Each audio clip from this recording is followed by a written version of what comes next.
Hello everyone, welcome back to Great Ace Attorney Chronicles. We're gonna be starting Case 5 today, The Adventure of the Unspeakable Story. I mean, it obviously can't be that unspeakable.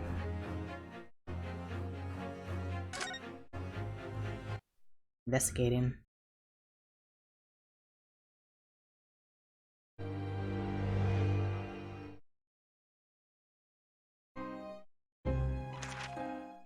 It's coming! Sholmes's cry pierced through the thick wall of fog around us. Wisps of vapor flowed over the pistol as I cocked it, and I waited, breathlessly, in the stillness. The silence lasted for what seemed an eternity, until, at last, it appeared. From the shadows of the cloud, an enormous beast sprang out upon us. A hound it was. But not such a hound as any mortal has ever seen. Its eyes glowed with a smoldering glare. The whole of its ox-sized body was outlined in white-hot flames. Its rumbling pant and hideous howl, so terrified was I that I began to tremble with fear. "Look well, Wilson," Sholmes declared, gazing upon the mystical beast. "For this is the diabolical hound of the Baskervilles." Yeah, classic story.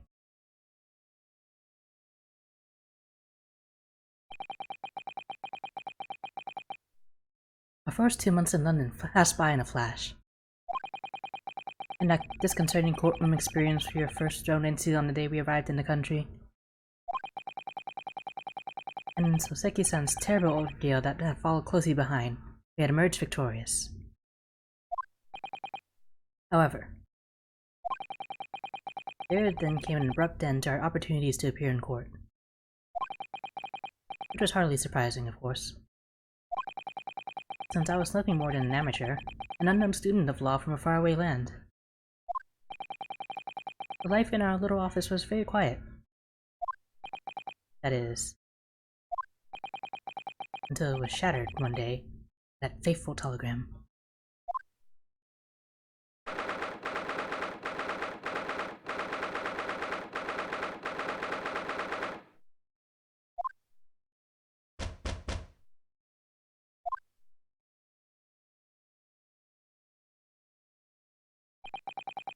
That morning,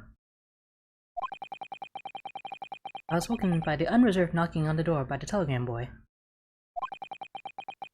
But after he'd gone, Misato-san's behavior became very obviously strange. Misato-san? Yes. Is it time to leave for court already? Let me see, what case is it today? I don't think I'm scheduled to defend anyone at the moment, am I?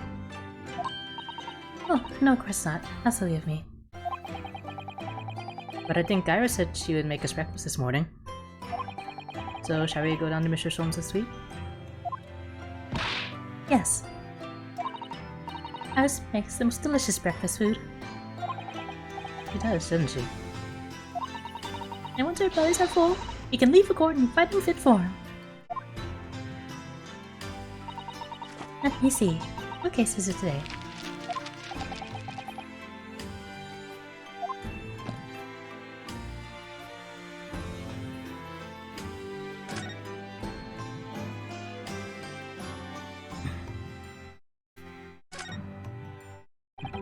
So, what was it about?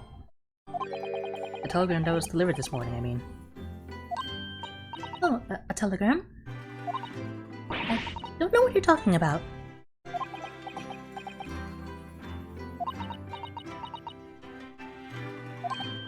Sorry, but you're not going to get away with that. Huh, I didn't think I would. Actually, don't give it a moment's thought. It's nothing. Nothing interesting. Boring, in fact. It's just a boring old telegram.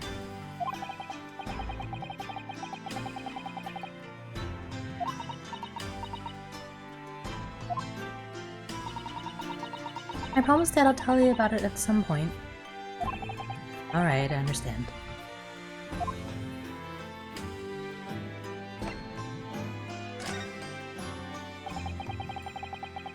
I suppose Soseki-san would have arrived in Japan by now, wouldn't he?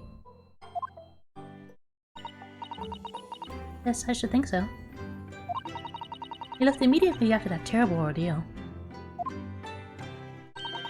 Which would mean he should have completed the voyage already, or be just a few days away. A fortnight ago, we had that very long telegram from him, do you remember? Complaining of seasickness. But by and large, it seems the voyage has been going well. Hopefully he's not being accused of murder right now. Is something wrong, Naruhodo-san? I was just wondering.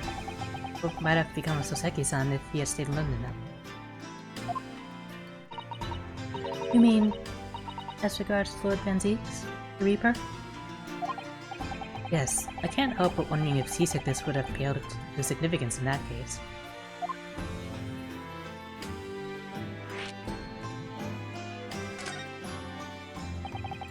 What is it they say? That no one who stands in the dock can be safe from the Reaper, right?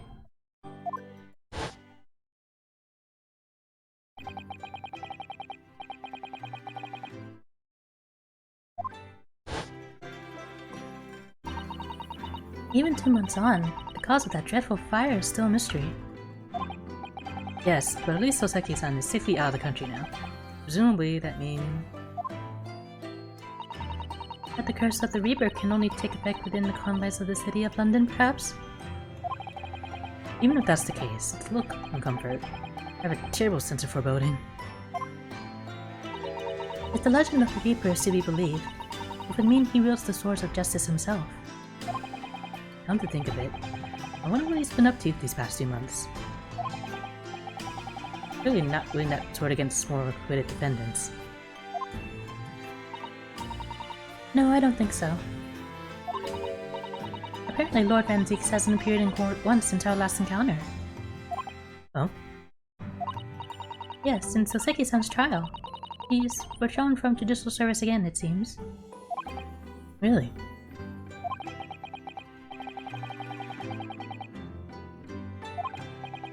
So it's just been me who's had to face him in his recent spate of trials then?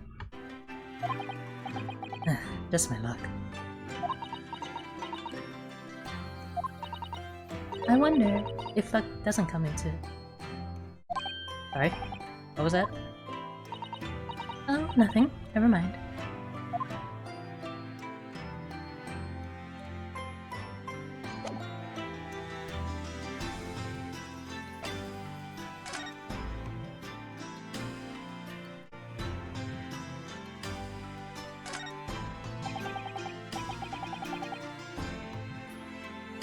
Get on the stove.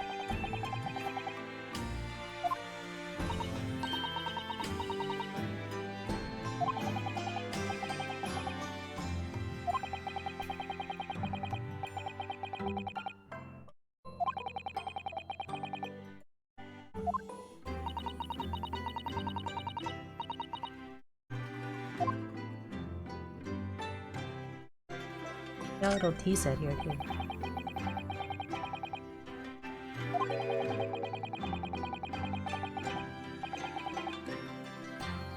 Right.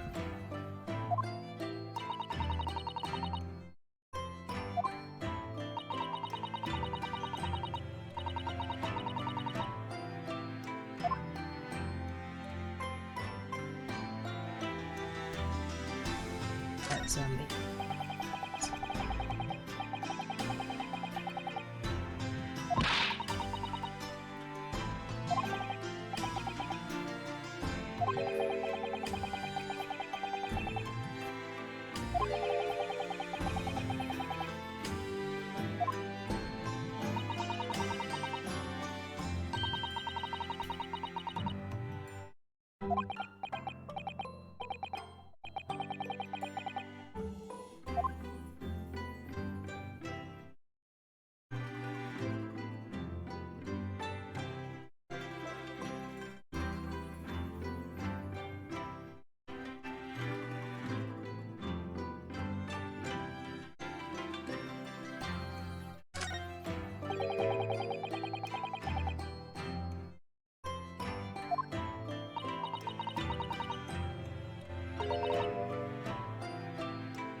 You're having one of these arguments, huh?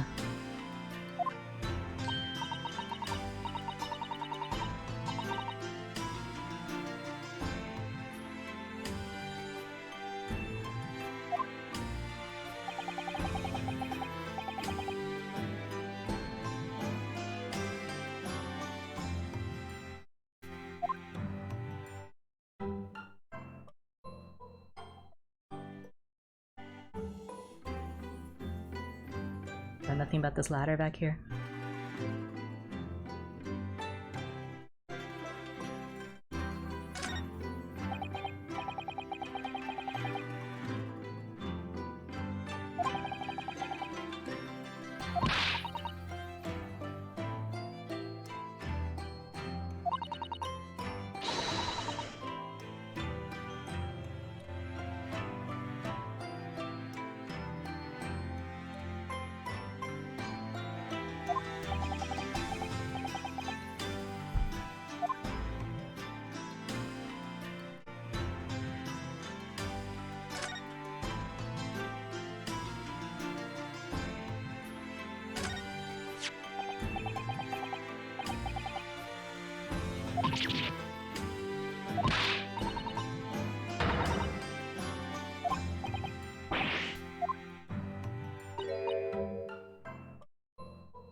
Hurry back there.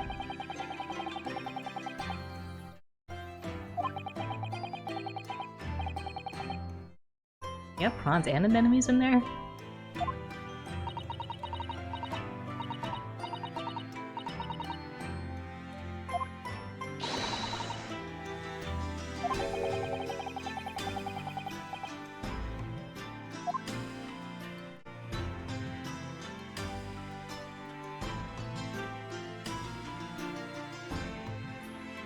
There's some nice aquarium.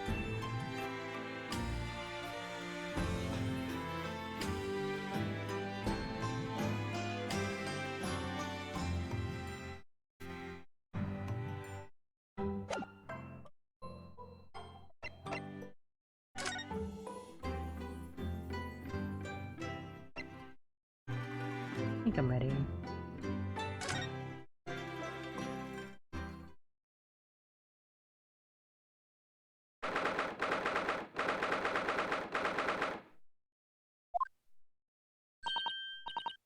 Morning, Runo. Morning, Susie. Good morning, Iris. Iris? What is it, Runo? What is that terrible noise? It sounds like a cat being strangled. Yes. You noticed that, did you?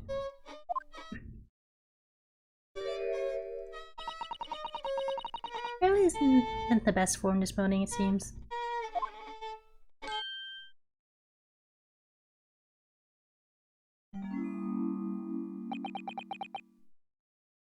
Hello. Hello? Mr. Sholmes? Good morning.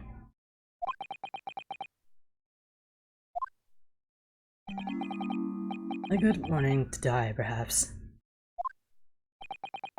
Has something happened, Mr. Sholmes? You look miserable, and the way you were playing the violin before? My analytical mind is dead. Music is dead.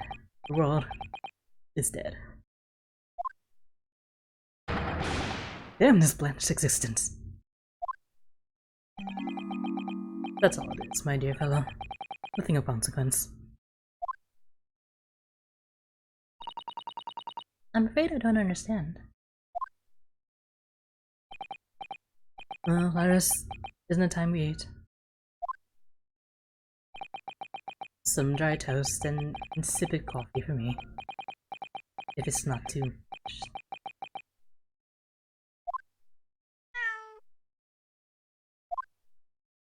Okay. Oh look, it's one guy. Good morning, boy.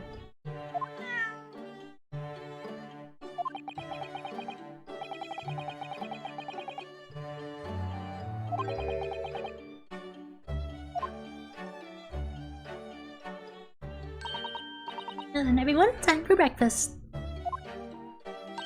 Oh, wonderful. Let me help you, Iris. It would indeed be a fine day to die.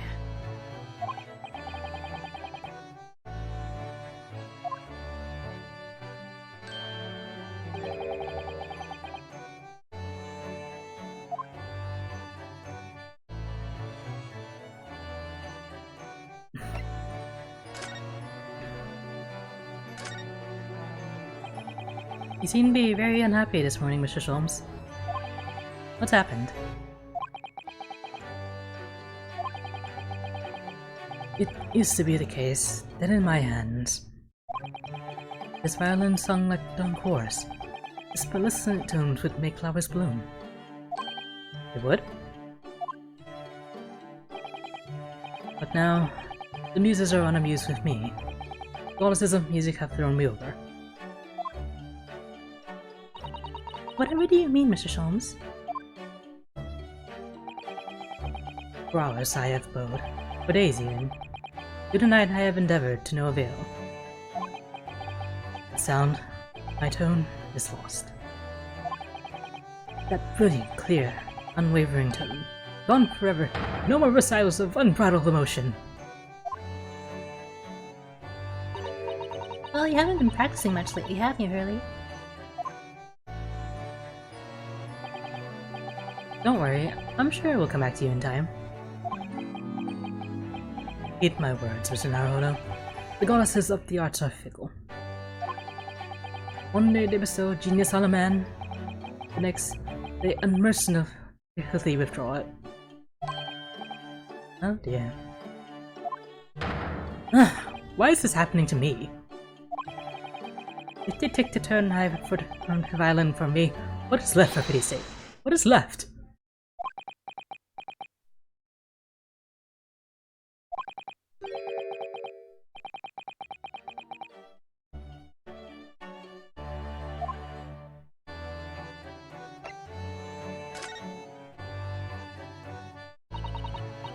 Mr. Sholmes, I don't like to pry, but... your desk looks rather empty today. Well done, Mr. Sato. Your observational skills do you credit. Oh no, Mr. Sholmes, they become insignificance when compared to yours.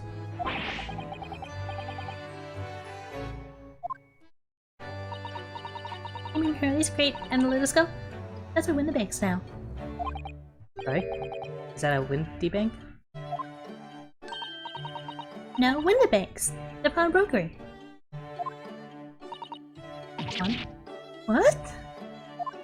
You mean you've pawned that enormous machine of yours? It has some considerable value, you see. But undeservingly. Isn't it a very important machine for your work? I do wish you consulted us if your situation had become so desperate. I should gladly pass what little income I have to you. Dear madam, things are far from desperate. But the pawnbroker has your wonderful machine. It can be anything but desperate. Making use of a pawnbrokery is quite ordinary here in London, I assure you.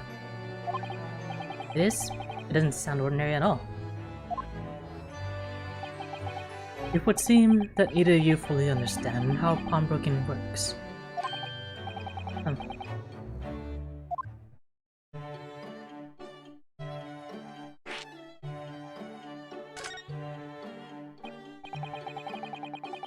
What did you mean when you said we didn't fully understand how pawnbroking works?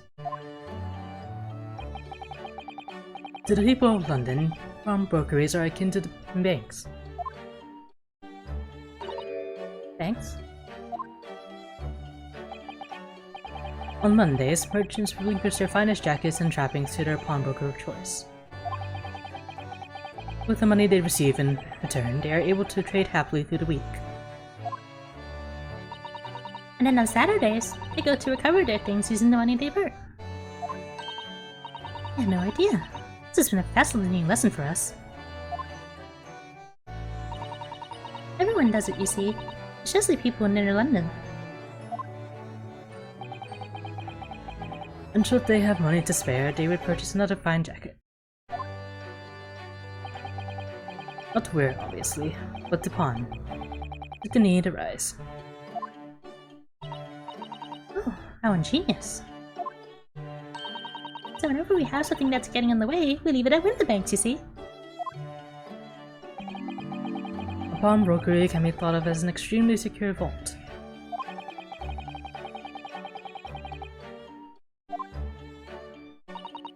Of course, you have to watch Hurley with it.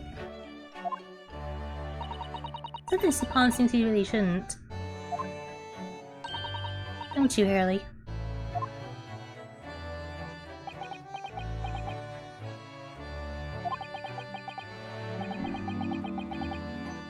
What does it matter? The world is dead to me now.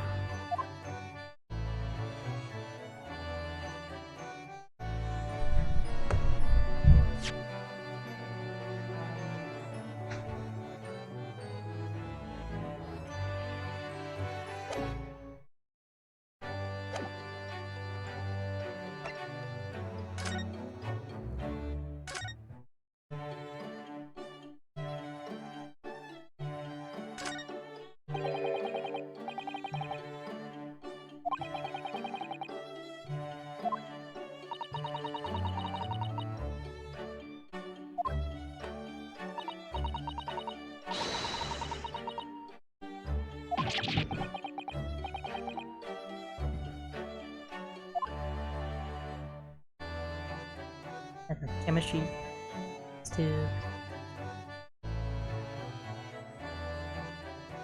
go on the bookshelf, that's totally normal.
You mean Irene Adler? You don't talk about her enough in Holmes lore.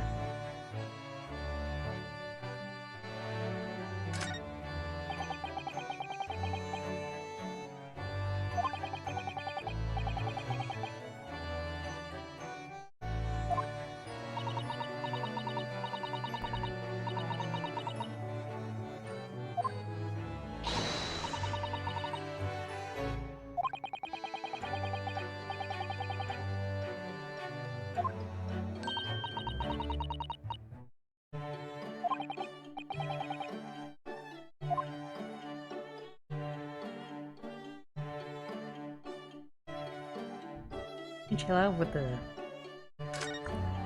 pimping. Kazan. Yeah, I think so. The room is huge.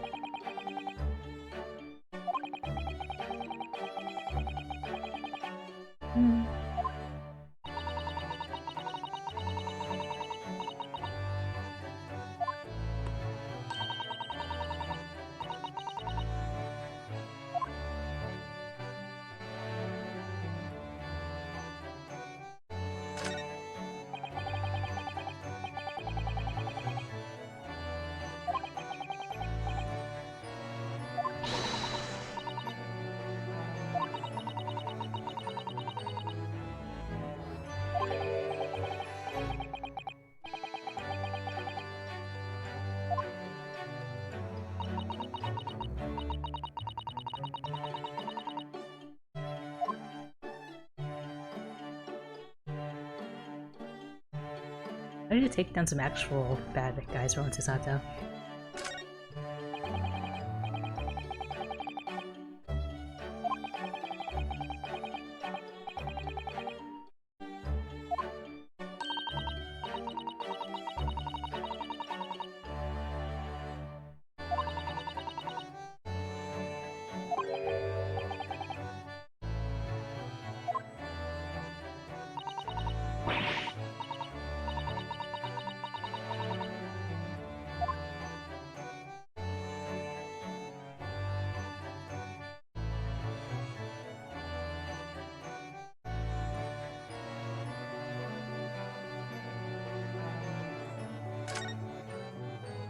Okay, this is stuff.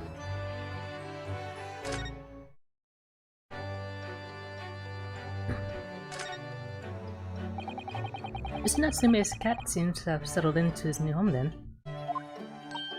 Oh yes, I've become very attached to little Waggy. It would appear his previous owner is completely forgotten to him. Cats are unfeeling creatures. The muse as empty as the hearts of the muses. If Mr. Natsume had no intention of taking Waggy back to Japan, I wonder why he kept him in the first place. I expect he would have taken him if he could. The pets are strictly forbidden aboard steamships in our experience. For good reason. Terrible things can happen if the rules of passage are not obeyed. Oh, I don't mind, because Waggy's adorable. Yes, he really is. Yeah. Oh yes, what about the door? I don't remember seeing that tiny thing in the main door before. Where did that come from? Oh, you notice? You are observant, Muno. I use this. It's my latest invention. What is that? I call it a cat flapomat. Gosh, a machine for making doors just for cats. That's right. Give me a cat flap for a little furry friend like Waggy in seconds. You can do it in any door at all, no matter what it's made of.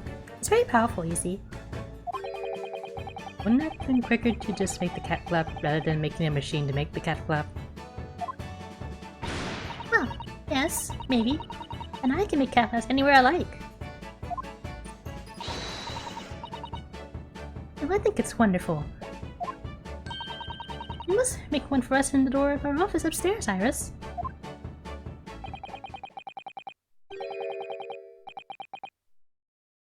I mean, how long does it take for you to make a cat flap, Greenhouse-K?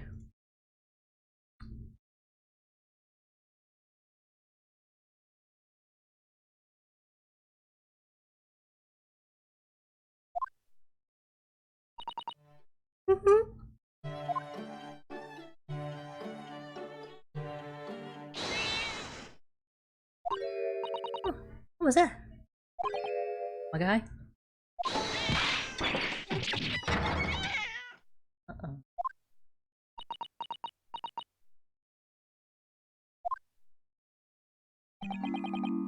What was that? Oh no! My guy's tangled up in your violin! I think he thinks it's a toy. No. Oh dear, Mr. Jones presses violin. Why should I care? What? I shouldn't be surprised. If the cat is a more accomplished musician than I.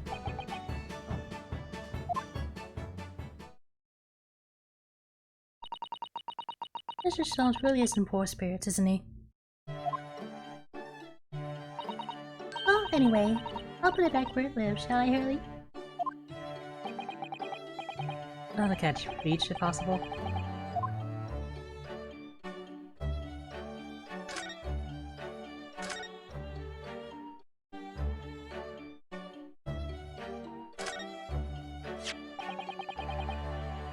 So this is the violin, is it?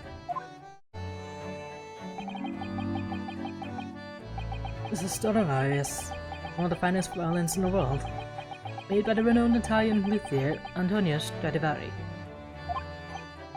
Oh, I see.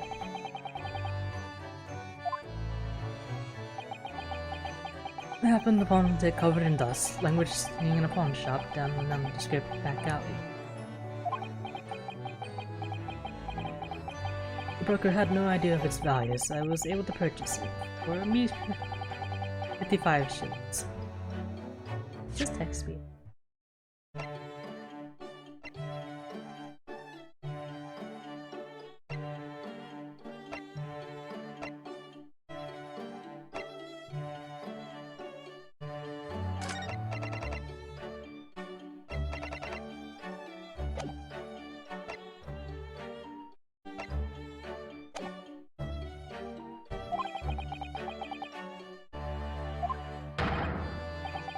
Until today, it has been my faithful companion in every great Paganini-inspired performance I've made. I ask you, is there a reason to live in a world devoid of music? Tolerate this blank's existence? No. There is none.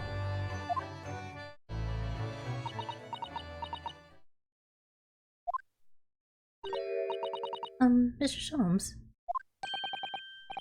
What, dear madam, what? My thoughts are preoccupied with fancies of release from this dull routine. It's about the violin. It looks very different to normal, don't you think?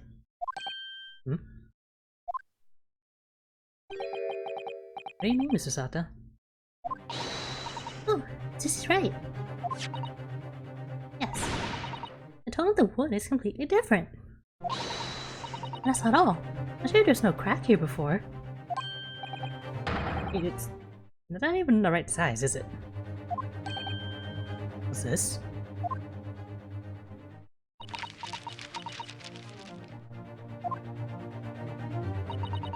I'm terribly sorry to have to tell you this, Mr. Sholmes, but that instrument isn't a violin at all. What? I believe it's an entirely different instrument called a viola. What? Oh, Mr. Sholmes, are you right? You're right. You're quite right. This is my favorite Stradivarius. For what? Right? Is this piece of string flotsam?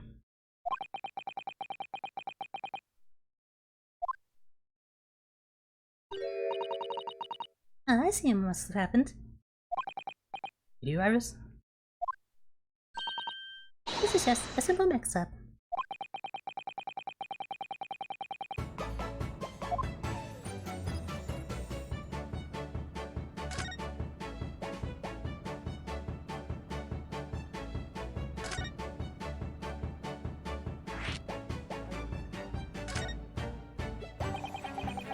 What should be my mix-up, Iris? Well, you see, this violin, sorry, this viola, I mean, was at Windenbanks until last week. At the pawnbroker's. Not Mr. Stone's beloved musical partner. There was a proverb from the East, with which you are no doubt familiar, my dear fellows. Always let a beloved child travel. Yes, indeed. So you sent your beloved violin to the pawnbrokers and hope that it will experience personal growth? Oh, what a wonderful idea. Last week, I pawned my great stereoscope in order to release my precious instrument. But we appeared, Mr. Winnebeck mistakenly furnished me with this tawdry fiddle instead. My ears cannot be deceived by the hollow timber of this piece of timber. No, but your every sense was deceived by the fact that it just had strings. Pshaw. A fine state of affairs this is. And why I always say to Mr. Naruhodo, never trust a pawnbroker. They'll try to fiddle you every time. Earlier told us that you could think of a pawnbroker as an extremely secure vault.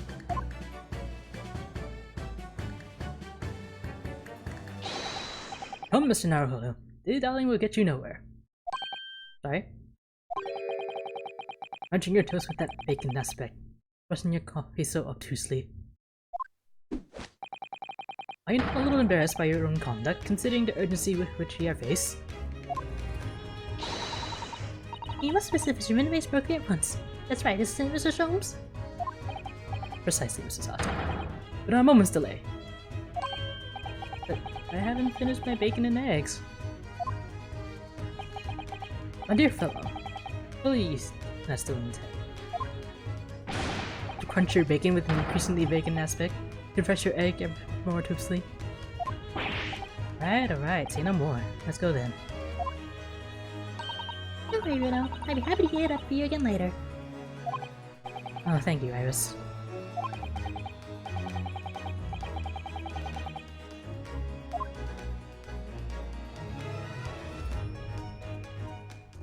Anything else to say?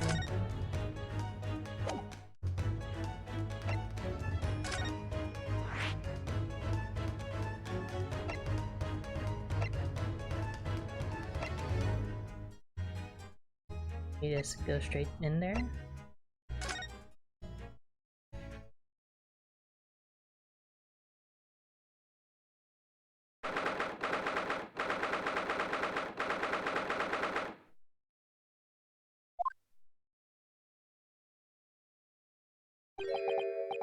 So this is a British pawnbrokery.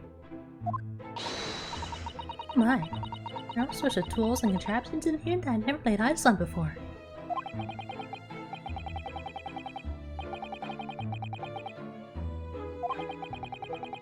I get the impression you enjoy places like this. Oh yes. I don't know why, but seeing such a lot of things I don't understand is a real thrill for me. My dear fellows, let us not forget why we are here. Oh, Mr. Sholmes.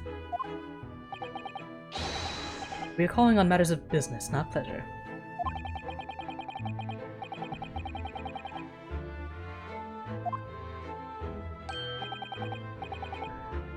Oh, Mr. Sholmes, sir, welcome back. Did you hear that brazen welcome? Well, yes, we are potential customers after all. We are disgruntled customers, Mr. Naruhodo. It's time to inform Mr. Winbank of our ire. Come! The fight is afoot.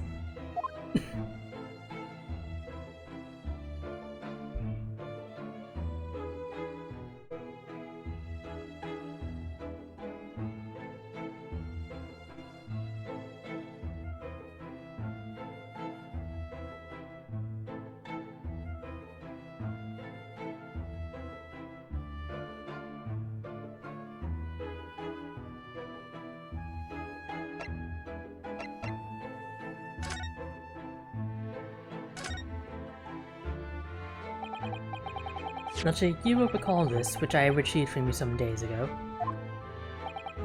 Yes. The second-rate fiddle is not my faithful instrument, Mr. Winnebank. The color of the wood is different. It has holes in it. It's not even the same size. A wonderful summary of our observations, Mr. Sholmes.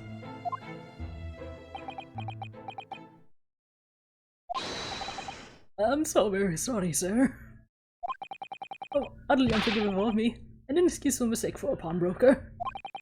There's only one way to make amends.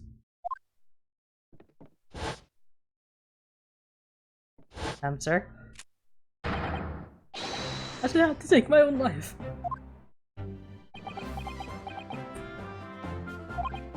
I don't think that will be necessary, do you? I might just say one thing before I pop off. Yes? It was you, Sir Mr. Sholmes, who took it upon himself to remove the item the other day, I believe. Sorry? As I recall, I entered the storeroom to fetch your violin when I heard, "Ah, here it is." You did? And when I turned to comfort you, you had taken the viola and left, sir. Why are you putting a gun to your head? However, there can be no doubt that the blame lies firmly at your own door for allowing you to leave. I shall not grumble or goss any longer. May his guilt die with me. No, stop, my dear fellow. The fault is mine.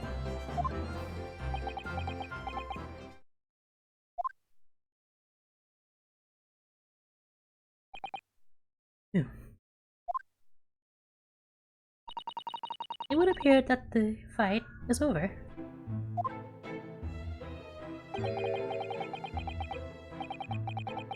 I do humbly apologize, Mr. Winterbank. Evidently, my questionable disposition precipitated this tragedy. Well, you wouldn't be Mr. Herlock Sholmes without that. Questionable disposition now, would you? I do believe you may be right, sir. Is it a laugh or cry, I suppose? You are, as he said, one of my more challenging customers. I didn't remind you of the peculiar collection of items you brought through my door in the past. Oh? Peculiar items? In extreme, for example, the unpublished manuscript of an eponymous work, the novels of Herlock Sholmes or some such. Oh my! A new full-fledged novel? Unpublished? Sorry, I've yet to read, you mean? Ugh, forgive me. Wait, before you die, you must tell me more. Sir, this is not good trigger discipline. Please put the gun down. I must know more. Tell me everything.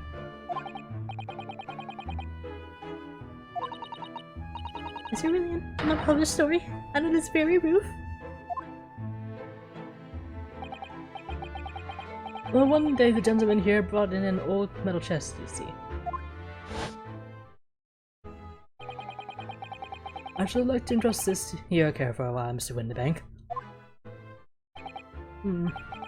For chests like that, 1 shilling, sir, not a farthing more. It houses something of very great value indeed. The latest manuscript, recounting the adventures of one Mr. Herlock Sholmes. I beg your pardon, a manuscript? Wish to deposit a manuscript? Indeed I do, for I am confident it will be quite safe here. And that was that. As such, Mr. Sholmes' latest tale of otherworldly mystery lies dormant in my storeroom. Mr. Sholmes, is that really true?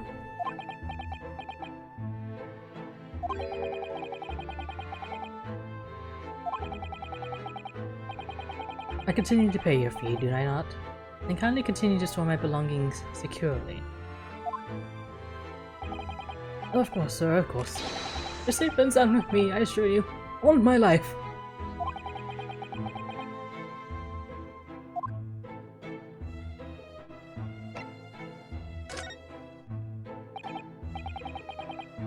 I wonder, could I ask you something? A gentleman from the east, I see. Yes, that sable suit. I suppose I could offer you 6 for it. Not wishing to offend, the tone is somewhat dull. Alright. Huh? Your splendid attire, ma'am. 5 guineas no less. The colors are exquisite. The design is solid. These are actually at its finest, may I say. Oh my, 5 guineas, you say? Oh, interesting.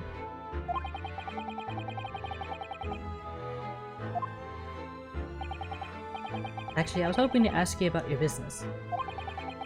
I heard it said that pawnbrokers are used rather like banks here in London. Yes, sir, indeed. Many of my customers utilize the establishment as you described. I praise their items and offer them a proportionate loan and 2 months of secure storage. If in that time they repay the original sum to me plus the agreed interest, the items are happily returned. But what happens if they don't pay you the money?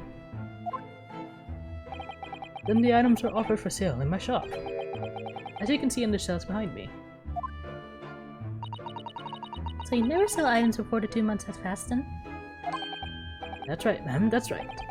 Which means some considerable responsibility rests on my shoulders. Do the customer's precious belongings be lost?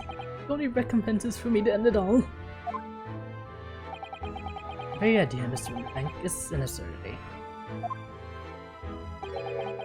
One should never talk of one's demise so casually.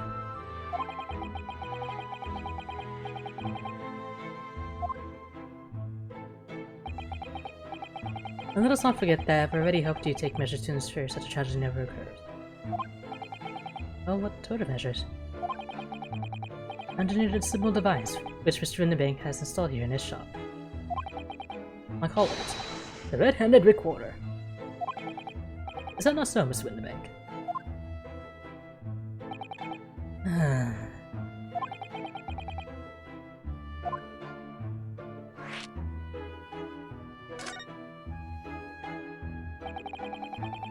What on earth is a red-handed recorder?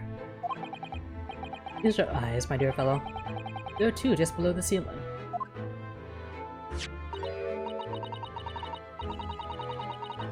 I can see what appears to be a camera attached to some sort of timing device. The wrist. It is indeed a camera, furnished with some 100 pieces of celluloid film. And every 30 minutes precisely, the camera automatically records the appearance of the shop. Here, I have an example I can show you.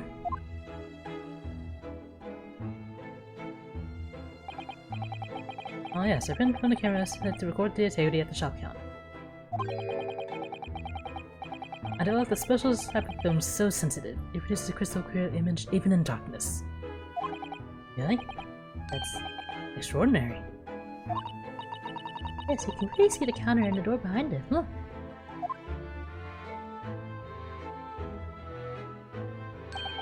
Well, you see, where someone did it into the premises with intent, his identity would be summarily exposed.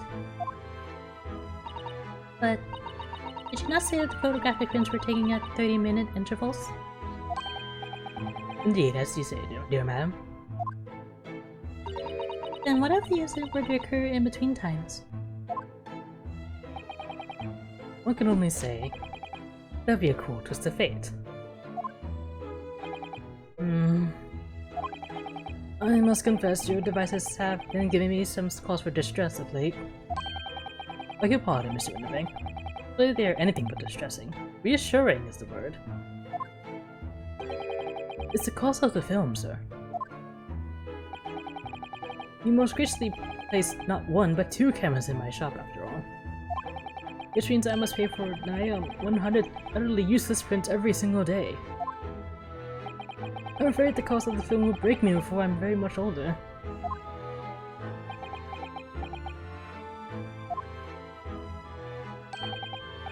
Nevertheless, a small price to pay to ensure the safety of my preferred pawnbrokery, no? My dear fellows, we worked on an age where safety and security come at a price. Oh, and help us.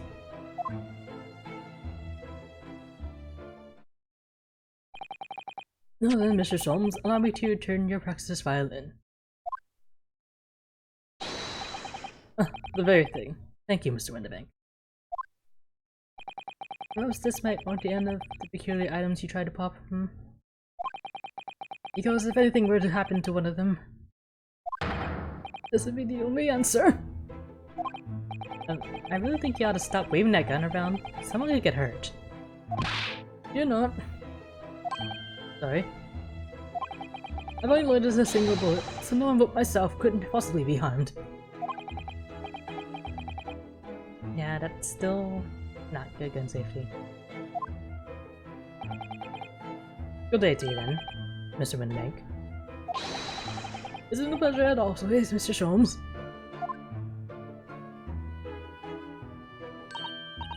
So, Mr. Naruhodo, time to explore at last.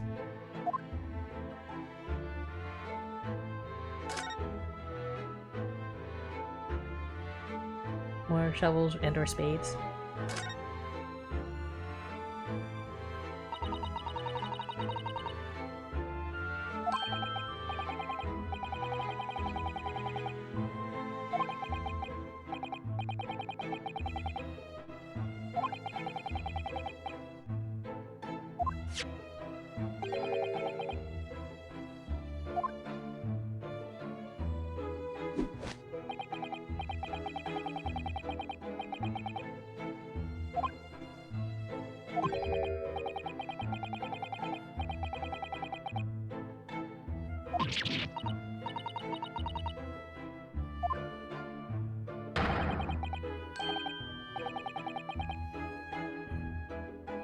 Sir, that's not a healthy attitude to have.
I'm gonna get a nice piece of box like that.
Okay, what am I gonna see?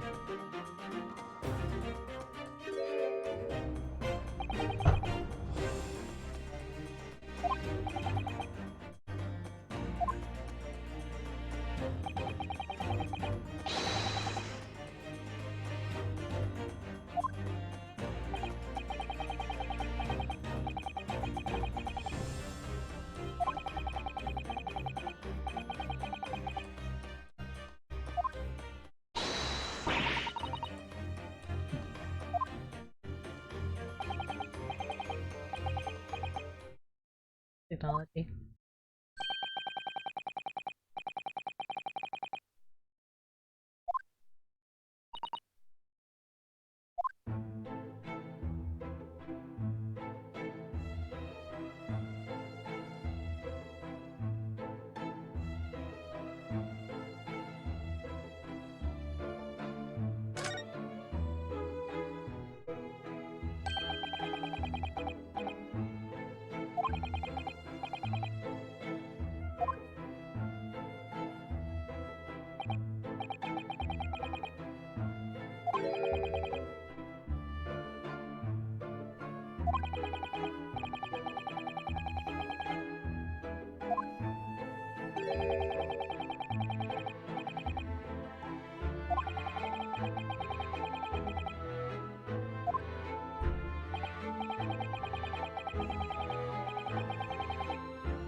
I do wonder why these kind of calendars are more popular in other places.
Did we miss someone come in?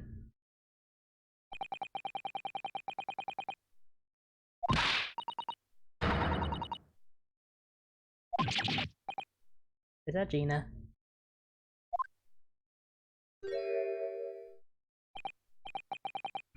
Don't we? No? Oh, yes, it's the young lady. I was speaking of this trial 2 months ago.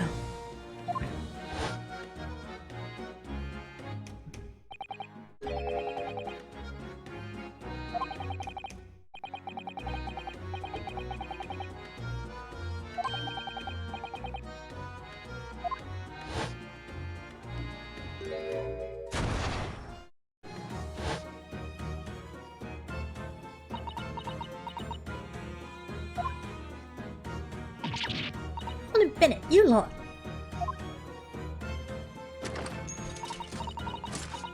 Mr. Strahd. I hope you've been well. Why do you still have that? Yeah? Well, you remember me then, do ya? Well, I remember being completely surrounded by smoke, that's for sure. So, what are you doing in here? Yeah, now like the rest of us? Gonna pop that black weasel, sorry, coat, have ya?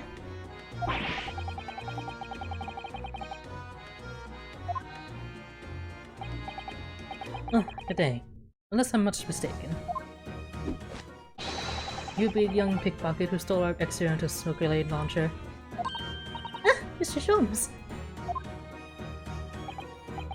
So, you have something of value to pawn, do you? Allow me to see that article, and I shall negotiate with the student on your behalf. Oh, the other one. I don't need no help from some stuck-up D. Yeah, my business. Go on, I'll make trouble for you. As you wish, Mr. Strahd. I will happily remove myself from your presence.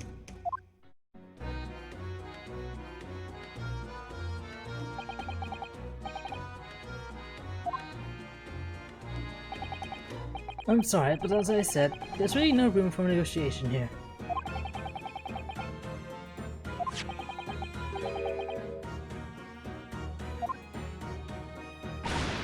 And you, go on, leave me alone. Oh, Mr. Strahd, let's pretend we are here. You should not be offended in the slightest.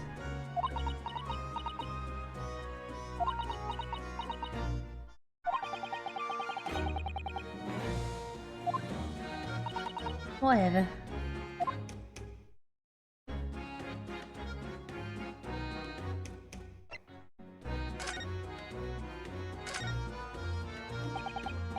Somehow, I didn't really think you were the sort of person who deals a pawnbroker, Mrs. Strahd. Yeah, well I am, alright? I'm learning it, just like everyone else. Got a problem, is it? No, not at all. It's just that, well, Oh, I get it. I know what you're thinking. That thing probably don't even belong to her. Or you got on the dive, didn't she? Yeah, I can see it written all over your Chevy Chase. well, I might have been thinking something along those lines. You're not going to deny it, Mr. Naruto? Alright then, I'm just gonna come out and ask you straight. Do you pawn things that you steal from other people? Well, I don't know how best to answer that, really.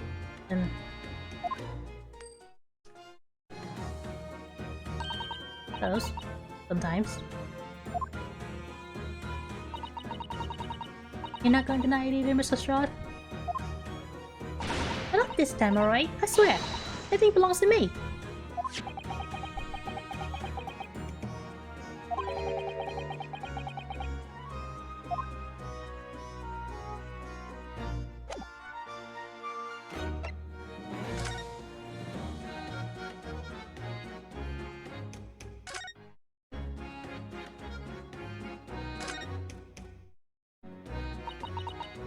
Just in the bank. Where's that this metal disc that Mr. Strahd has brought in? These have hundreds of tiny little bumps on its surface. Well, this is a music disc, you see, for use inside a music box. A music box? What? You don't even know what a music box is? Decent lot ain't too savvy, eh? I know what a music box is. I've just never seen one of those discs before. The small protrusions on the metal disc encode the tune to be played by the music box. You simply insert the disc and set the machine going, and beautiful music plays. Incredible. Tell us, what tune is on this disc? Well, I'm afraid I couldn't tell you that. There's so many different types of music boxes, you see. British made, German, Swiss. I have no way of knowing which particular machine this disc was made for. Ah, I see. And that's in a nutshell. Wouldn't have any customers for a night like this, even if the young lady forfeited it. Really, I'm already offering more than I should at a penny. It's a packet of lies. You told me it did. He said it was, well... He? Who? Never you mind. It isn't right, that's all. But this was good bunny, I know it is. And then you'll have to try your luck at another pawnbroker's, won't you? Ugh.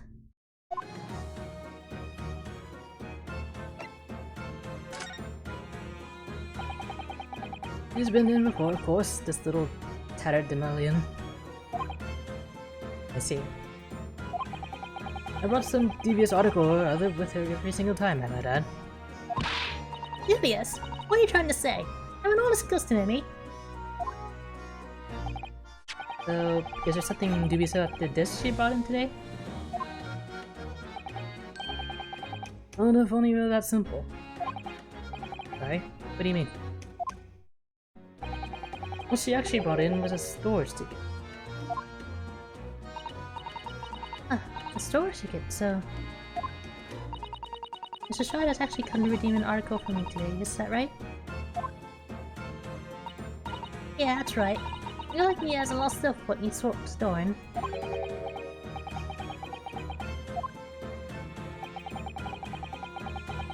Your article in question would have been forfeited at midnight tonight. But she gave you the ticket for it and repaid both the loan and the interest. I was obliged to return the article to her. Oh, what was the article? You tell us, Mr. Winterbank. Little Scamp was wearing it, madam. This is overcoat that she redeemed. What? What's wrong with that? It fits, don't it? I mean, it's mine, so of course it does. So what about this then? How does that come into all this? This is something else. A new article to pawn if the girl and I can agree to a price.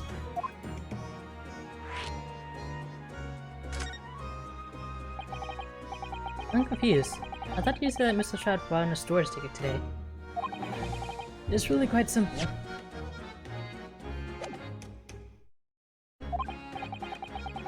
Yes, the child brought me a storage ticket and the money owed on it, as you say. For this heavy black coat, which she returned to her care, as I understood it. That's right, yes. Rather unsurprisingly, as soon as the little ragamuffin put the thing on, it went rifling through the pockets. Oh, you mean... What? It's just rude to stare at a lady. Oh, I see. So it came from the pocket of the overcoat, did it? If you mean this, then yes, exactly. And she immediately tried to pawn it. Or quite a high price as well. Give it up. I'm just trying to pawn something like anyone else would. That's a shot. May I ask who deposited the overcoat here in the first place? Well, me. It doesn't really appear to be your size. The old man! It's the old man's, ain't it? Isn't it just a shrug?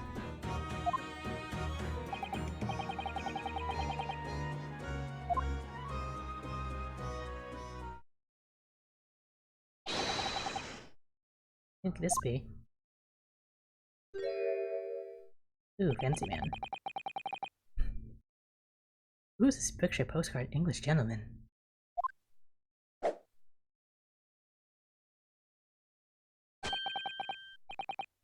Good day to you, ladies, gentlemen.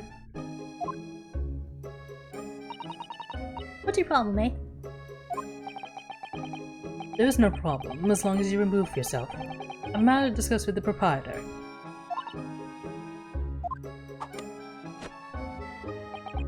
And if you intend to make a problem of it, I shall see you outside, little girl, for all the hiding you deserve.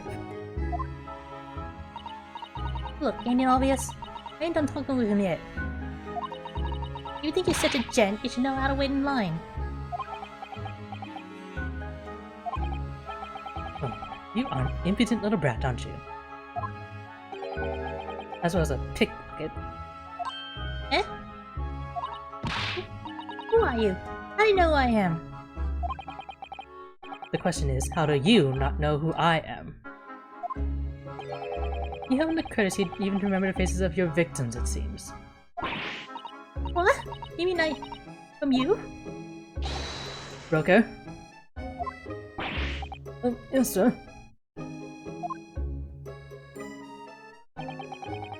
I believe this filthy pocket thief has just redeemed an article from you now. Yes. The article in question belongs to me. I demand for it to be returned at once. Oh my. Now that's a lie. What are you trying to pull? Give me back my overcoat, you astral. And needless to say. And a music box disc too. No, you can't have it. You just can't. It's your man's. Before it was, now it's mine. This is Mr. Naruhodo. This is a very awkward situation. Yes. I think perhaps we should hear both sides of the story in a little more detail. Obviously she stole it, come on.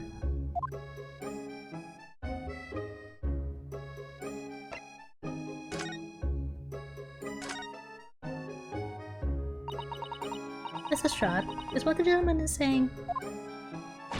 What do you think? It's all lies, ain't it? Obviously. I swear on my life, I ain't never laid eyes on that dandy before.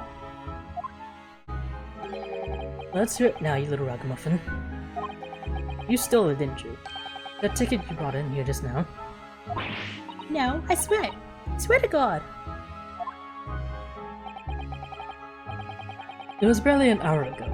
I was walking along the street, minding my own business, when this little gutterling ran into me. I knew at once what had happened. I've been robbed yet again, I thought to myself. Those wretched pickpockets. Yet again. Oh yes, as you can see, I'm a man of impeccable style. This isn't the first time I've been targeted by these backslum scoundrels. Now then, relinquish my overcoat.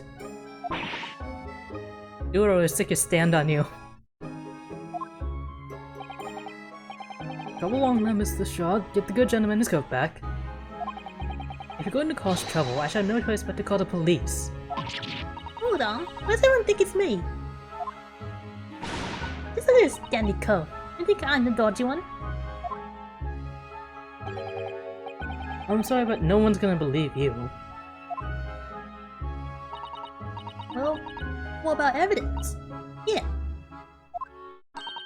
There's your evidence that I've stolen something here. Come on, let's see it. Oh, I have evidence, naturally. What?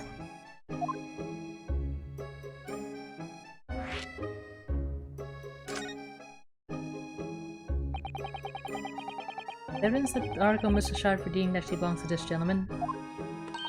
Of course. You only because Mr. Wynn thinks that you didn't know the truth. We had to look up the name of the person who deposited the article in the first place. Yes, brilliant. I'm very sorry, but I'm afraid that won't be possible. Oh?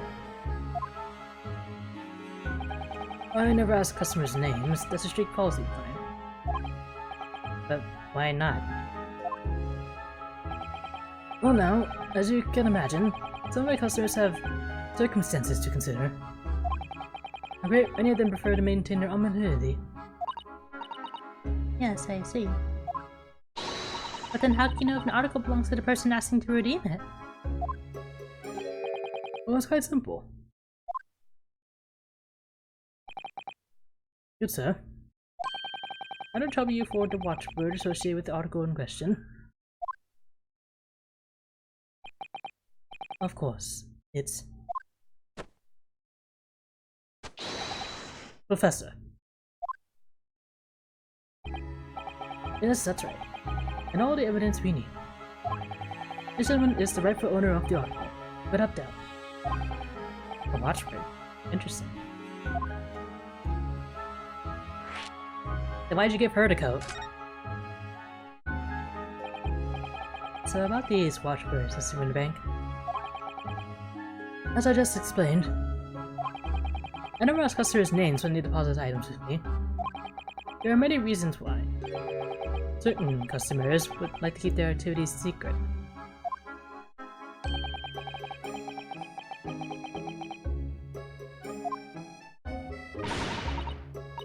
We detectives have no dark secrets. Not at all.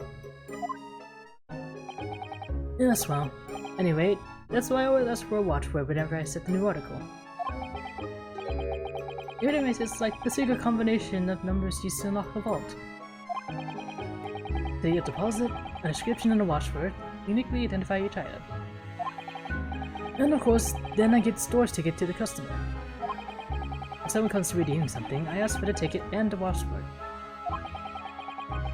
And if that someone tells you the correct watchword, you return the article? That's right, sir. Yes. Just as soon as the requisite fee is paid. And I have supplied you with the information you require already. But for the avoidance of doubt, the article in question is an overcoat. Deposited 2 months ago on 15th of February. The watchword of Professor. All perfectly correct information, sir. What now? I mean, this is beyond a joke now. There's no further room for doubt.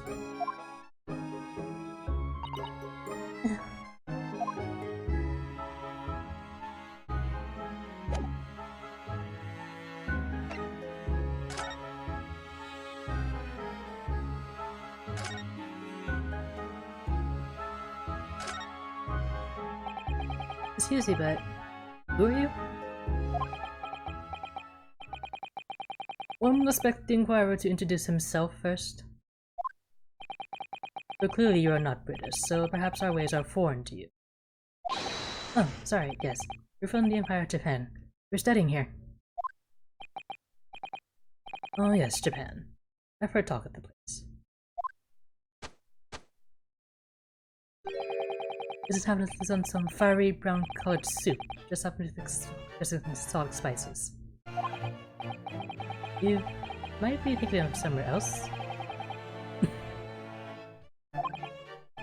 Perhaps. Anyways, if you are a gentleman, sir, you offer your own name first before inquiring after the name of another. Of course, yes. I'm Ryunosuke Naruhodo. I'm a lawyer. Well, a student of law, really. My name is Misato Mikotoba. I'm Mr. Naruhodo's assistant. I see. My name is Benedict. Yes, Edgar Benedict. Enchanté.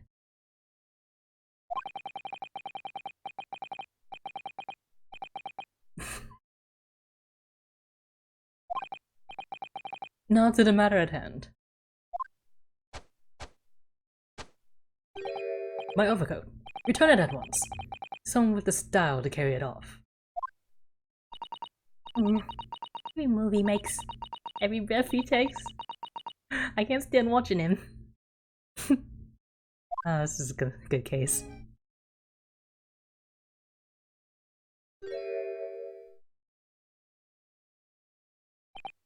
It looks better in white, honestly. So I'll let that be an end to the matter. And thank you for your custom, Mr. Edgar Benedict, sir.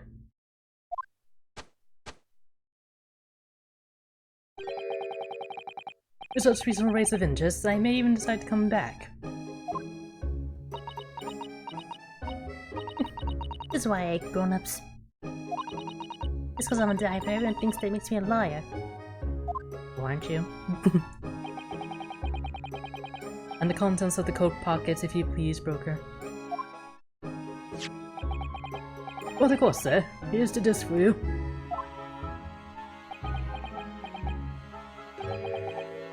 What's this one? Pardon, sir? I was expecting another, and that is, I deposited another.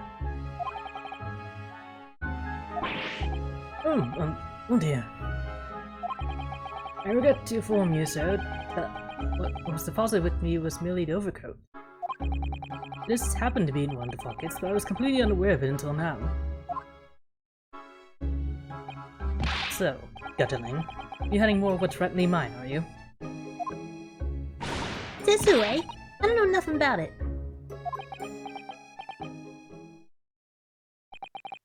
Very well. Then I shall bid you farewell. Say goodbye to style. Wait a minute. That disc? It's mine. What do you think you're doing, little champ? You've drawn blood, you filthy animal. Oh my, yes. There's blood in the disc.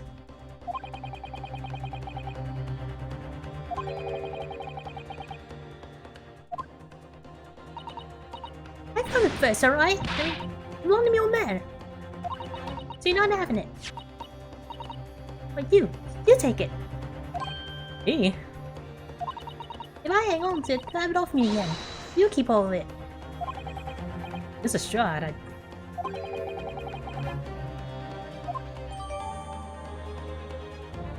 gonna clean that off. You there, in the back library. And not just to be at once, please. No, don't. He's lying.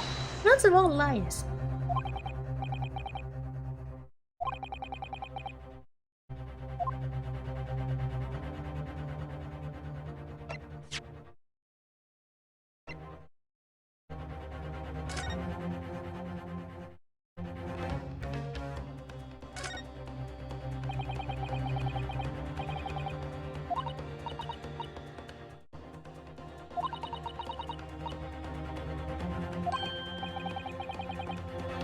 Sir Edgar Benedict.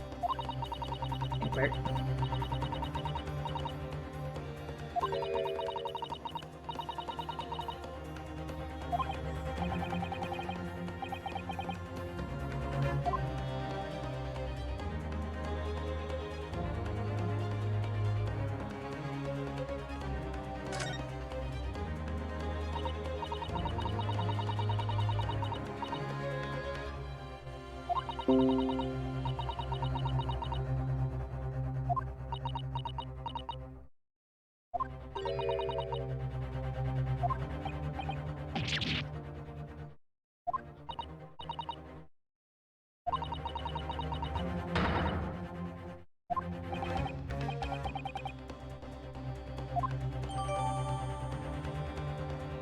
Okay, if this has been with the coat, and the coat was deposited 2 months ago. It's around the same time the trial happened, wasn't it?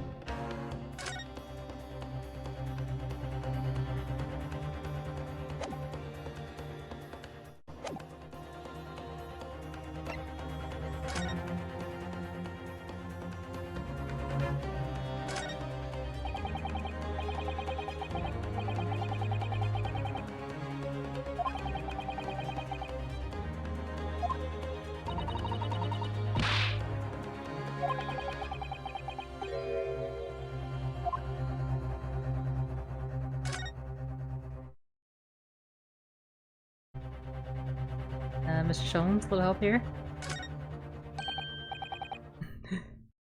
Mr. Sholmes? What are you examining with such keen interest there? As you enjoy a bar of caramel, I see?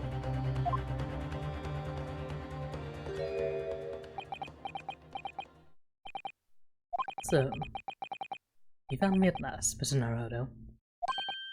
Sorry? Were you hiding? After that young pickpocket sent me on my way, I was first to lurk into shadows. Truly ostracized, as the rest of you partook in the jovial atmosphere of fellowship. We were not. I had nothing to occupy my mind, but was too ashamed to let society see what my downfall had done to me. So, feigning mock interest, I pretended to examine the tedious trinkets in this desolate place. Whilst, as you surely observe, drawing on the only friend I have left, the 7% solution of caramel. Oh. I do kind of understand the depths of my despair, Mr. Naruhodo, but how could you? I was so lonely. So desperately lonely. Then why on earth didn't you rejoin the conversation? Things have gone from bad to worse here, you know. Yes, I overheard much of your conversation. Or rather, in my craving for human contact, my ears devoured every word that was uttered. You really were sad, weren't you? Oh, Mr. Sholmes, I feel something awful for you. It would seem. My inferences are correct. Oh, surely you're not about to tell us. You saw the entire case once again? My dear madam, sometimes I wonder. Will my genius for deduction to be commoditized? How much could I pawn it for?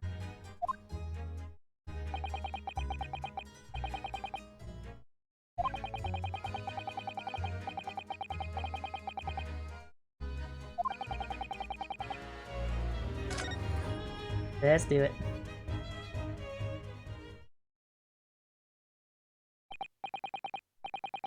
Well, Miss Lestrade, it appears you find yourself in something of a predicament. Where the blue bases have you been, eh? Pardon? The lady's in trouble. Aren't you gents supposed to be there to help? Straight away. Not an hour later.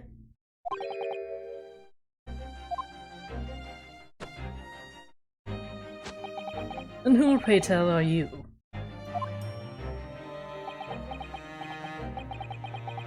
Mr. Agate Benedict, you have, in my eyes, a literally encyclopedic array of curiosities about your person. Nevertheless, there are two immovable conclusions I have drawn. I beg your pardon. The first is this. The true reason for your visit to Spawnbrokery today is something you have not yet revealed.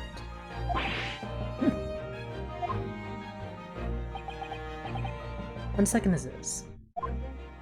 A considerable crime is in contemplation.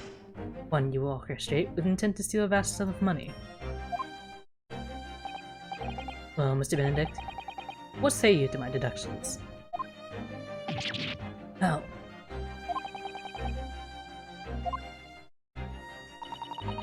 You've seen that once again. Mr. Sholmes has made a false deduction. just who do you think you are, sir? Oh yes, as I hoped.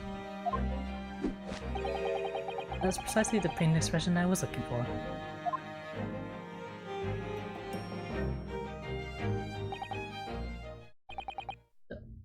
Shall we begin?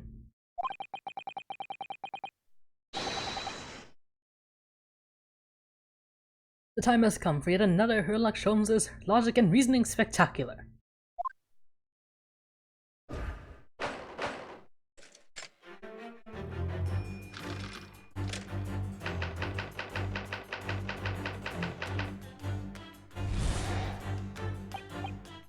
First of all, we must ask ourselves on what business you've entered into this pawnbrokery today.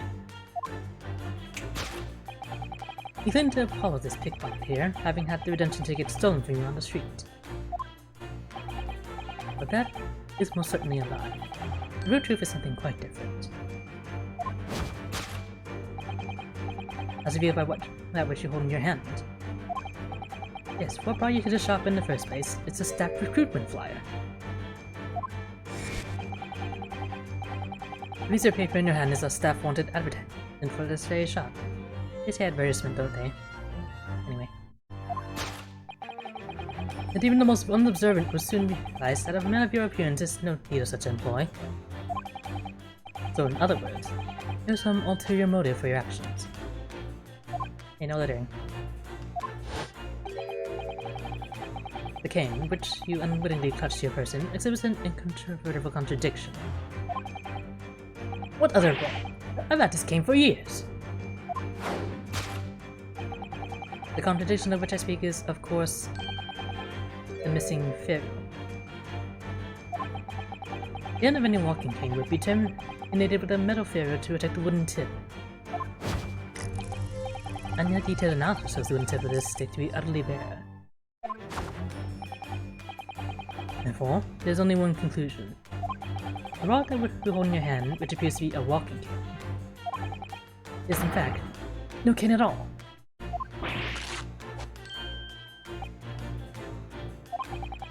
You recoil, sir. Is something wrong?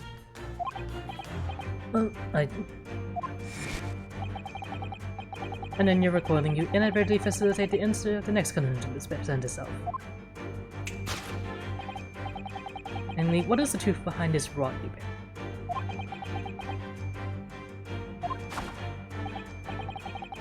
Yes, your reaction betrays the truth. The handle, which you evidently would like to conceal, is the key to understanding this riddle, you see. From the moment I saw it, my suspicions were aroused. A walking cane demands such a stout handle, you say. But of course, as I said, this is no walking cane. No, that rod.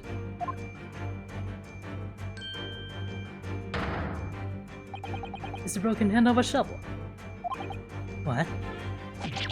Are you insane? And now, having determined this undeniable truth, the conclusion is clear. Your true motive for coming here was to take employment at this establishment in order to excavate the ground beneath the premises. What a calculated crime you have conceived, sir. A wickedly calculated crime.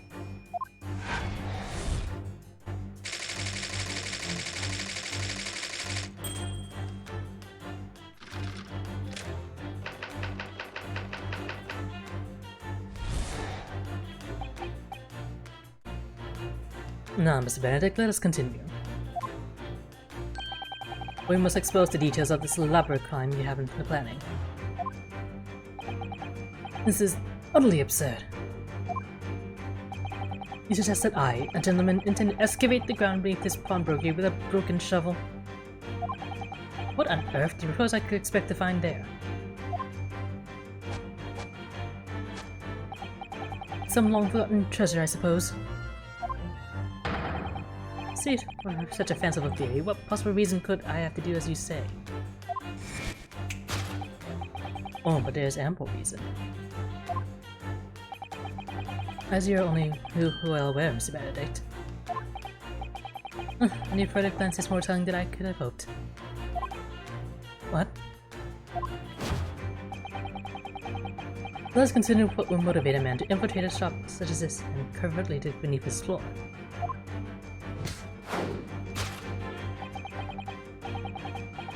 This is revealed by the council notice on the channel to which your eyes are inadvertently drawn. That was the gun, I'm pretty sure. This letter gives notice of public works to be carried out in the local area. And according to the proposed plan of the upcoming sewers, make this shop runs a sewer that joins another, one that runs under the bank on the opposite side of the road. This madness isn't just the sewers now, has it? By excavating the ground beneath our feet, you would gain access to the waterway. That flows in very close proximity to the great vault of the financial institution opposite. What are you? In summary, sir. You devised a master plan to pull off an elaborate bank robbery by dint of the underground tunnels. Master plan? Which brings us at last to the final chapter of this lurid scheme. With what plunder did the thief hope to make off from the underground vault of the bank? Are you quite serious? Having consulted with Scotland Yard some days ago, I happen to know the answer. But naturally, the answer is no secret to you, is it, Mr. Benedict? I have no idea what you're talking about. Allow me to present a rather interesting piece of evidence. See, this picture postcard tells all we need to know. A postcard of a great exhibition? I'm afraid it quite lost me. Currently in the final stages of preparation, great exhibition will soon be underway. And the government has provided extra funds to complete this centerpiece, the Crystal Tower. Funds that currently sit in the vault of the bank, on the other side of this road. Pardon? Yes, the considerable crime you have been contemplating is the theft of that which sits in the vault of that bank. Special reserve funds for the Great Exhibition. Of course, that is top secret police information. So keep it under your hat, please.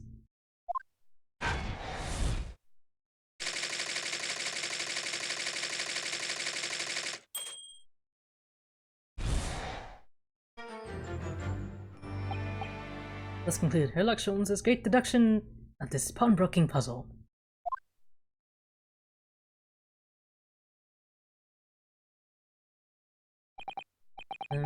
Mr. Sholmes?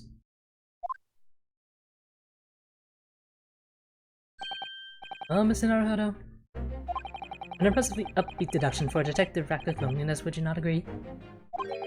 Is it true what you said about the bank over the road and what it has in its vault? Indeed. Though few know of its existence, it is one of the government's most closely guarded secrets. Grayson told me, in his strictest confidence, and he told all of us. But you just announced it to everyone here.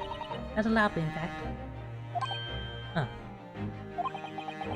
And if it's such a big secret, how would Mr. Benedict happen to find out about it?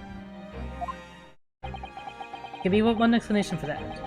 Really, it is because the man's a criminal. But what if he didn't know anything about the money in the vault? If he is a criminal, as you said, then buying a brand new shovel is sure to be the first thing he does now that you revealed the secret. Oh. Or if he doesn't. Maybe he was to win the bankroll. He already has plenty of shovels here after all. Oh my life! Actually, I'm not so unscrupulous. Well, hopefully this has taught you a valuable lesson. Sensitive information must be handled with the utmost care. One can never be sure that someone privy to secrets won't disclose them. Once the word is out, it's out. Perhaps I'll think twice before confiding in you next time, Mr. Sholmes. An excellent idea, Mr. Naruhodo. An excellent idea.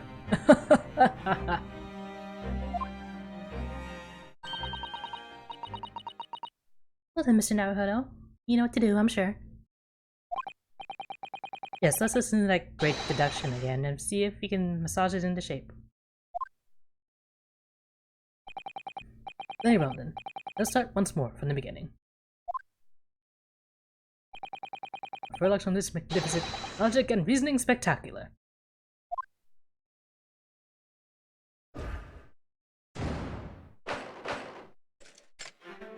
Hold it, Mr. Sholmes.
What's this doodle?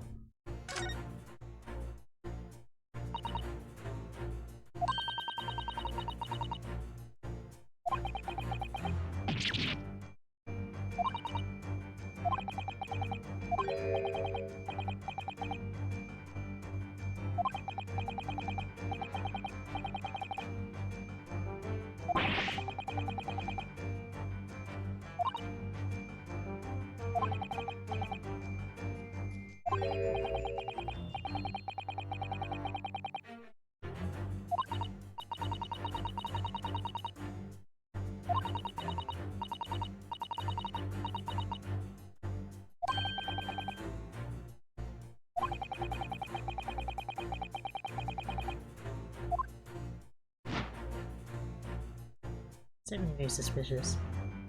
Take that!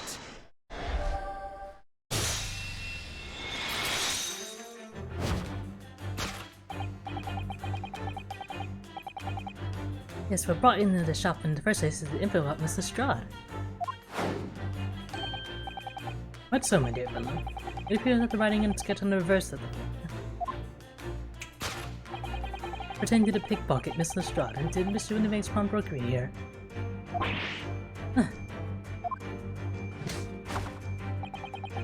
You recently told us that he had merely given chase after Mr. Strahd stole the redemption ticket from you.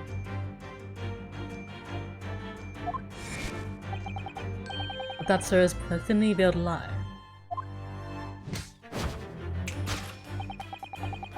It is the information on the back of the flyer that led you here today. By which I mean...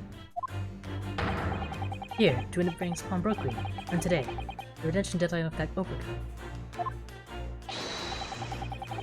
So you waited outside for the young girl matching the description you had written down to arrive. And you've gone to some lengths to hide the reason for your pursuit of Mr. Strahd. In other words, there's some ulterior motive for your actions.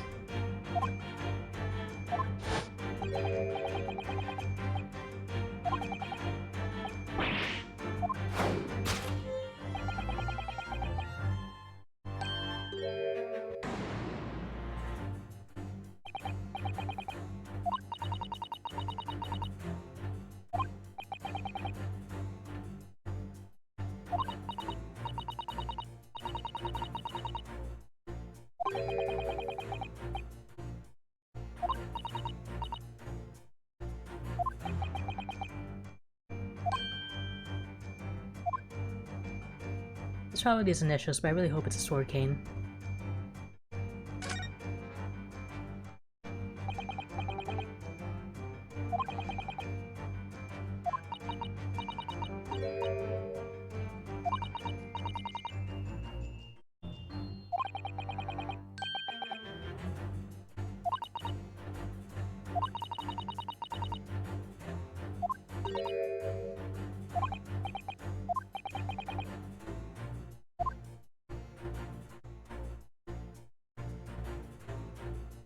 Things aren't looking so sunny side up for you, Eggs Benedict. Take that!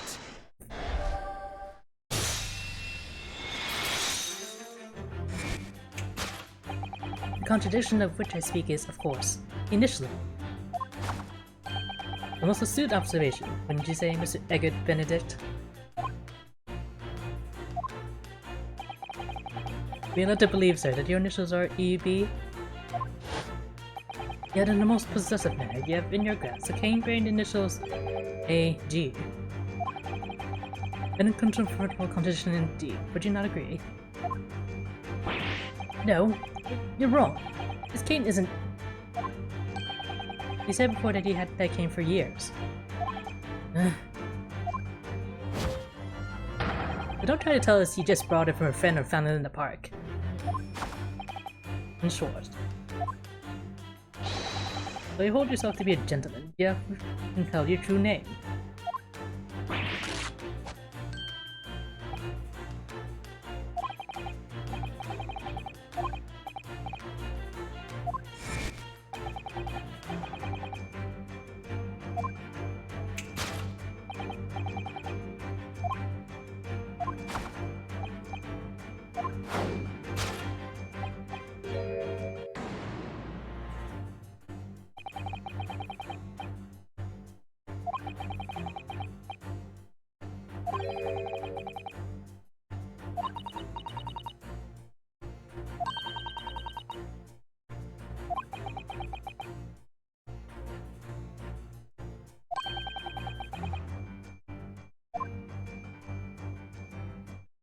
Well, it's not his color for one thing.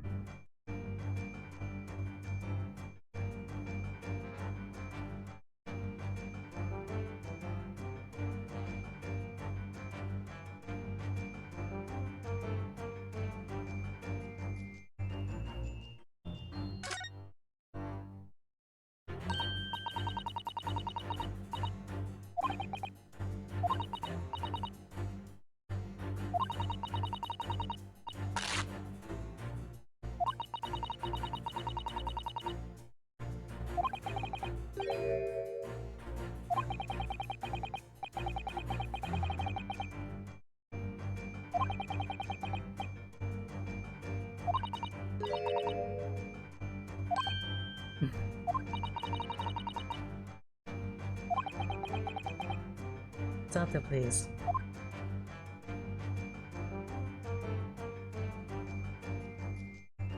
Take that!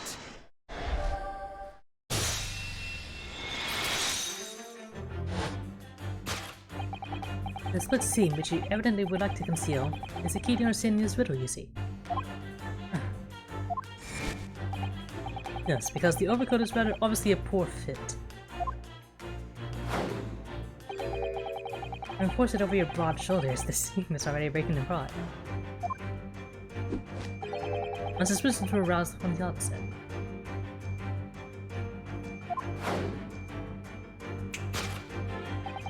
When you so boldly lied about your name and so boldly waylaid this pickpocket.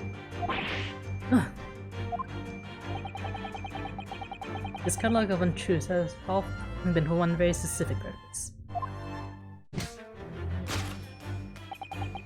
To steal the article that the young girl redeemed from Mr. Winterbank.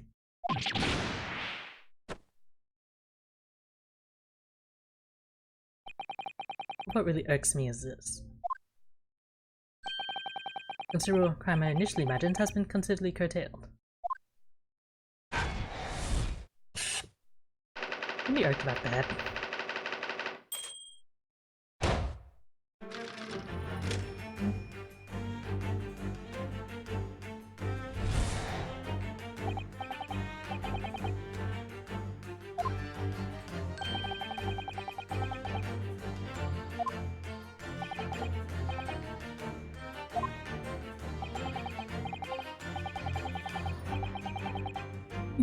It's just that I, a gentleman, designed a wheeze to fill some tawdry article of pawnage. Have you forgotten that I redeemed the article in the proper manner, using the watchword? I had not been the one to deposit it in the first place. How could I possibly know the relevant details, Mr. Pa? But the watchword can be discovered. As you're only too well aware, Mr. Benedict. Your brother plans us more time than I could have hoped. What?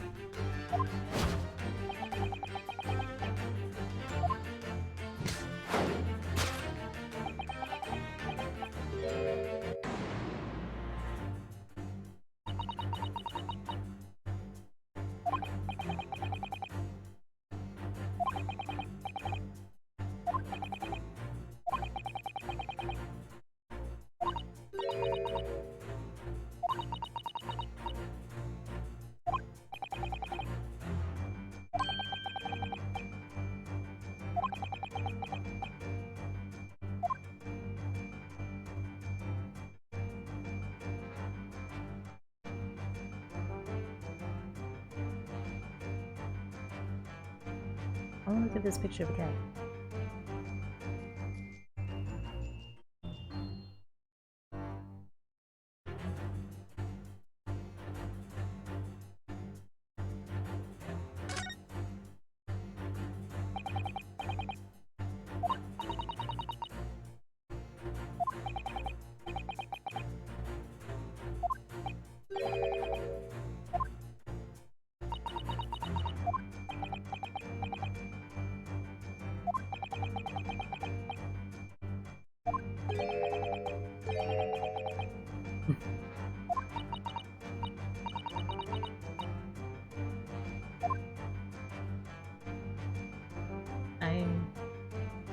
You still haven't matched it up with the same ticket, right?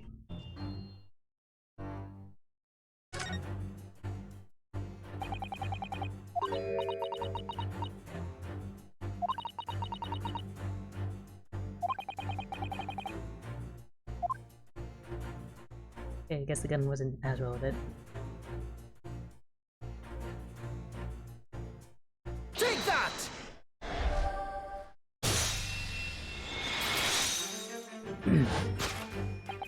The method is revealed by the note on the counter to which your eyes were inadvertently drawn.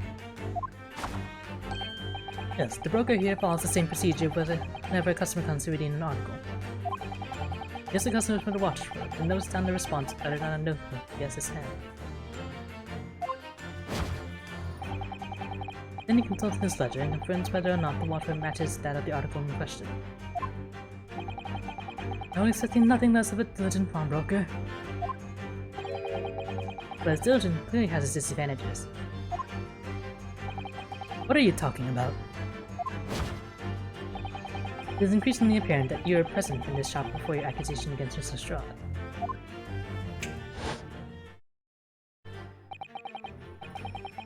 In all likelihood, you followed her inside and then observed her talking to Mr. Wintermere. The dungeon broker made a note of the watchword, as is his common practice. You observed him writing the word professor on the notebook beside the ledger.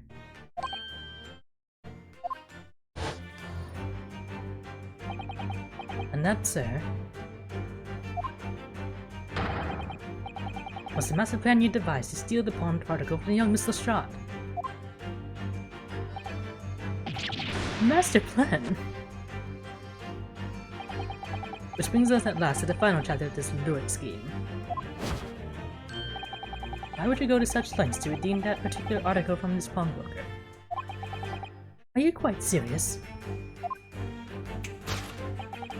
For an ill-fitting overcoat that hardly seems to justify the effort, much less a worthless music box disc. Well, naturally, you had very good reason to make them yours, didn't you, Mr. Bennett? I have no idea what you're talking about. Allow me to present a rather interesting piece of evidence.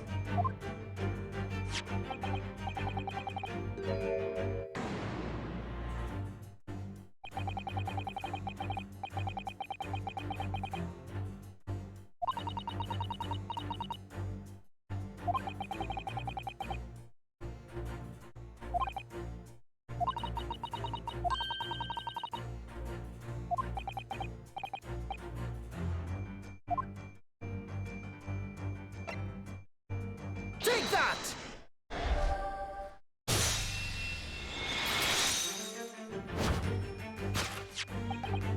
You see, this music box, this tells all we need to know. What's that on the back? It reads from Begilded.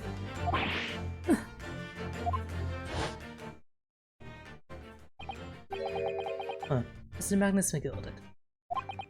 The unfortunate philanthropist who perished in curious circumstances at the Old Bailey 2 months ago.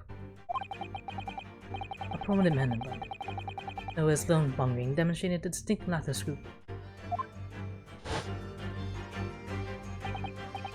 Oh, you're an associate of this, are you? Or perhaps a subordinate? Mr. McGilder was a man of unusually small stature. In fact, he was precisely the right size for that overcoat that you squeeze yourself into.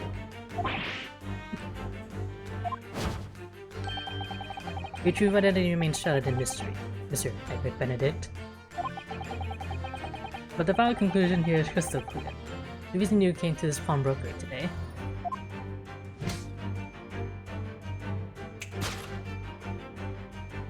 was to retrieve an article left behind by the late Magnus Begilded.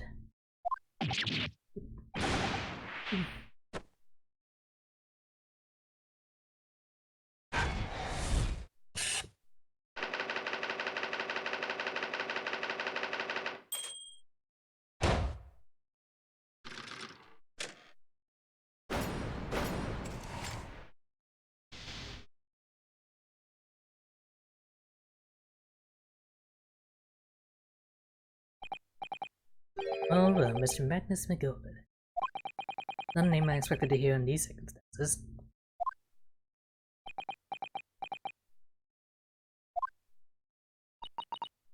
Mr. Sholmes, I'm afraid there's something very troubling on my mind. Pray tell, Mrs. Atta. Well, according to what Mr. Minterbeck told us earlier,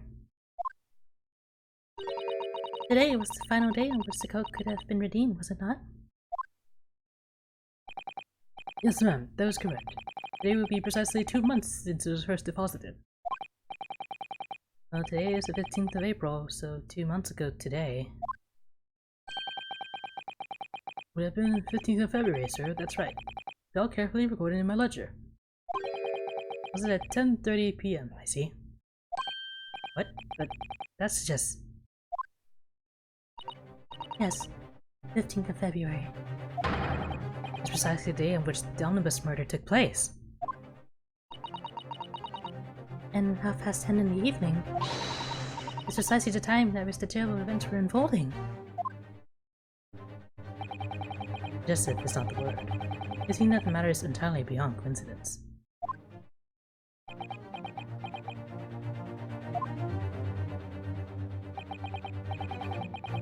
You are, of course, at liberty to make whatever outlandish deductions you choose. However, I must insist you hand over the music box sticks now. Sir? No, there are too many guns in this establishment. It would be a terrible shame for you to return to your native land in a box.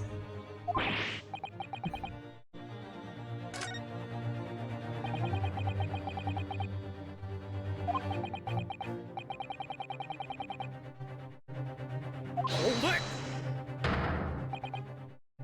Mr. Winterbank. This is my shop. I can't allow any harm to come to my customers. If that were to happen, I should have to take my own life. That's not helping. Yeah, so many side characters getting their own speech bubbles. Mr. Winterbank, no.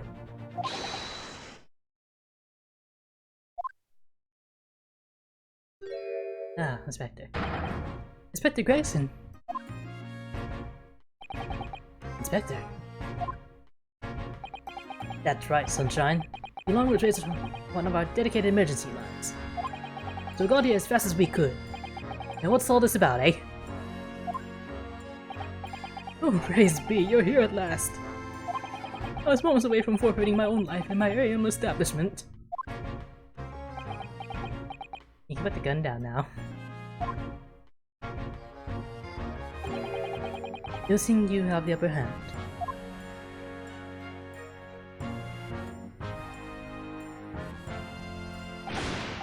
Right, we lot have got some explaining to do. I don't appreciate being bothered with some petty argy-bargy.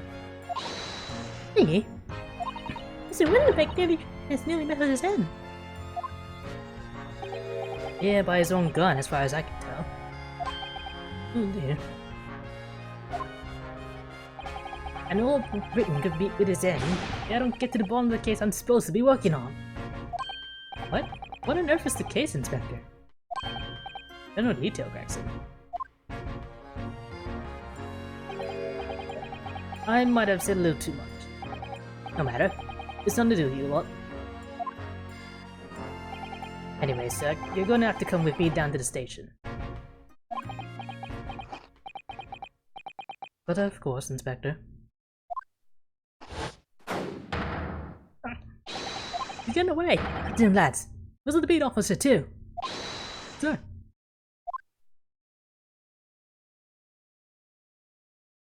Oh, you see, didn't steal your infinite cone of fish and chips. Just spent a desert frontons around here recently. They fitted emergency buttons underneath the counters for brokers to let us know when there's trouble. Oh, Inspector, I was very worried there for a while. Very worried indeed. Now then, is it permanently in mourning? Oh, yes? I'll be taking that whatever it is of Picolas down to the yard, thank you very much. So hand it over. Oh, yes, of course. Oh, don't give it to him. It's mine, that is. Mine. I'm sorry, miss. But anything belonging to Gilded has to be taken in as evidence now.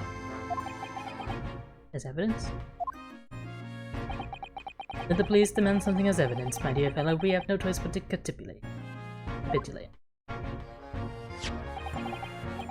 It's all yours, Inspector.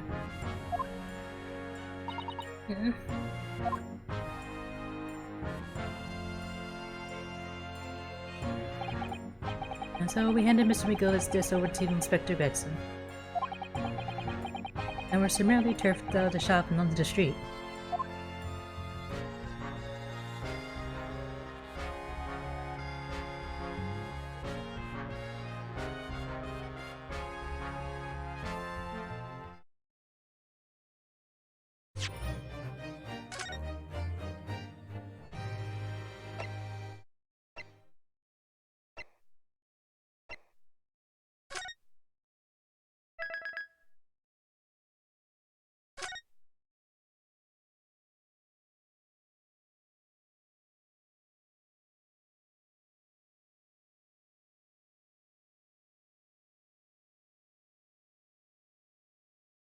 I think we can do mostly, if not all, the investigation part today.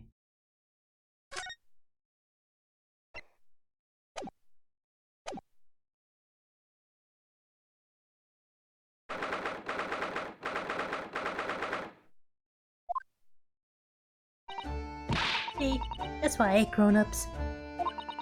All do is feed you a pack of lies and take stuff away from you. Well, really, Mrs. Strahd. Tell me, is that overcoat keeping you warm? What? Oh my, surely you were given that. Yeah, the deal let you keep it. You had to look daggers at him for long enough. Went through the pockets and then said, "Go on then, have it," before telling me to stop it. Always pays off getting people look like you hate them. I can't help feeling that it's going to get you in serious trouble one day.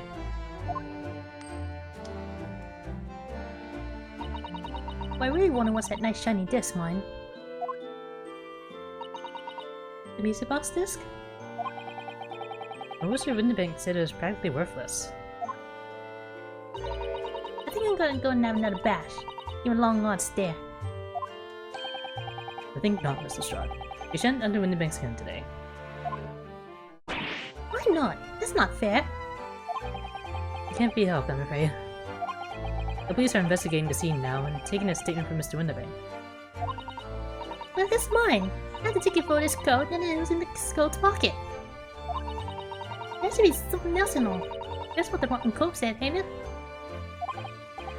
Yes, he did mention something about another article, didn't he?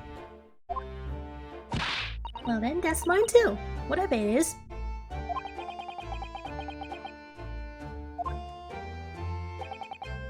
Mr. Strahd, I think it's time to admit defeat.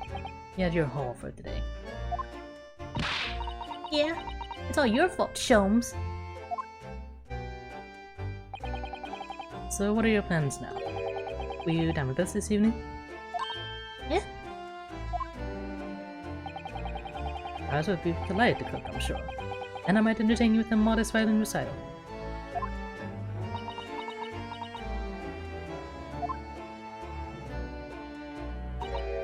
Nota. Oh. We come round your place, eh? Have you lost your head or something?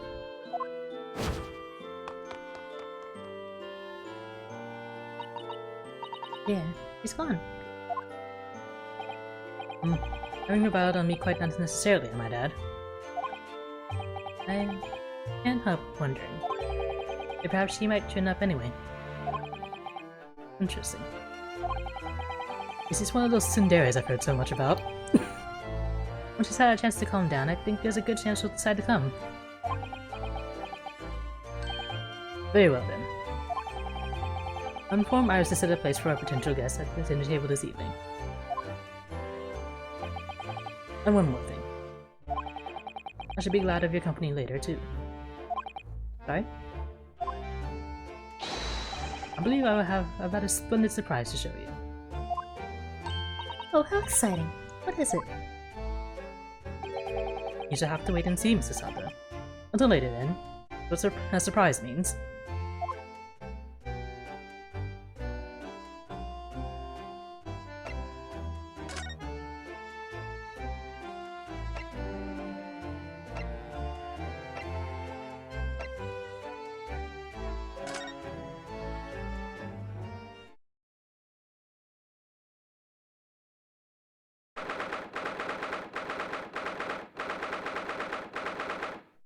You've had a busy morning. Naruto didn't get to eat breakfast. Ah, Susie and Reno. Come in. Good afternoon, Iris. Thank you so much for breakfast this morning. Oh, don't mention it. Goodness, little time already. Busy as always? I am. I'm preparing everything for dinner this evening. Already? You're obviously cooking something special, are you? Oh yes. After all, we have a special guest joining us. Yes. Guess who it is? Go on. You'll never guess.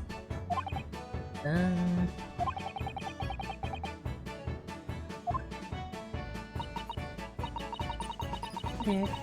It's awkward when you already know the answer, isn't it? Skilly! Isn't that exciting? Oh, what a surprise! Yes, that's wonderful news!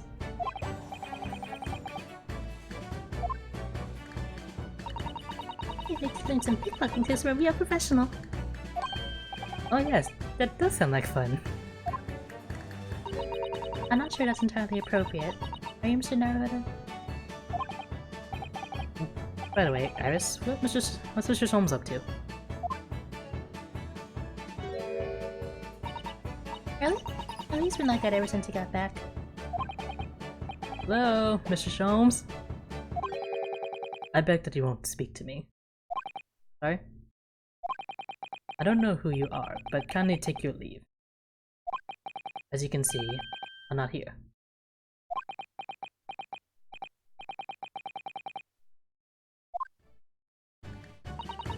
I do apologize. When he gets like this, he's completely oblivious to everything. Yes, I see.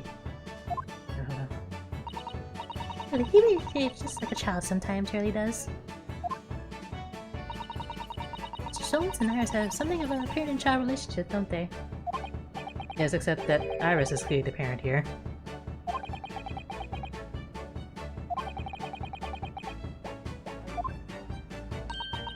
What's the matter, Bruno? You have never such a funny look on your face. Oh, no, it's nothing. I know what it is. Why does this girl live here with Mr. Schultz, you're wondering? Am I right? How? How did you? Oh, Bruno. I can read you like a book.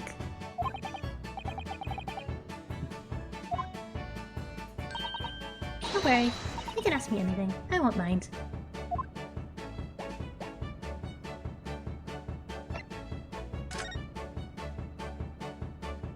I guess that's most pertinent. Sure, I've been wondering why it is that I live here with Harley, haven't you? Well, it has crossed my mind that in very real parents. And Mommy and Daddy aren't with me anymore.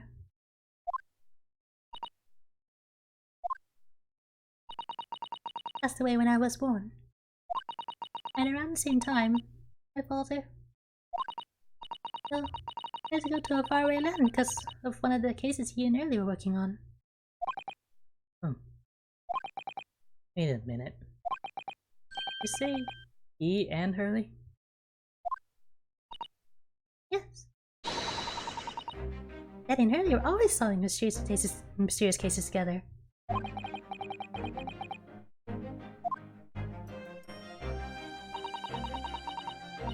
He wrote them all up in his diaries. That's what's in the middle chest over there.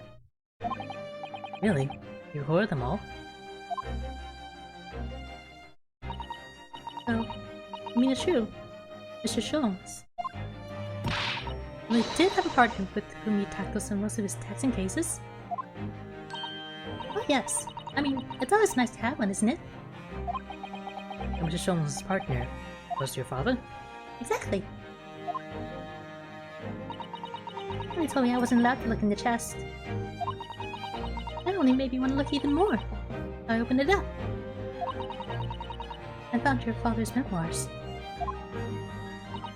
Yes, so I asked Hurley. Who wrote these? He nearly fell off his chair. But then he told me. That's when I found out that the author of all those accounts was my father.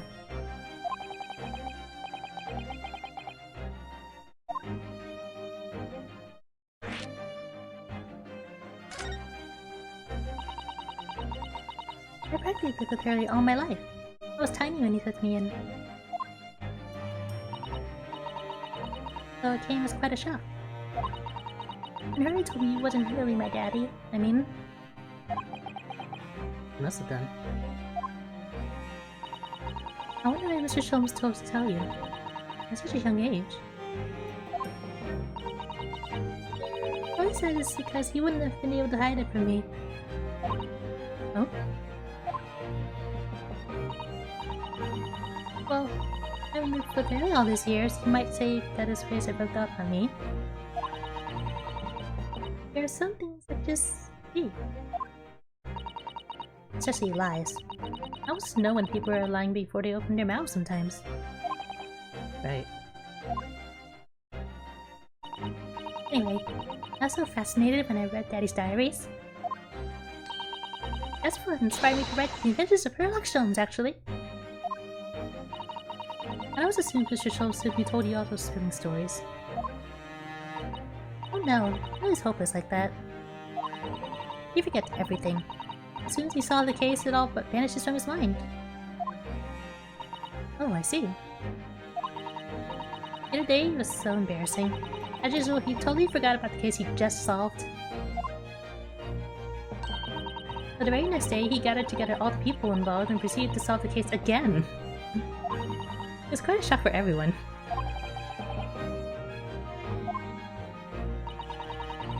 Share your father's surname, don't you, Iris? That's right, Wilson. And he is Dr. John H. Wilson. Under his diaries like he's a doctor of medicine, you see. It's propelling me to study and study so that I can earn a doctor as well. Are you finally getting it, Ryosuke?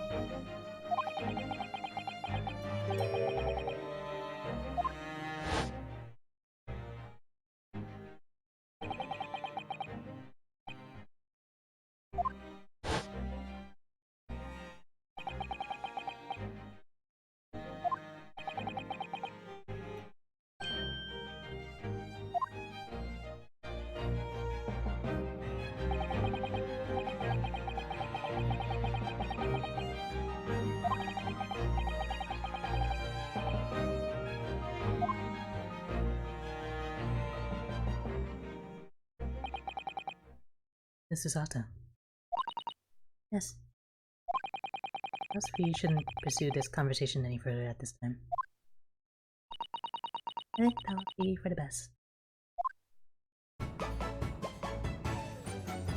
Anyway... So, by taking Mr. Shot, the young woman from the village 2 months ago, right? Yes. I also stole my experimental smoke grenade launcher. Well, after that trial, I invited her back here and we had dinner together. And now we're just the best of friends. Oh, what a lovely tale. Yes, now if I bump into her on the street, she runs away as fast as she can. Oh. I chase after her down the back alleys.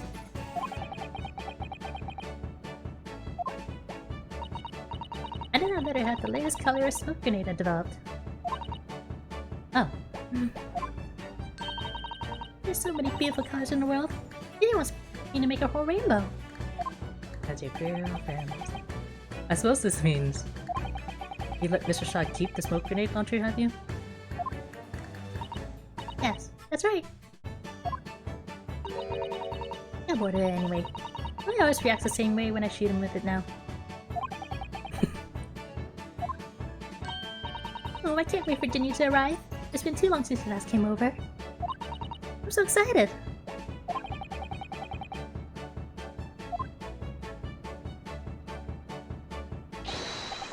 Dear fellows, how good to see you. Mr. Soames. Why did you not make your presence known to me before? Well, no matter now. So, how the devil are you? We've been with you for most of the day. Goodness, really?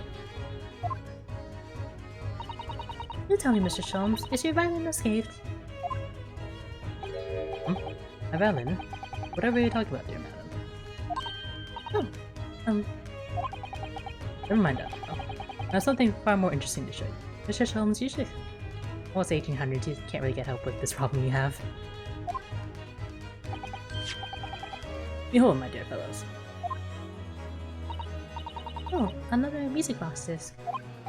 No, not another disc, Mrs. Otto. This is the one Gregson demanded we hand over as evidence. Mr. McGilder's disc. Oh my. Then what's it doing here? You know, at times with Naruhodo, I think that though I have an undeniable turn for detection, I may well be more adept at Lawsony. Ooh, that would be wonderfully exciting. I'd be a pickpocketing assistant. I really could be our go-to lawyer if we ever got caught. No. Right. Plus, Susie has such a speed of crime writing. We can write all our menacing crime notifications. Yes, I'd be delighted. To Sato now.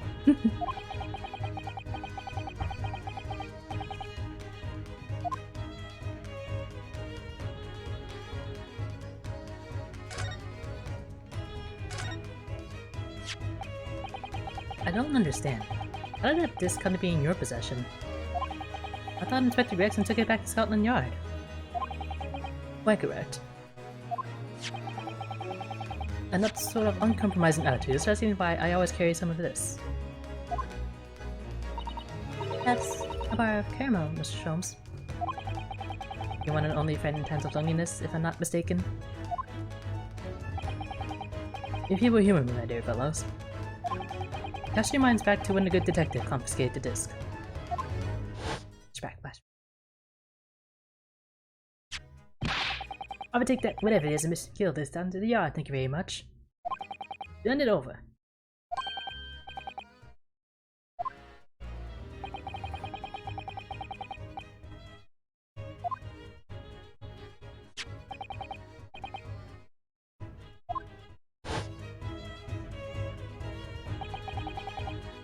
For the briefest of moments, I had the disc in my hand, did I not? Yes, you did. But I still don't understand. It was at precisely that moment that I summoned my one and only friend into action. You switched it out with your caramel bar. I pressed this into a pair of bars, like this. That's amazing. This and all the musical protrusions I've made an image in the caramel. Indeed. This caramel is quite exceptional. I developed it myself, you know. Usually soft for making impressions, but resistant to melting. Result of a precisely controlled solution. Fine caramel. Extraordinary. Carrying a pair of these on one's person frequently proves very useful indeed. Take a house key, for example. A simple press and its unique form is duplicated. You can enter anyone's property at will, never without actual gross nourishment. Yes, it sounds illegal. From the image, I was able to create this. I confess I was most curious to know what manner of music would issue from the disc when played.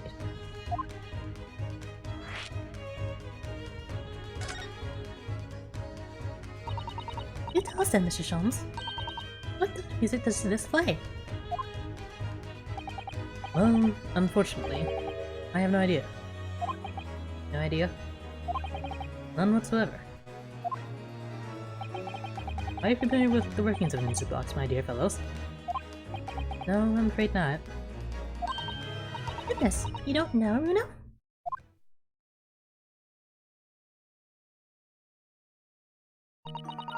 Inside a music box, there's a special metal piece called a comb. That's what produces the sound.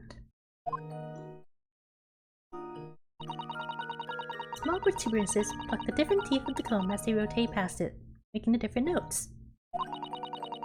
The first music boxes to be invented uses a rotating cylinder with protuberances on it.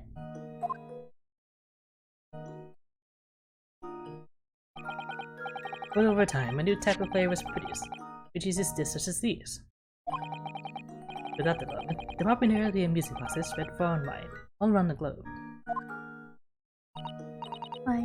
Why exactly? Because the discs are easy to produce, and can be interchanged to facilitate the playing of different tunes. There are a great many firms in Europe now manufacturing music boxes as a result. It's wonderful to be able to enjoy music, even when no performer is present. But it is the very success of the invention that means we are now presented with an insurmountable problem. What do you mean?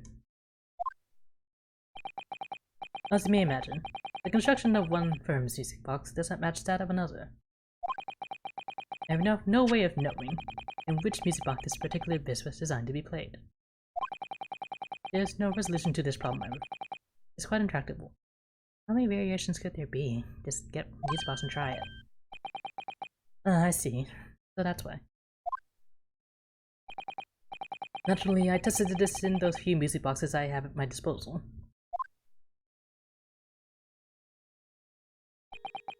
But as you can hear, to no avail.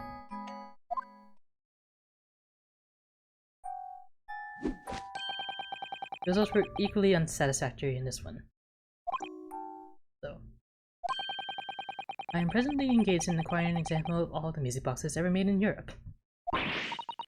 Every single one? That's early for you. Always taking things too far. Oh, my dear girl, a non-solved riddle is quite repugnant to my constitution. But surely all the different types in Europe will amount to a huge volume of music boxes, won't it? Yes, that is certainly true. In the worst case, I shall just have to ask you to vacate the attic room. What?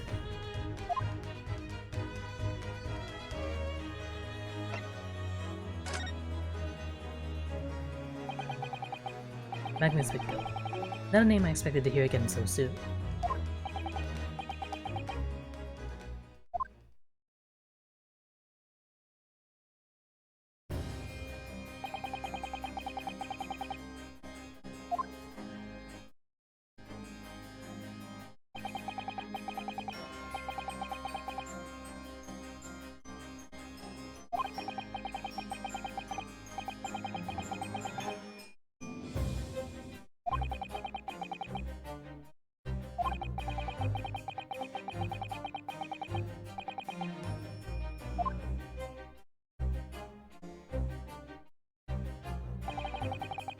Even though we successfully established Mr. innocence in the trial, the newspapers are still claiming that it remains an unsolved case.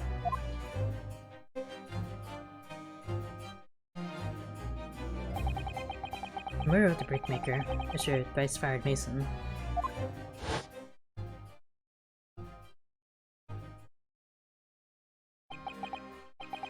in the end, the truth of the matter remains a mystery. We still have no idea what really happened that night.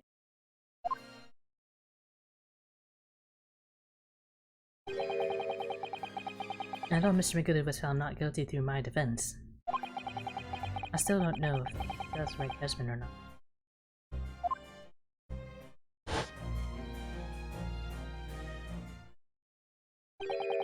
It would appear the case is not yet closed.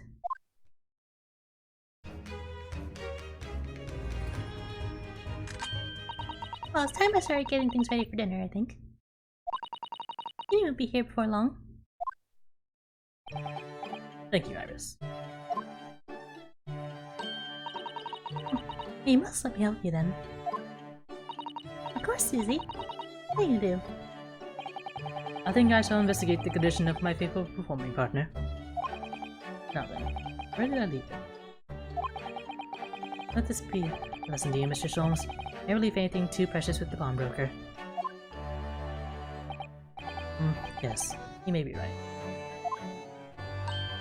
Oh, that reminds you of something Mr. Windenack said before. He said they had a manuscript of Iris's in pawn, didn't he? Did he? Yes, he definitely mentioned it. Mr. Stone's latest tale of otherworldly mystery lies filmed in my storeroom, were his words, I believe. So you heard about that, did you? I expect you were as incensed as I was. Oh yes, the idea of such a wonderful story languishing in Mr. Windenack's storeroom, gathering dust. My dear madam, I'm quite sure I told you already. The pawnbroker storeroom is the safest place for it. More secure than a bank's vault. And what about your Stradivarius, Hurley? Was that safe and secure? Well, there may be the occasional mix-up.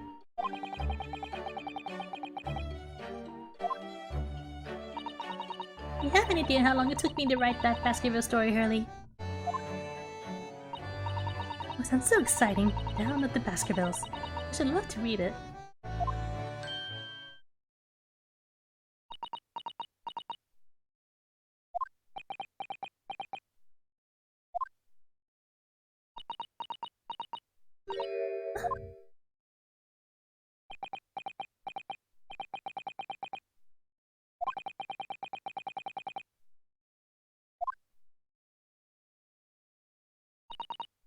Susie, what did you just say? You said the Hound of the Baskervilles. But how could she know the full title? Oh, that's because Mr. Sato is such a great fan of all the stories about Mr. Sholmes, of course. But Bruno, the Hound of the Baskervilles has never been published. What? When I showed Hurley the manuscript, he told me that I wasn't allowed to publish it yet. I don't understand. That's why he said that he'd keep it safe. Until it was the right time for the story to be made public, you see. So that's why the manuscript is at Winterbanks? And yet, how could Susie here know its title? Well, Hurley, what's going on?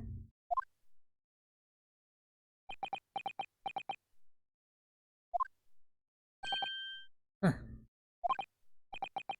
What is it, Mr. Sholmes? It would appear our guest has arrived. Mrs. Strahd.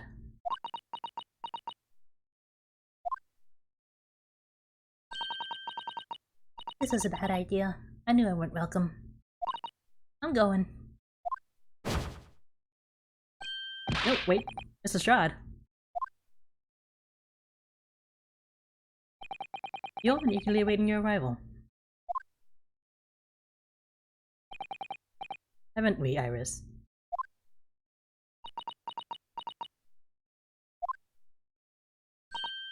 Oh yes, it's right there, Jenny. I have everything ready in a jiffy. Come on, Susie. Right, of course. It's a pleasure to see you here, Mrs. Strahd. Please, make yourself at home. Don't stand in the doorway, my dear girl. Come along in. What say you to some Mendelssohn? Won't take no for an answer. Some medicine.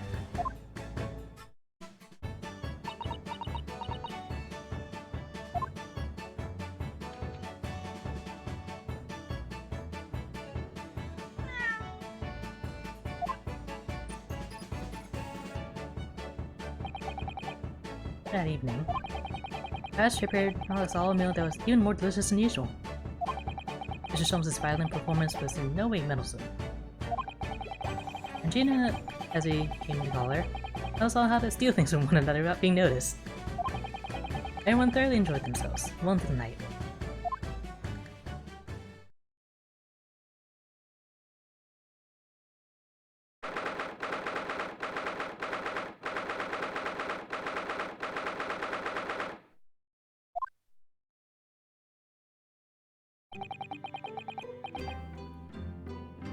It was a very enjoyable evening, wasn't it? Oh yes, Ross's cooking was truly divine.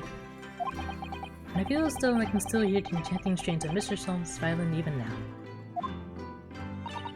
Best of all, I might could steal the glasses from His Lordship's face next time we're in court.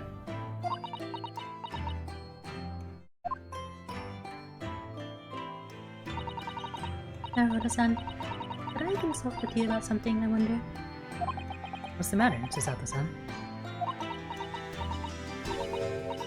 It's about the telegram I received. Huh.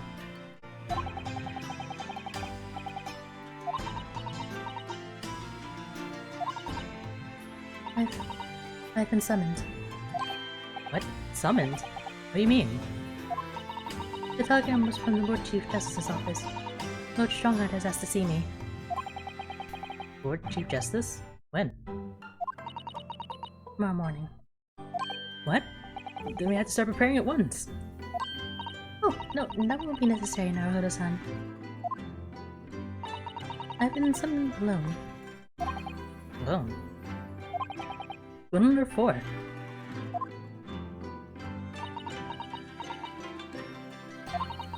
I have no idea. Suppose I shall find out tomorrow.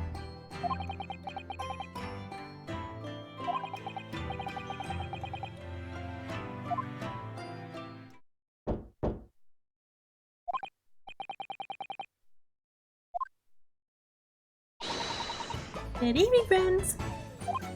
Ah, Iris. Hello again.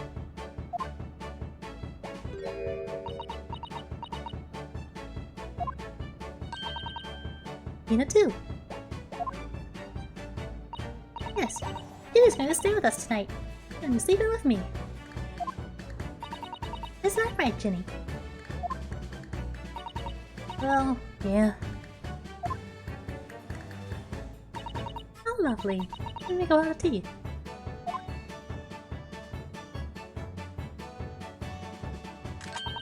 You know, I heard so much today. Oh, what in particular? Those things Ginny showed us. Wasn't it wonderful? Ah, you mean all those pickpocketing techniques? We had fun trying them out on each other, didn't we? They awaken a natural talent. I could earn a living from it.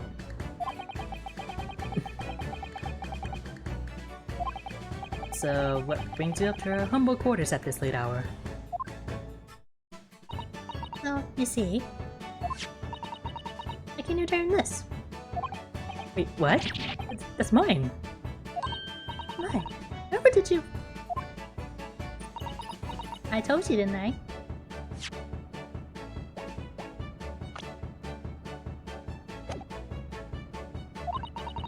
I have a natural talent for it. Oh, yes, I'd forgotten.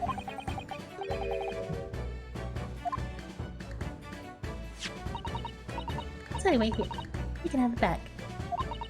Not that I can really understand why you wear it, though. Thank you. Alright then, good night. Yes, good night.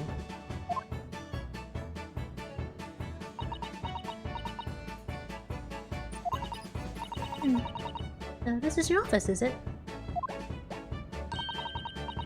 What do you think, Jenny? I think I wouldn't fancy me chances with a lawyer what lives in a place like this. Yes, me too.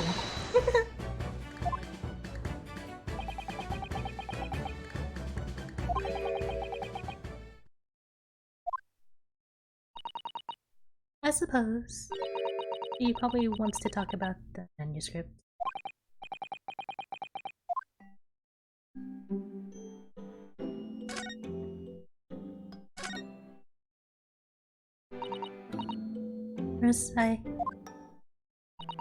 I suppose you're hoping to talk about the manuscript, aren't you? Aren't you gonna tell me? I'm so sorry. I need a little more time, please.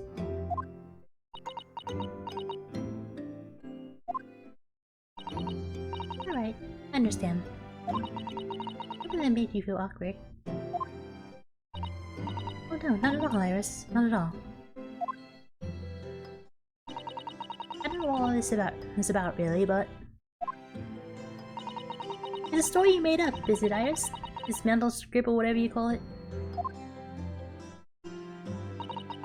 It's not exactly a story that I made up. It's something I read in Daddy's diaries.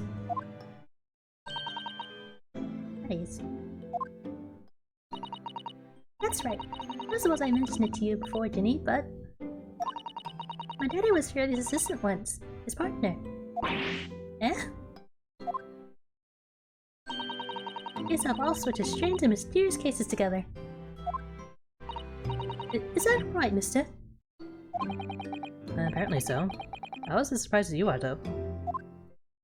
And then he wrote all the details of every single case down, you see, in his diaries. I studied them and write my stories based on what actually happened. So, where's your old man now, then?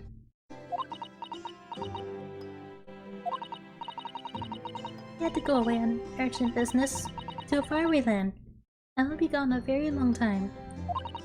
So, I've never really met him. Oh, right.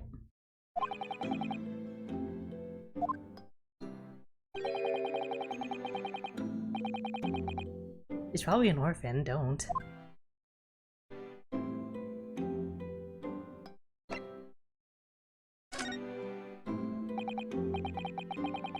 Iris, this sounded like the basketball story.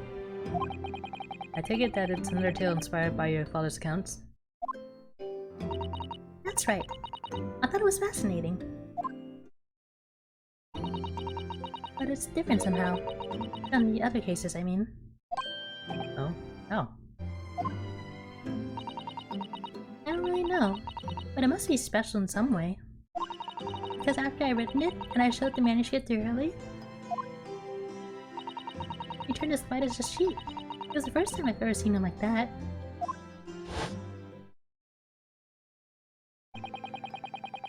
It pains me to have to say this after you've toiled over it for so long, Iris. But this story must not be published at this time, under any circumstances. Oh, why not? This is one of my best works. I'm not at liberty to say. Not now. So please, do not ask me.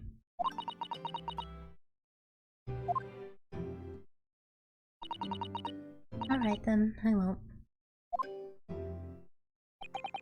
But I do solemnly swear that we'll explain everything one day, when time is right. And that's how the manuscript came to be Mr. in the bank, isn't it? Yes. I always said it had to be somewhere very safe. I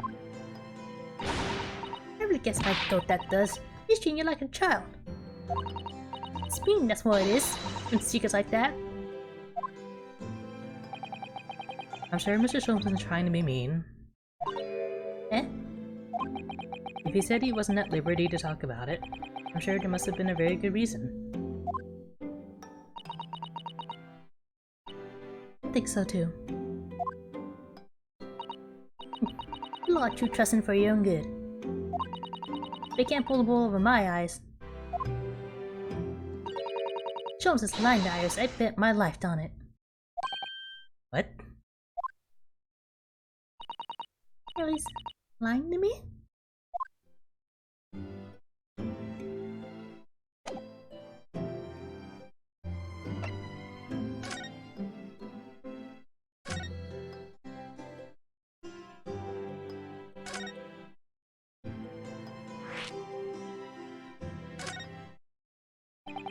I realize that I don't know anything about your parents, Gina. I ain't got any, have I? Never did have. Oh. Look, Easton's full of orphans like me. No one wants nothing to do with us from the minute we're born. Not even our mums.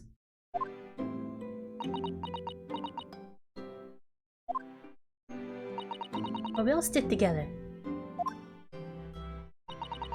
The other ones look after the little ones to make sure they get by. So that's why you're a pickpocket.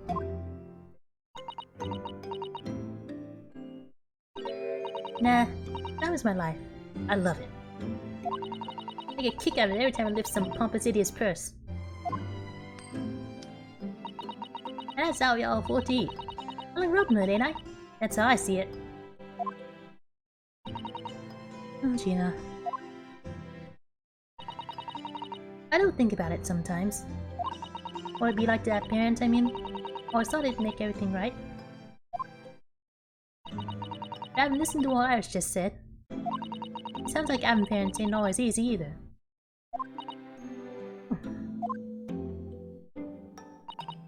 I mean, if you know you never had him, you don't feel like you always wanted to meet him. It's true.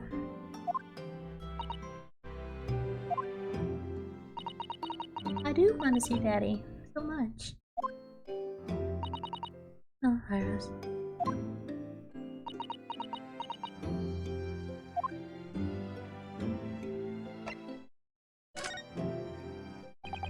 Gina, what did you mean when you said that you know Mr. Sholmes is lying to Iris?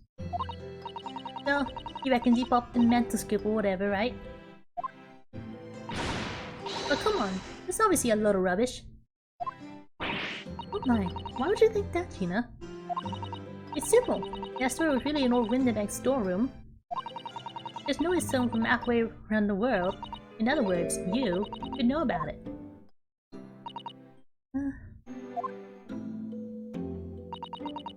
Sorry, Iris, but if you ask me, he sold it.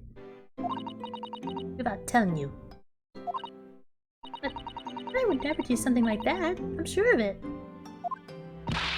Huh. Girls do a lot worse than that, believe me. Their face sly as the lull of him. He just ain't realized it yet.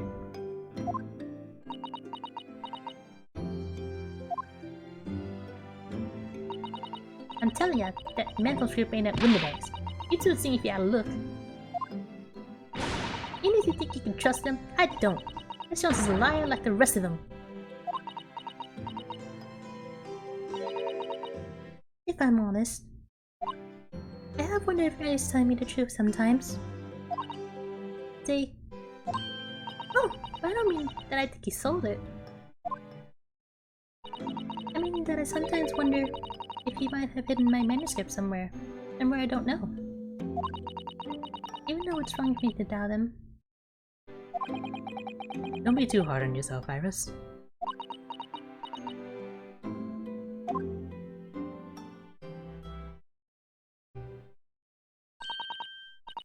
My goodness, look at the time. Come along, Ginny. We should go back downstairs. Yeah, alright. Please, don't mention any of this to Hurley, will you? No, of course not. Good night then, Iris. Good night, Gina. Must let me make breakfast for you tomorrow morning. I insist. Oh, yes, Suze. I can't wait, Susie. Good night then.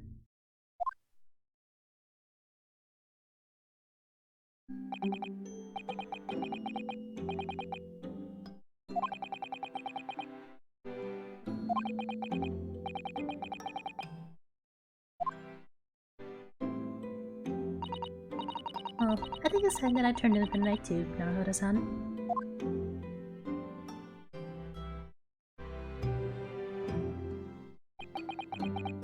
Dr. John H. Wilson. Iris' father. But also, name of the murdered visiting professor at University. It can't be a weird coincidence. There's something deeper going on.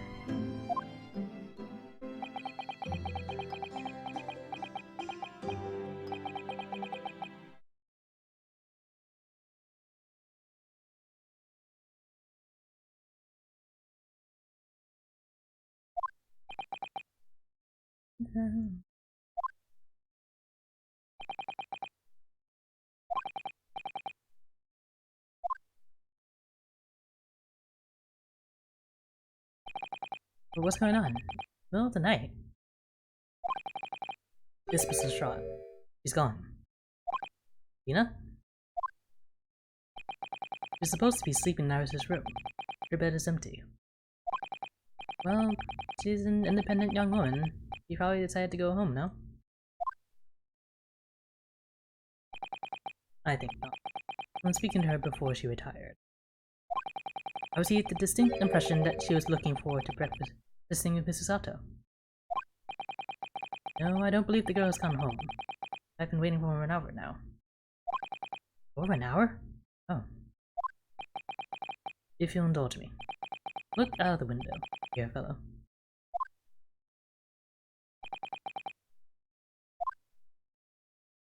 What's all this then?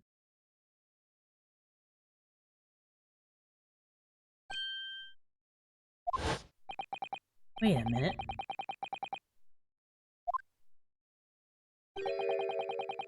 That's Mr. Winterbake's Hong Rookery.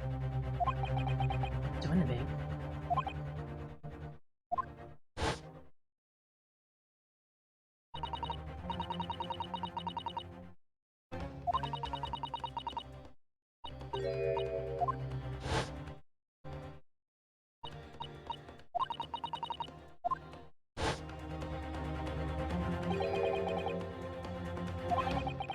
You seem to have some knowledge of the situation, Mr. Naruhodo.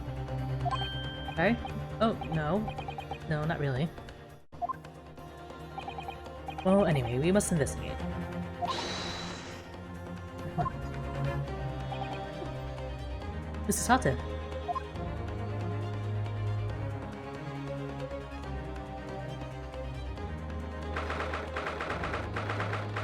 Hey, when in the morning. The door to window banks is open. And the lamp is burning. It must be Gina, doesn't it? Let us hope it's nothing more sinister. What? Come, it's not a moment to lose. At least something is afoot inside.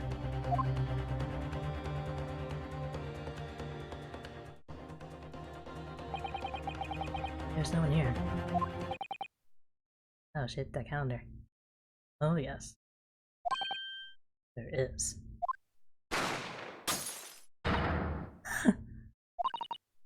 Mr. Sholmes! Mr. Sholmes! What the? Leave me, Mr. Naruhodo. What? After them, go! Right.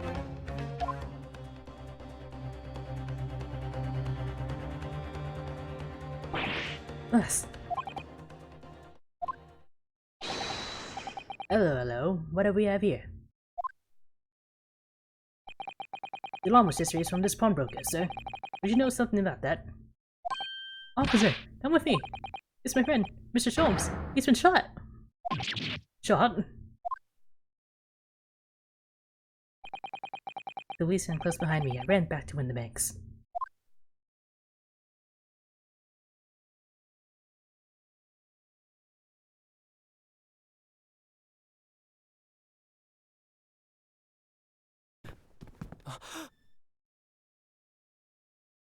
Mr. Sholmes! Mr. Narado! How bad is it? Never mind me, but there's much at stake. Behind that door. In the storeroom. He's gonna be fine. Hurry!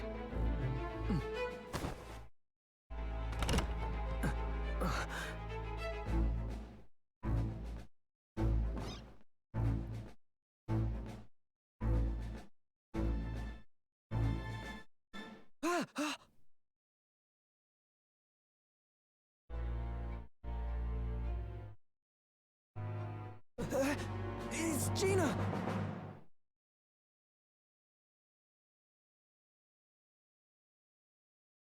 Dun dun.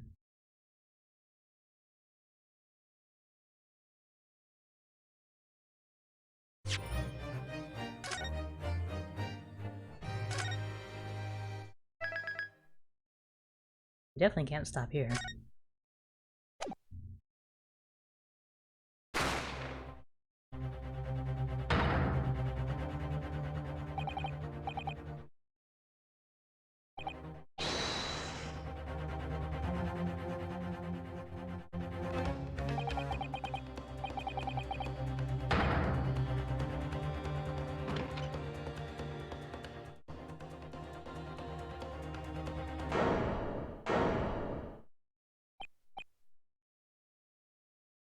You know, why are you holding a gun? Come on.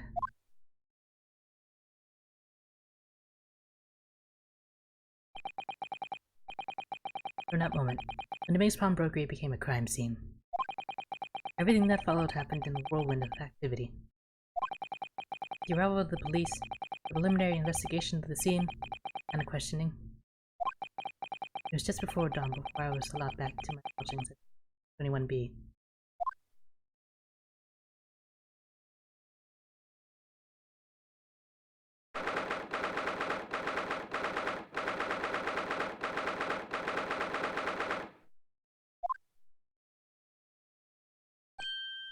Oh, Iris.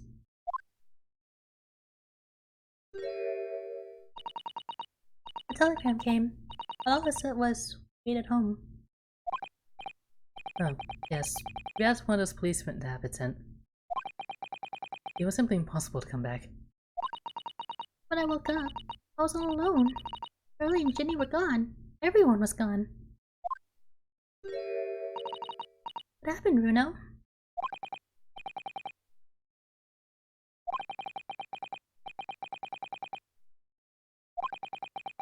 I'll explain everything that I know. I think awful has happened, hasn't it? Yes, I'm afraid so.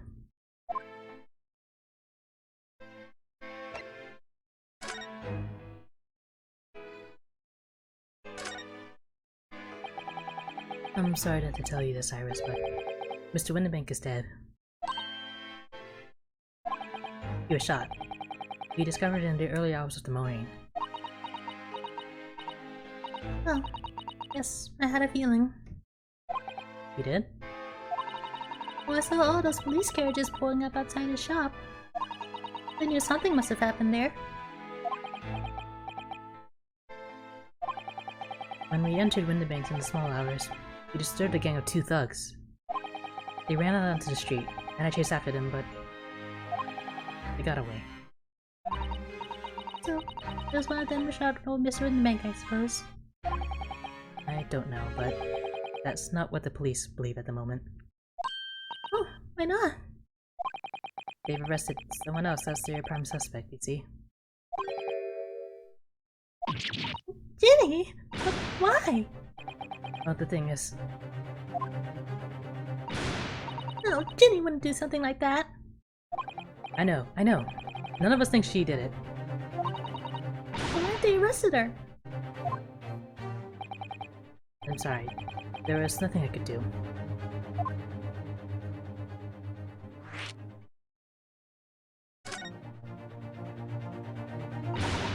I don't understand why they arrested Ginny. It's not fair. The 2 thugs there at the scene. Why aren't they the prime suspects? After all, they shot Hurley dead, didn't they? No, I mean, Mr. Sholmes isn't dead, Iris.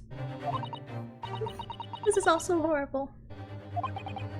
The thing is, Mr. Windibank was found on the floor in the storeroom where he keeps all the deposited articles. And the storeroom door was locked from the inside. See, But he wasn't alone in there.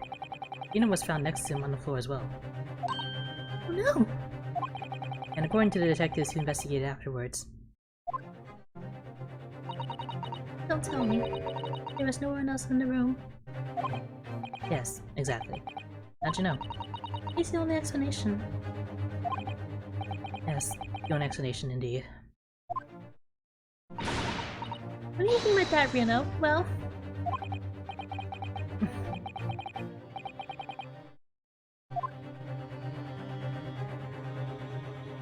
It always gotta be like that in these Lockwood mysteries. where's Hurley then? Is he still there investigating the scene? You really ought to have some breakfast. It's not good for him to miss meals.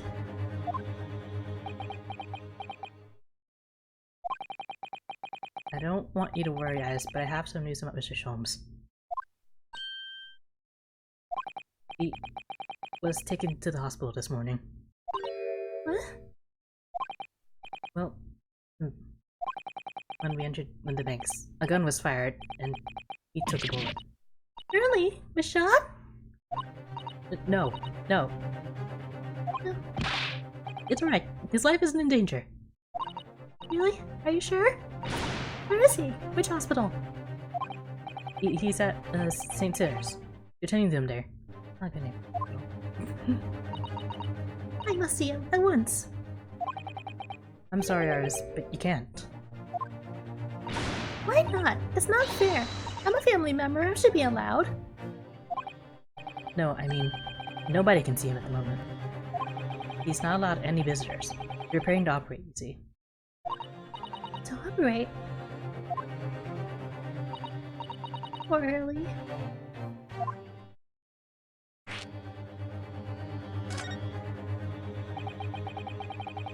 It was the 2 thugs who were in Mr. Windibank's shop. They shot Mr. Sholmes when he disturbed them, you see.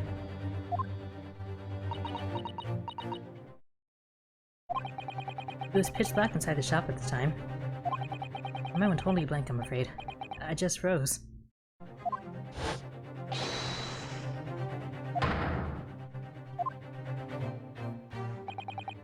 After that, I ran out into the street, but...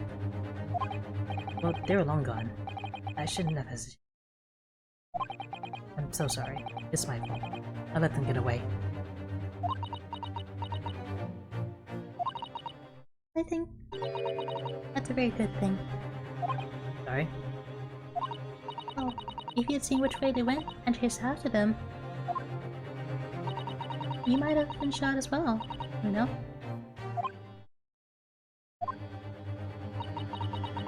on top of everything else, I couldn't bear that. Iris.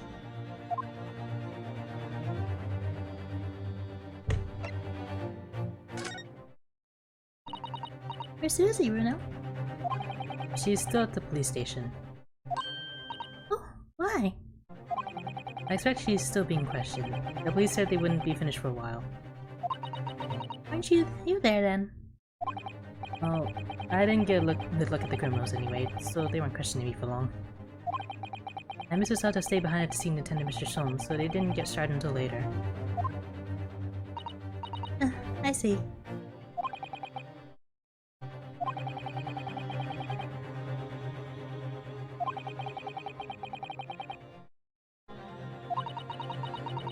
You should have let me know and I would have come to the station.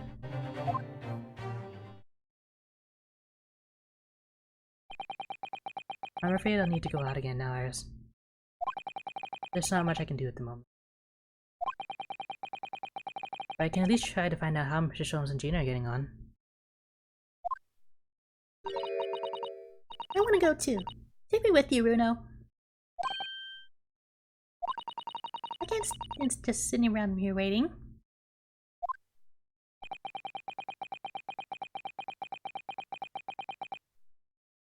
It's fine. Alright then, Iris. Perhaps you can help me? Yes, I'd love to. He's at the prison. Mr. Solms is probably in his hospital bed. I'm afraid I have to visit the crime scene. We need to conduct a thorough investigation. I can see you're ready for action.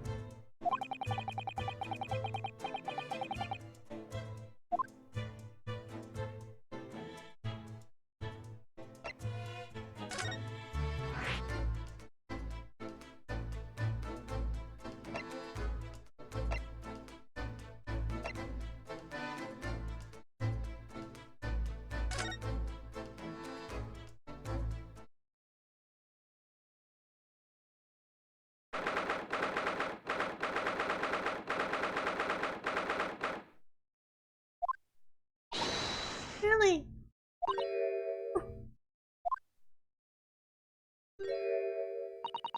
He's not here. No. Strange. The nurse definitely said he was in the bed by the window, didn't she? I know what's probably happened. He was being a big baby, and the blow wound wasn't that bad after all, so he's been sent home. I'm not so sure about that. Maybe or not. There's no question that it was a fairly serious injury that Mr. Solms suffered.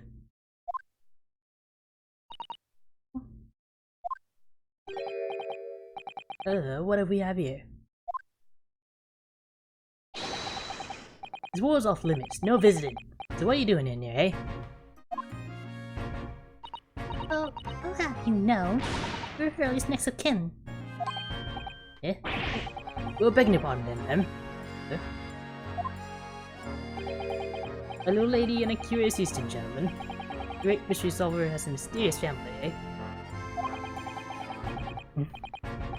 Sure.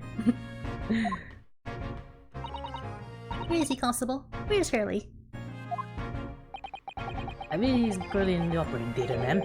Undergoing an extensive operation. Extensive? It has been several hours since he went in. Where? Is he going to be alright? Well, it doesn't appear to be working, you see. The anesthetic, that is.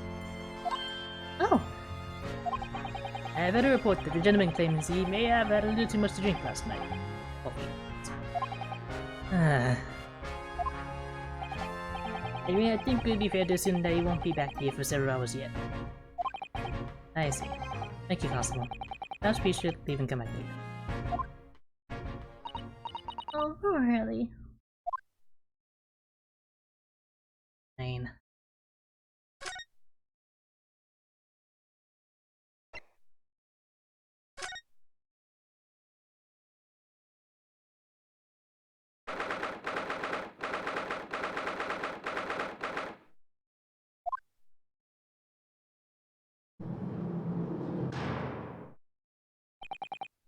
Hello, Gina.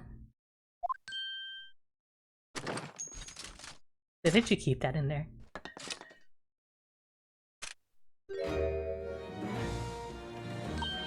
Oh, these are the grenade launcher alien I made.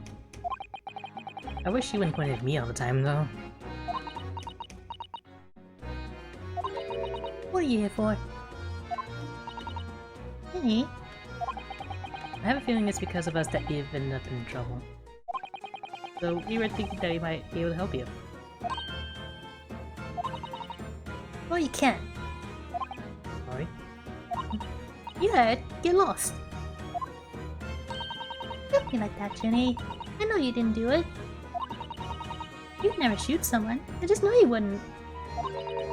You think you know me? Pull the other one. You got the first idea about the likes of me. I'm a thief. I pinch people's purses when they're walking down the street. That's how I get by. Never saw me chance? I sneak into a pawn shop any day of the week. Just to see what I can lay me hands on. Get it? That's the kind of person I am. But Jenny... I'll be in court tomorrow, they said. Some cop came by before and said he'd be a lawyer for me or the like. That was my right or something. I told him to get stuffed. I don't need no lawyer. I don't need no one.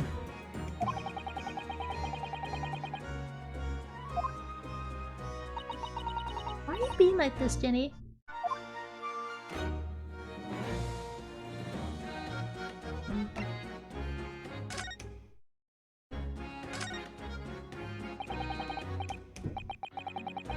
I don't understand, Gina. Why did you send the public defender away? You want me to send some papers? Representation papers or something like that? It's all gonna be rigged anyway. The whole trial. They're pinning on me because I'm a kid. That's what grown-ups always do. Why do you think that? Because that's how it's always been for me growing up in the back slums. My whole life. If you do what the grown-ups tell you, you'll get your mates dragged up by the coppers. Or worse. I've had it happen to me before and all. Been sold out and nearly snaffled in the back of it. You can't trust no one, that's the point. As soon as you do, you're gone to grass. Dead. Gina, listen. If you like intermotion, I could... Forget it. Really? Won't you trust Runo? Nah, don't. Look, asking nicely now. Just leave me alone.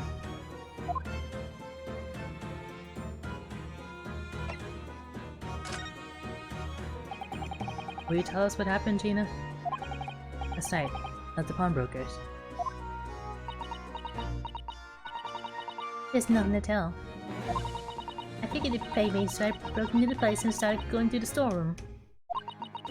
But your bloke walked in on me and you know the rest. But why, Jenny? Why would you do that? Ain't it obvious? The place is full of stuff I could sell for a shilling or two. That ain't easy, you know. It's a lot of work, and after time you don't even get nothing. Is that really why you broke into the place? What? Are you sure the true reason wasn't something else? Oh, give it a rest. What'll be the point anyway, eh? Nothing I could say would make a blind bit of difference. Please tell us, Jenny. We'll believe you, whatever it is. Believe me? Don't be daft. You can't believe nothing. Everyone lies all the time. And you know what? When it comes to liars, I'm the biggest of the lot. I've told some unforgivable lies I have. What do you mean by that? What unforgivable lies?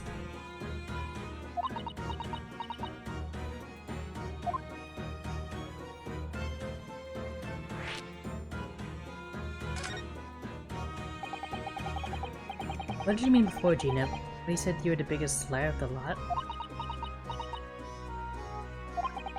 Why don't you tell us what these unforgivable lies you've told are? Maybe we can help. Sorry.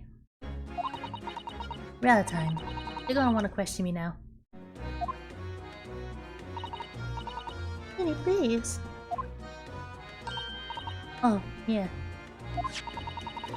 I wanted to give you this. Something to remember me by.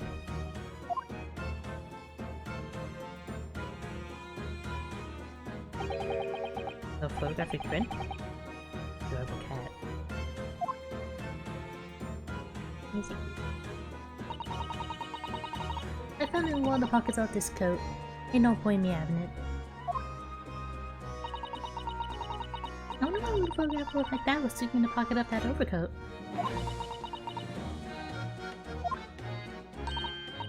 Anyway, don't bother coming again. Bye. Penny.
Is this where it happened then? Last night? That's right. The two thugs I told you about were obviously ransacked the place looking for valuables. But... apart from the policeman in here, you wouldn't know anything that happened. There's no sign of a disturbance. No, you're right about that, actually. In fact, if anyone, it's the police who seem to be the ones doing the ransacking. I know what you mean. You're like a gang of organized criminals, all dressed in black. Oh, I heard that.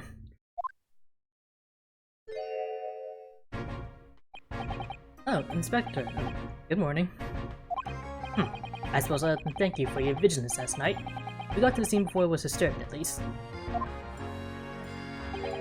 Shame you let the two rogues get away, mind. Yes, I'm sorry about that. I thought you signed extra men to the beat around here, Brexy. Now look what's happened. Riley's been injured because there were enough police on duty.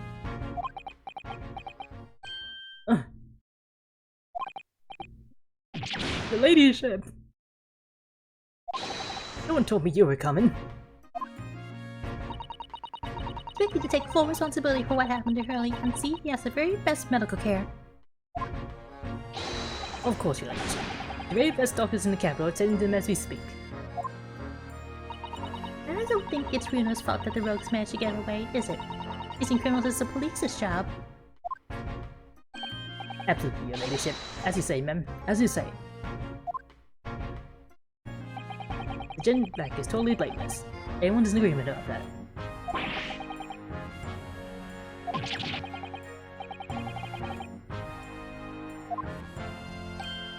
Oh, Remy matters.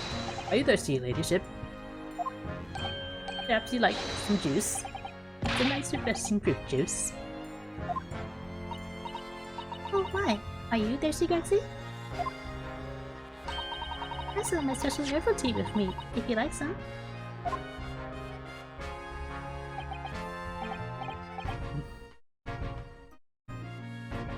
Oh, it's time for a ball tea in London. Ah, lovely. Not very much. That really hit the spot, your ladyship.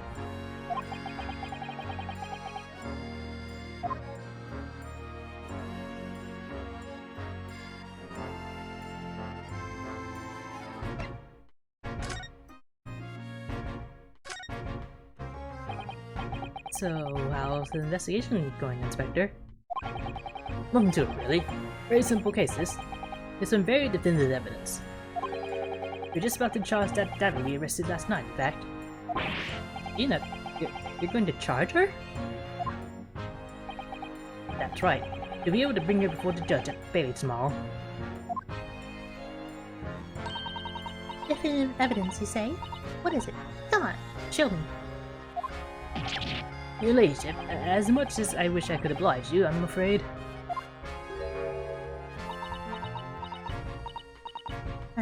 See.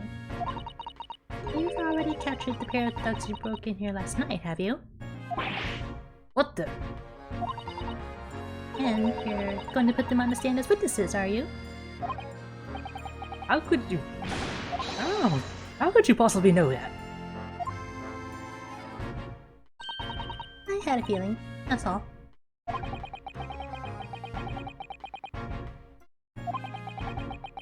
So you've arrested the two men who shot Mr. Sholmes, have you?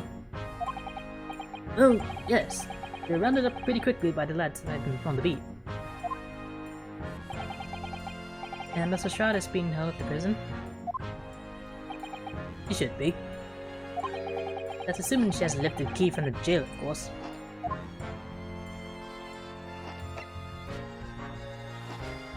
Having out those other guys can be charged for shooting somebody?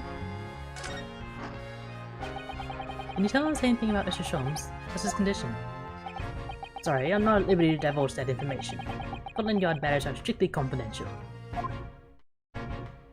Well, I know he's being operated on at St. Sinners.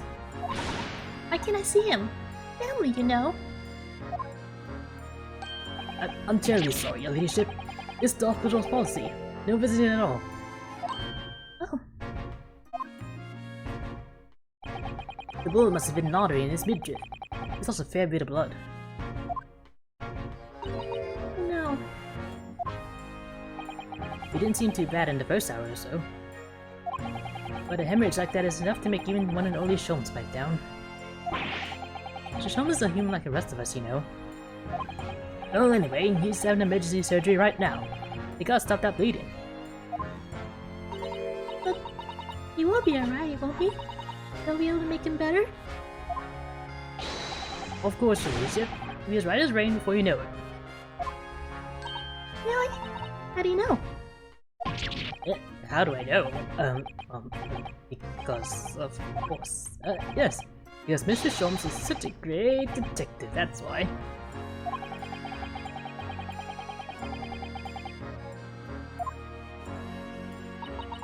Oh dear. Please don't die early. I report to your ladyship the moment I hear he's out of the hospital theater.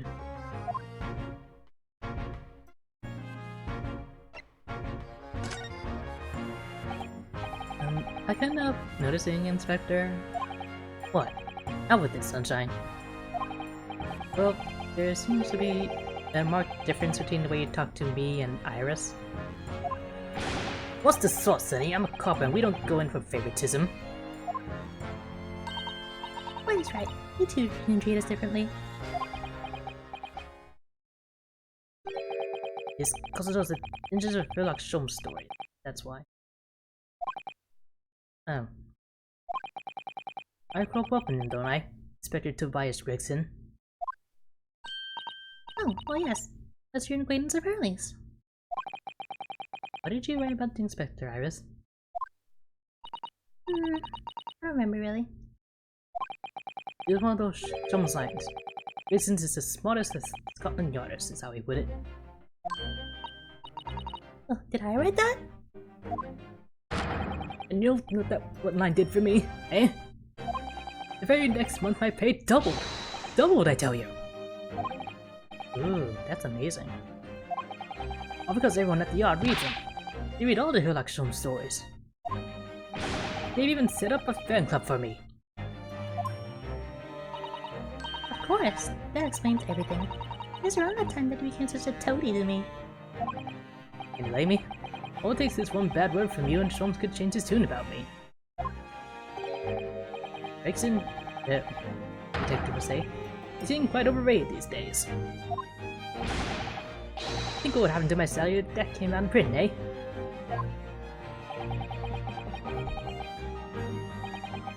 The whole thing gives me the willies. I can't tell you how many nights of sleep I've lost to worrying about it. But that would never happen, Grexy. Every month when the new Rent magazine comes out, my hands are trembling as I turn the pages. Oh, how awful for you. Here, have some of my tea to settle your nerves.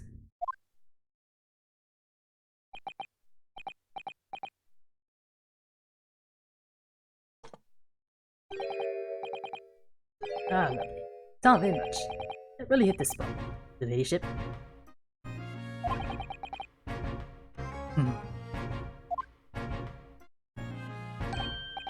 Oh, yeah. There's something I was supposed to talk to you about, actually, Mr. Naruhodo. Yes? What is it? I've got an important message for you. I clean forgot about it, didn't I? Important message?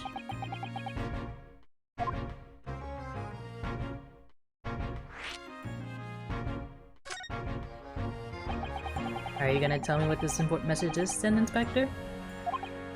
Yeah, it's about that young lady who's normally by your side. Your assistant.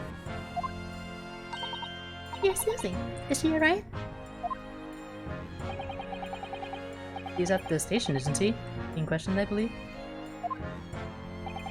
Nope, not anymore. He's at the head off. Head off? Where? Lord Strongheart's office, of course. He's summoned her. Ah. One of the whipstocks took her there in the yard carriage after we finished questioning her. Well, she asked us to tell you she didn't have to fare for the return journey and had to go and meet her there. She's got nerve using Scotland Yard as a bloomin' messaging service. I see. Well, thank you for passing that on, Inspector. Why did Susie have to go see the Lord Chief Justice? He didn't tell me.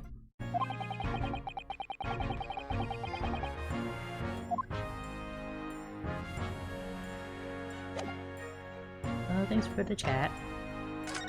I think that should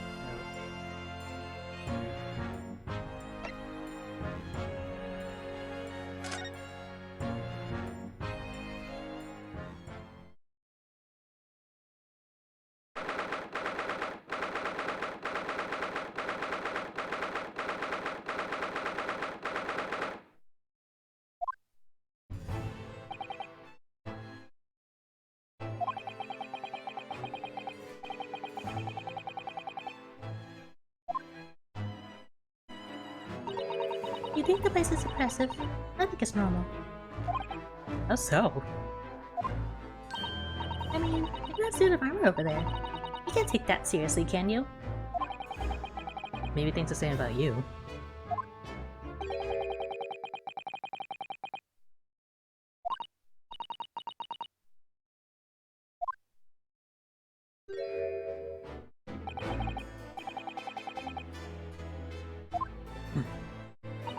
I wonder what they're talking about. They both look very serious. Very good. There's nothing further to discuss. You may return to your lodgings. No doubt you have much to do in preparation for your return to your homeland.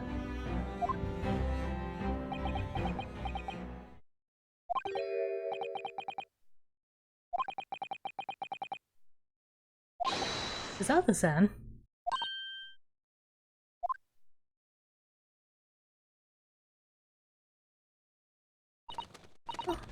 Mr. Naruhodo. What was all that about?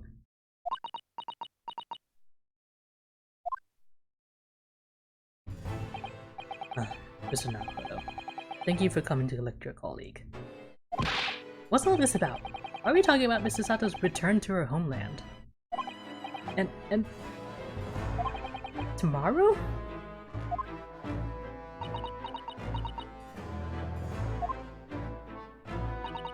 Tomorrow? Oh, what about Ginny's trial? You mean... he's been formally charged now? Oh dear.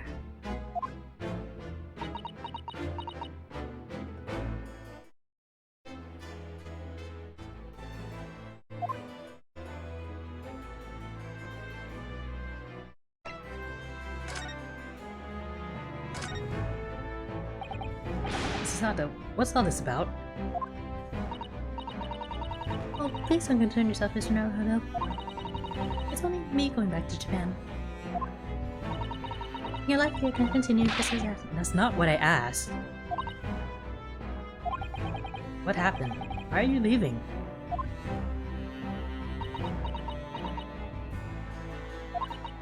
This is my father. He's fallen ill. Oh no! Professor Mikotova?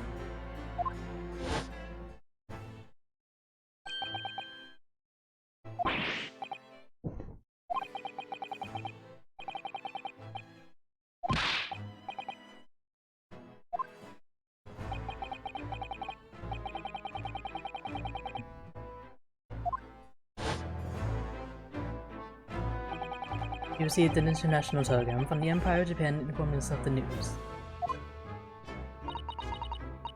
10 days ago, got a class with a fever. The cause is apparently unknown. And it seems he grows weaker day by day. I don't believe it. As you are aware, the voyage from here to your country's capital, Tokyo, took some 50 days. I thought it would be prudent to hasten Mr. Sato's departure as much as possible. Yes, absolutely.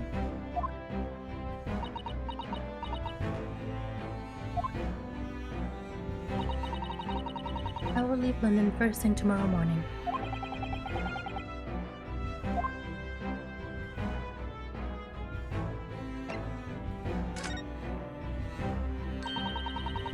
So Tina has been charged? Dr. Kapir report?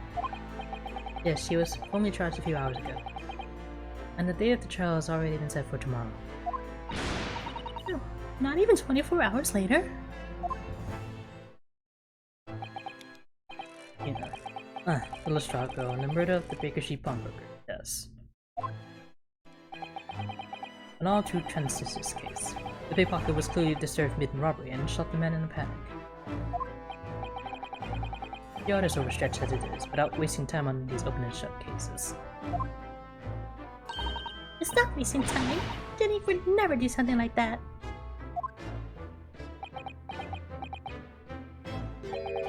Mr. Naruhodo. Oh, yes, Lord Strongheart?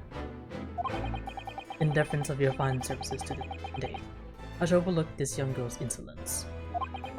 I have no recollection of admitting a child into my office. Leave. Now. Of course, Lord Strongheart. Unless we'll tell the most probable lies in order to evade justice. The police can ill afford the time it takes to unravel all their untruth. Meanwhile, more crimes are perpetrated. We have far more serious matters with which to contend. Serious matters? Yes, Inspector Gregson made a similar remark yesterday. It's no concern of yours, but I'm sure I need not remind you of that.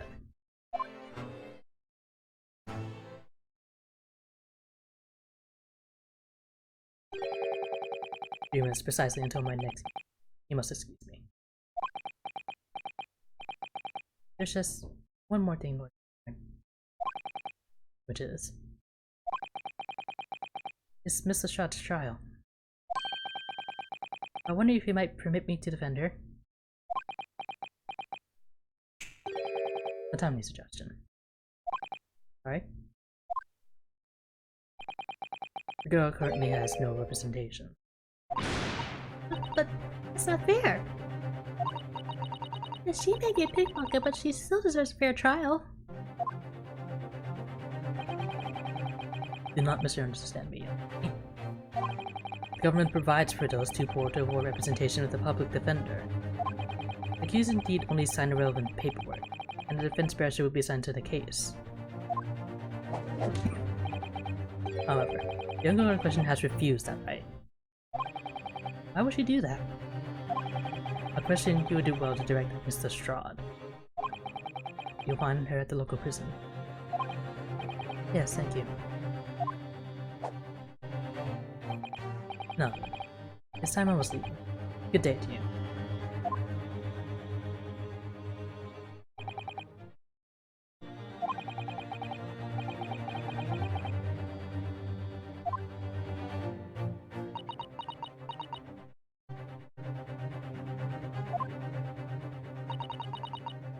Mr. Naruhodo.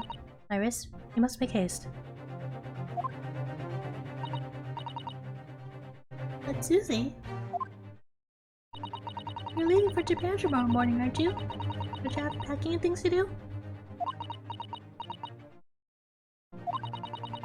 Mr. Naruhodo's judicial assistant. My personal circumstances are of no consequence. My sole purpose remains to help you in whatever way I can. Thank you, Mrs. Sato.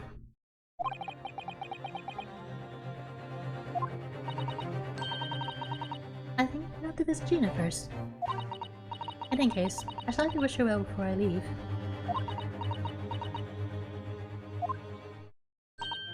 Yes, that sounds like a good idea. Let's go!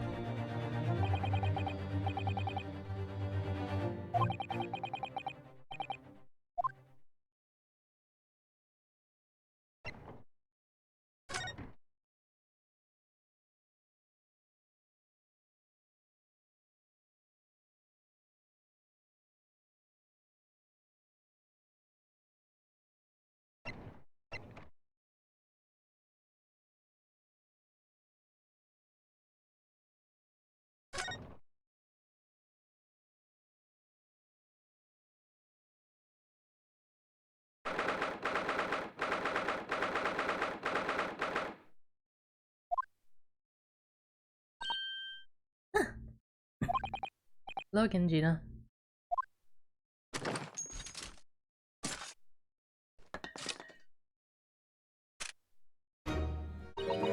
What are you looking for now?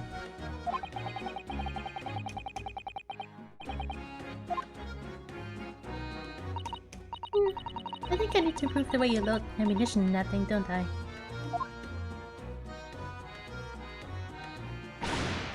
Look. You can come as many times as you like, but I ain't got nothing more to say to you.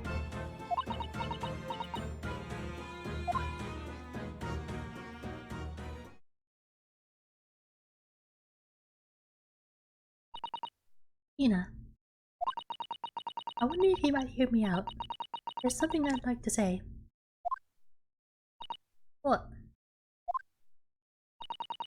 I'm sorry to say, I must reluctantly bid you farewell. Eh? Farewell? Tomorrow, I must begin my journey back home, to Japan. I fear we may never meet again. Oh, right. I've had the pleasure of meeting so many lovely people here in London. I have so many wonderful memories. And yet, as things stand now, it will be a glum parting indeed. Poor Iris is so miserable.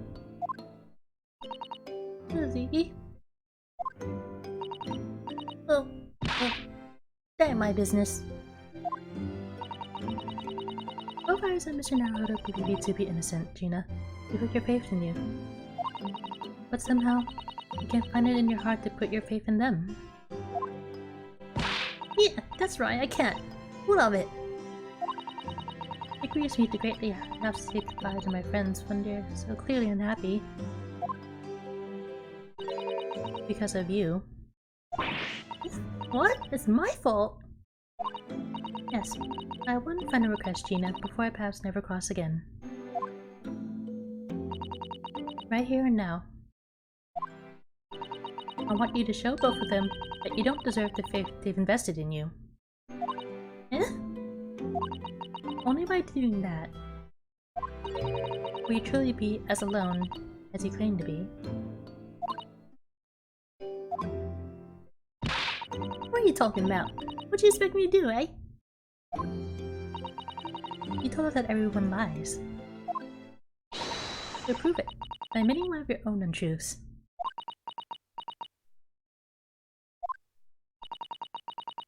What about Rich's origin, eh? Is there something about unforgivable lies? You must tell Mr. Naruhodo and Iris the truth now. That's my last request before I leave.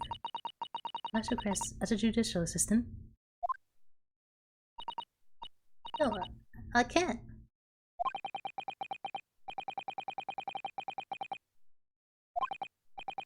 You know, I could be wrong, but... is it something to do with what happened 2 months ago? About that trial.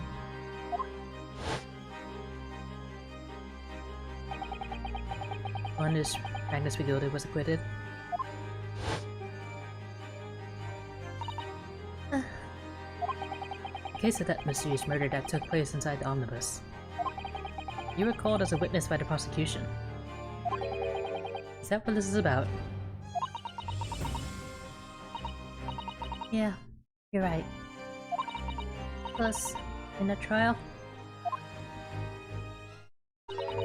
I like you wouldn't believe.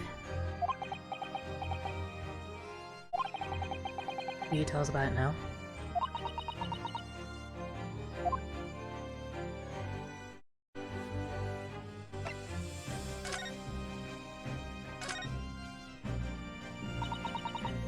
Like you said, it all happened 2 months ago. The coppers got hold of me and shoved me in the witness stand. And based on your testimony, Mr. Migilda was declared innocent. Yeah, well the thing is, I lied about a whole bunch of stuff.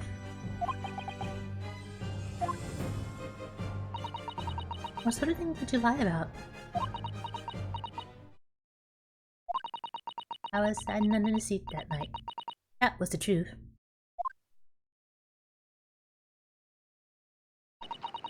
It was pitch black in that little cubbyhole. I couldn't see a thing. And then... I heard that loud thud, like someone fall on the floor. And that's when Mr. Migilda discovered you? Yeah.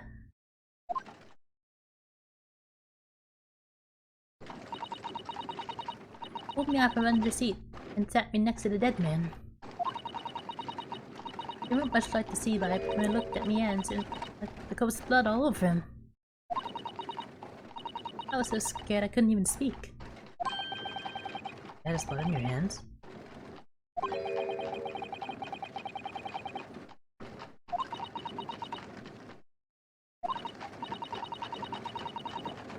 Then Mr. Migilda started asking me questions, I suppose. Who you were, and why you were hunting under the seat? Yeah, he did. Only, that's not all. What do you mean? I mean, he threatened me. Threaten you how? He made me swear about what I'd seen and what I heard. And about what he was going to do after the cove was found dead. He made me swear I wouldn't tell no one about any of it. If I did that, he said he'd let me scrap it before the cop would show up.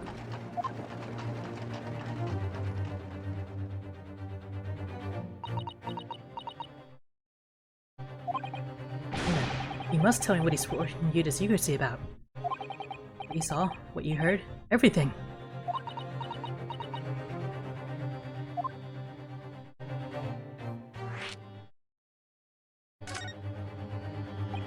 You said Migilda made you swear not to tell anyone what you saw. But you were in the pitch black compartment under the seat the whole time, weren't you? Yes, and Mr. Migilda sitting above your head, if I remember correctly. Yeah, that's true, but... It's when I heard the thud of the cove hitting the floor. I let out a little scream, see? Couldn't help it. Migilda heard that and dragged me out by the arm. And that's when I saw it. I was on the floor next to the old geezer who had been stabbed. This, all bright and shiny. Disc? You mean? Yeah, that's it. The one that the deed took off me at the window banks. So the music box, this was there on the floor on the omnibus? Not for long. Migilda spotted it right straight away. He picked it up smartest and stuffed it in his inside pocket. So that disc wasn't in the omnibus 2 months ago at the scene of Mr. Mason's murder. And the book trotter told me. I went to mutter a word of it to no one.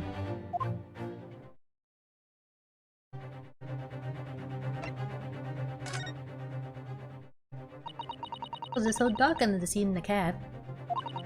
I was straining my ears the whole time. After a while, I heard the door and footsteps inside the cabin. You mean that was Migilda getting on board? Nah, not only him. Oh. but I could definitely make out the footsteps of two people. In that case, it would seem likely that it was Mr. McGill and the victim.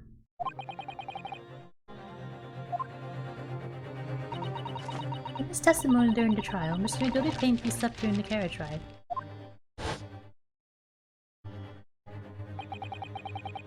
Whenever I'm in a carriage, I'm taking the fierce tiredness and I always succumb to it.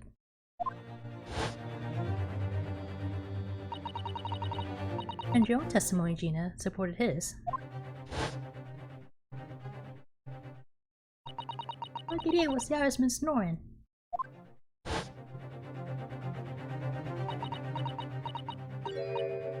Yeah, that wasn't exactly true.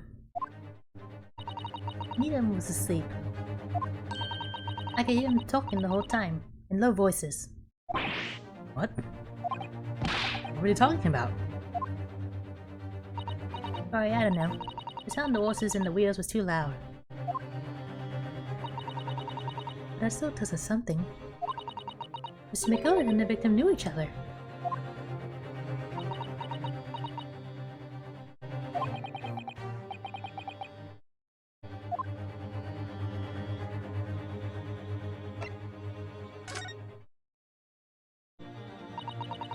I knew it wasn't going to take long before someone raised the alarm that the bloke had been killed.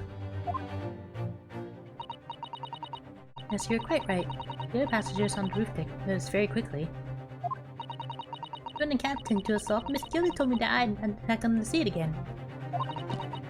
I climbed in and waited. The two cubs were on top bed and off to get the coppers. Yes, I'm Mr. Fairplay and Mr. First. Right. And after they'd gone, McGill had asked the driver to do him a favour. Favor? Now then, fella, what I need to do is take this coat of mine and deposit it with a nearby pawnbroker. And for your troubles, let's see now. I'll give you 10 guineas.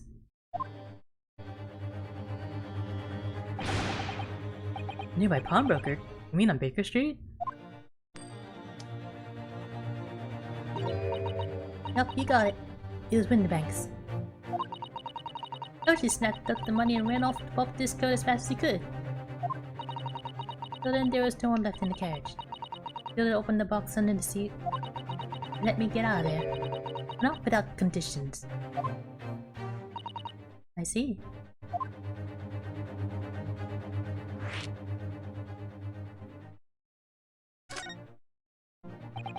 What were Matilda's conditions then? Letting you go free, I mean. I'll tell us all. Not for anything. Well, what I saw and what I heard. And there's something else as well. There's more? Yeah. This is the most important thing, he said.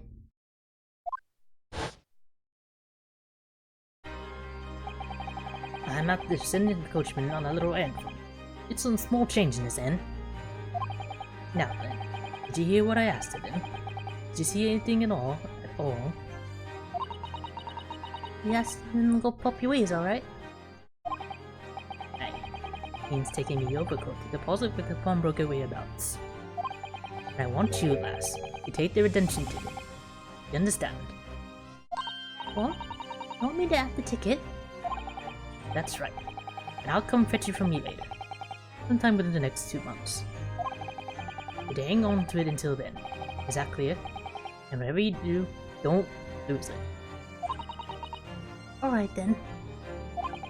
And in case I might happen to be delayed, you're to go to the pawn shop. Winterbanks, so it is. And you're to extend the loan before the 2 months is up. If you forget, the oracle will be forfeited and any old thing could come along and buy it. Eh? But I ain't got that kind of brass. It's £5. That should be enough. Do we understand each other, lass? Don't try anything funny now. If you go against me. Yeah, I get it. And one more thing. In a few days from now, you'll be visited by the police, I've no doubt. The coppers? Right. They come asking you to take the standing call. and testify as a witness. So let's just have a wee chat about that, shall we? What is it that you might say, and what is it that you won't?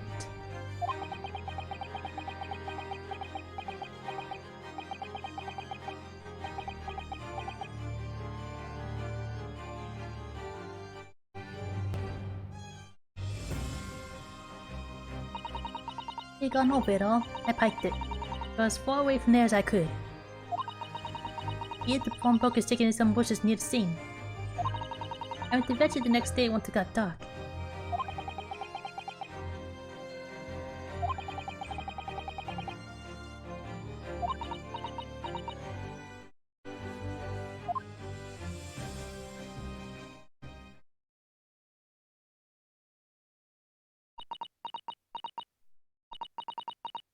I bet you're ready to string me up, eh?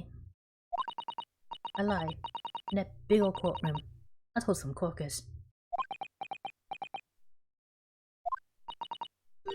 Thing is, he said he wouldn't make it so we couldn't live in the East End no more. That's what he threatened me with. What a wicked man. He knew everything went back on in the back slums. He knew we had no one to look after us. We was all just looking out for each other, getting by together. What do you mean? Jim and Coda would have. Then not be. He'd have had a lot of us chased out of there if he wanted. And then we would have where we had gone, eh? Nowhere, that's where. So, I didn't have no choice.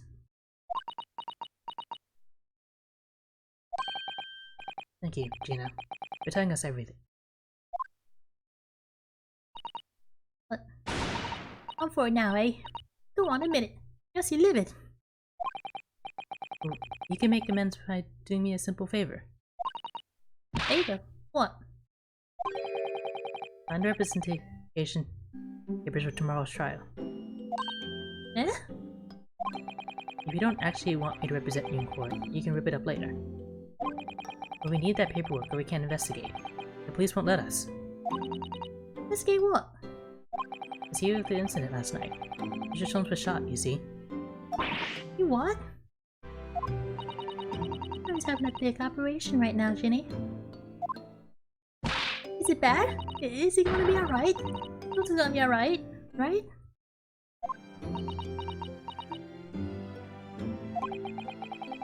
That's why I want to investigate. For Mr. Sholmes' sake as much as anything. Right. So what you're saying is, if I sign that bit of paper, everyone's happy, is that it? Something like that. Mrs. Otto? Yes, of course. I have the representation papers here.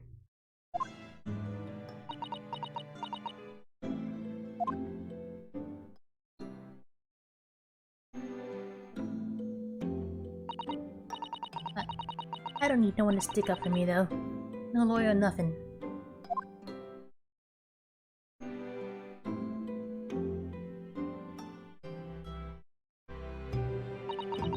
Poor Ginny.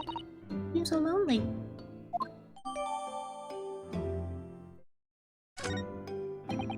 Well, at least this should mean we can investigate the scene at Windibanks now. Yes. Perhaps we can come back to visit Ginny when we're done here. There.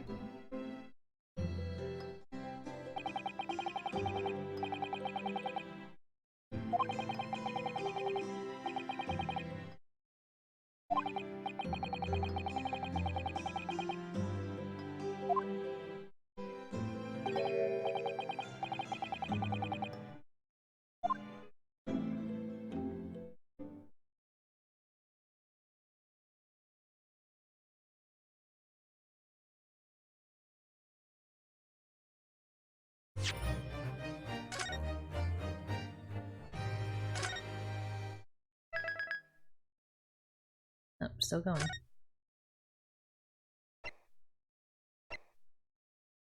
That should wrap everything up.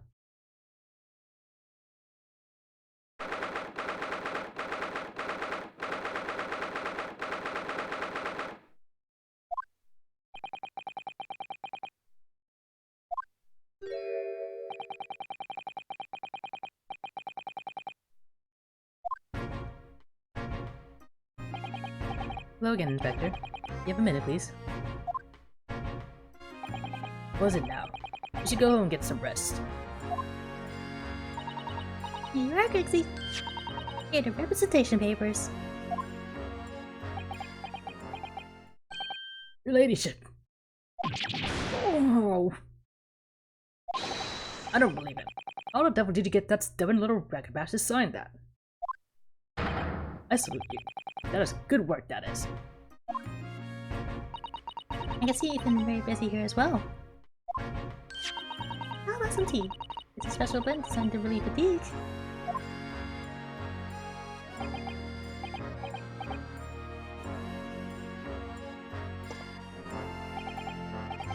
Look. Well, let's see. Yes, I hardly feel tired at all. I'm fit as a fiddle, your lady. Would it be alright if we investigated the scene of the crime then? Do as you please. You know where it happened. That door behind the counter.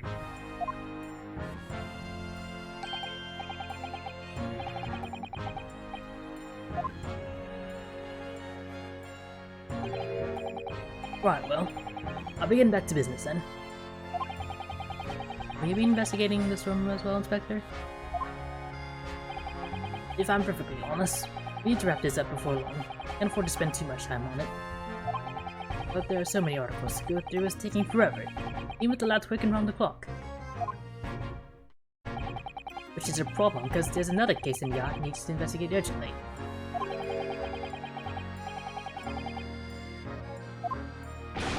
What I'm saying is, don't get on my feet, Sunshine. Then, let's not waste any time.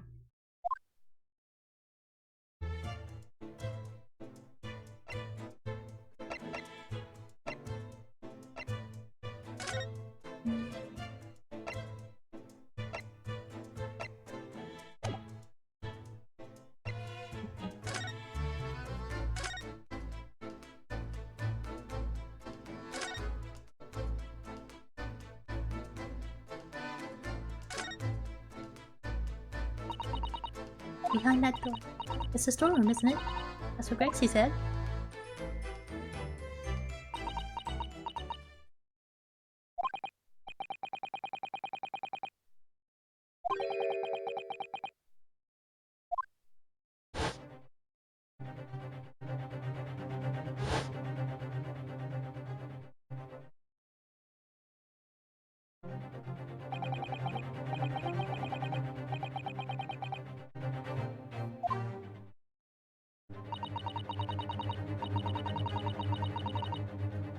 As the accuser's legal representative, you have the right to examine the scene, Mr. Naruhodo. You must make a thorough investigation.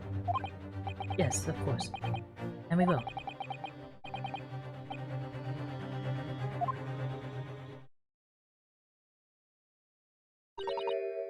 Alright, if there are clues in there, I'll find them.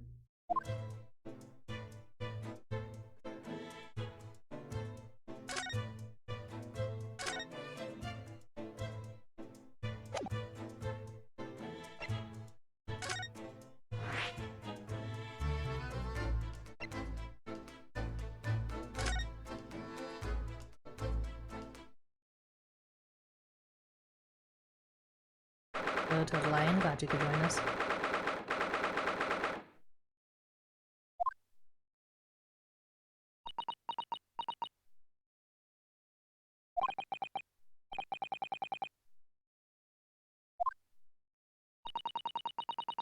How is this bound to find this difficult? After all, Mr. Winterbank's life was taken in this very room only last night.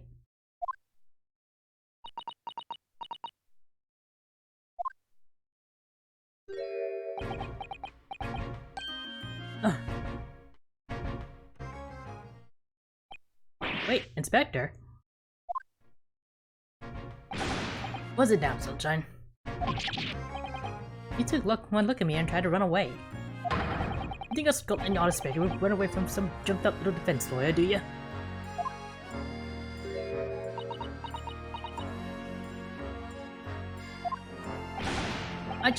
Oh. I've never seen your ladyship looking like that before, is the thing. I didn't know what to say to her.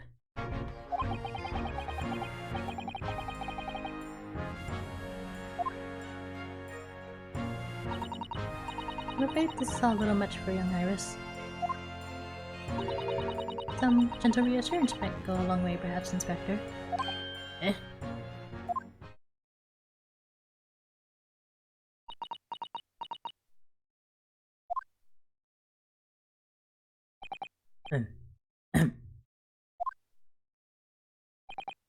Don't trouble yourself unduly, your ladyship. At least you're not dead, are you?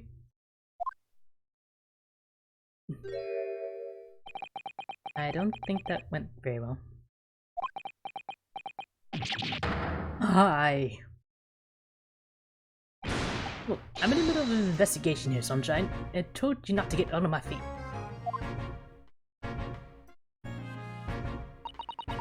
And we had investigating to do ourselves. Yes. I'd like to hear more of what the sourcey inept inspector has to say. Oh, really?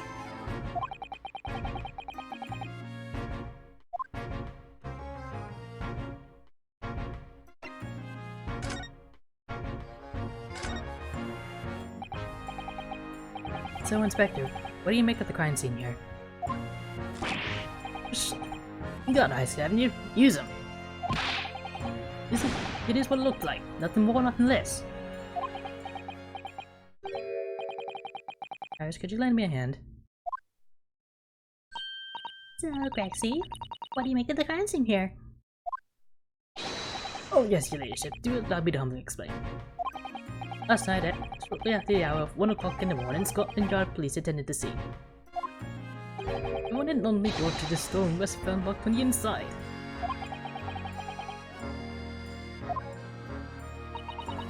The lock appears to be broken now, though. Was that the police officer's doing?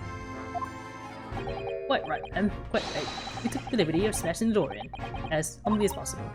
Oh. As you can see, the victim was discovered prostrate on the floor, thuswise.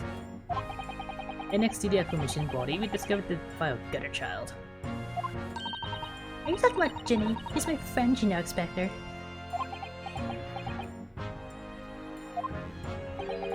Is distraught. The hapless girl was curled up on the floor, dead to the world.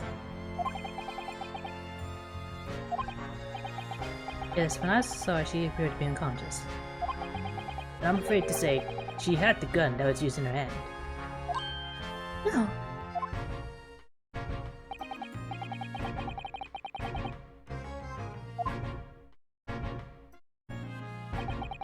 In her pocket, we found the key to the door as well.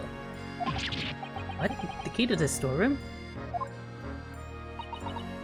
And you say the storeroom had been locked from the inside, Inspector? Correct. All which leaves her ladyship's friend in something of a sticky situation, I'm afraid.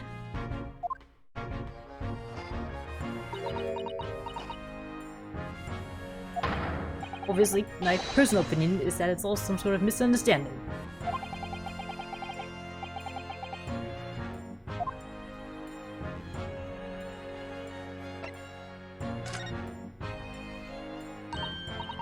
Trixie, do you know anything about Hurley? Is the operation finished? Is Hurley alright? Is he? Oh, well, the thing is... Don't mention words, Inspector. Please. You don't need to say that Mr. Sholmes is... No, the operation's done in justice. It's just that, well... Out with it. Yes, ma'am. Use something called a general anesthetic. It's the latest thing. It is whole body insensitive. Whole body? This anesthetized? Is that even possible? It means the operation can be completed while the patient is fast asleep. Goodness. The Empire of Japan, we can just manage to provide laughing gas for a tooth extraction. The trouble is, the latest thing isn't always the greatest thing. Follow my meaning. He couldn't get the medication to work at first, so it took hours for him to nod off, so I hear. And now that the ult's finished, they can't get him to wake up, apparently. Oh my. No one knows if it's the anesthetic still in the system or if the bloke's just plain exhausted. But anyway, all we can do is stand back and watch until he comes around again. Really? The only opens in size, your ladyship. I swear I shall get word to you.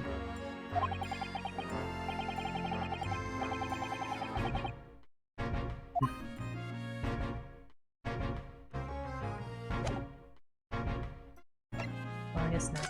Oh.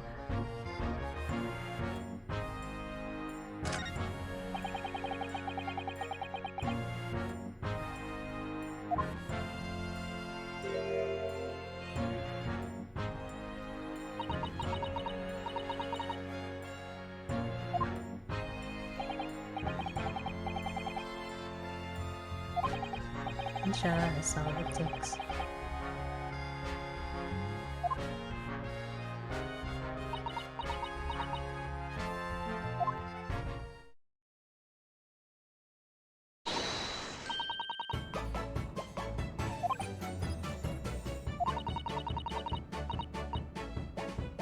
Paris, please don't say things like that.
I mean, that's interesting, but we kinda knew that already.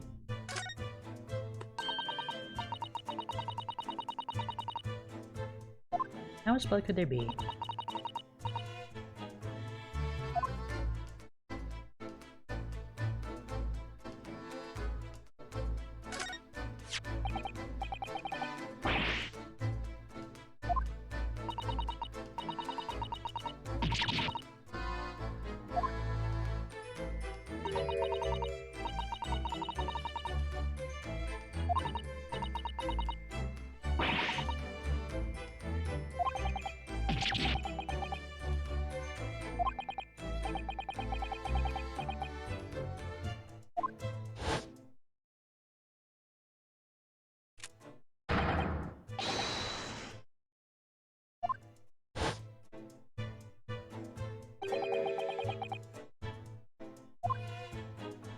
Are we sure the same gun? It looks a little different.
Oh dear.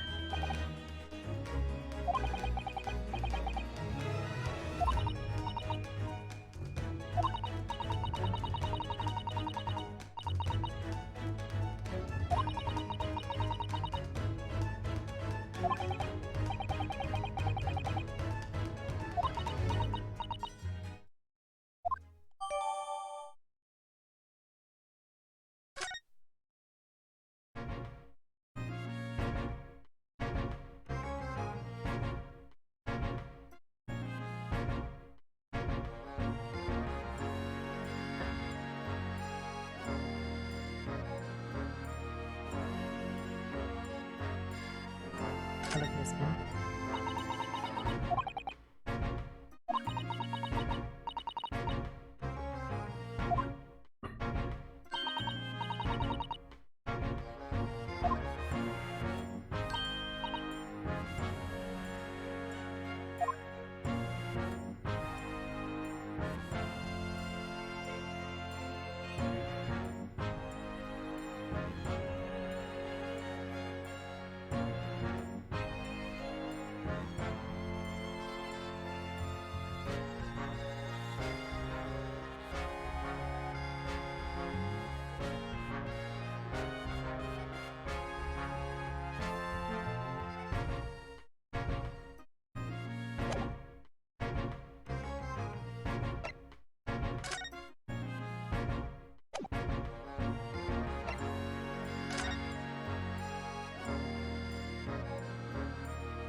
Oh, let me look at that.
That's a thick manuscript.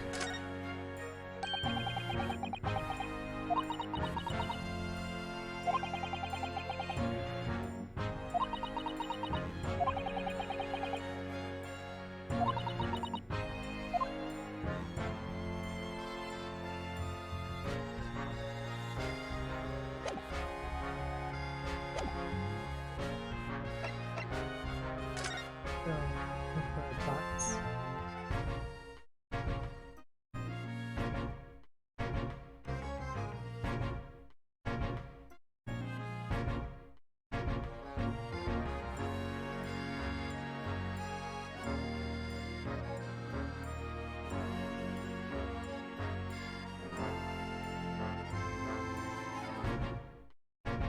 Yeah, primary camera for. Oh, well, here.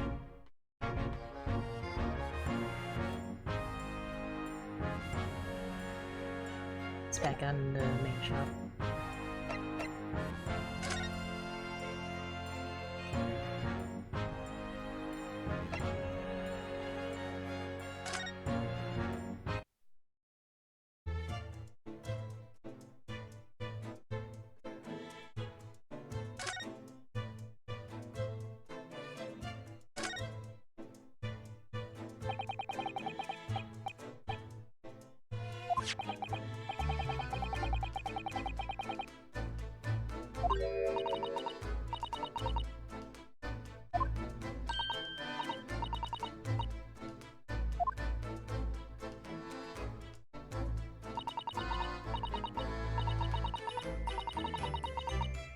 Different one.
Well, I think the cat's looking at a slightly different angle on the left.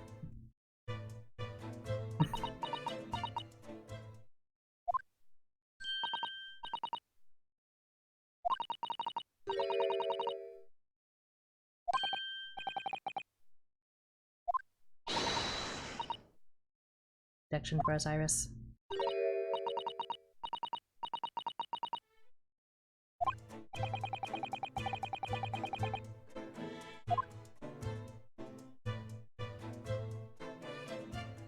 It's like one of the stereoscope things.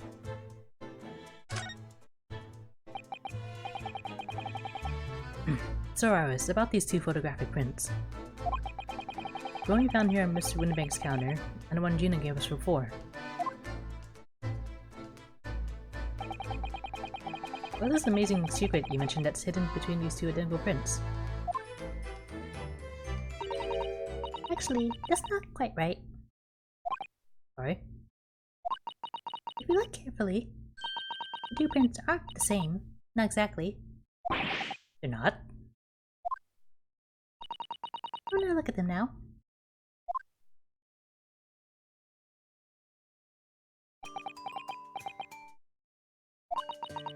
You see that they're just slightly different from each other? I think so.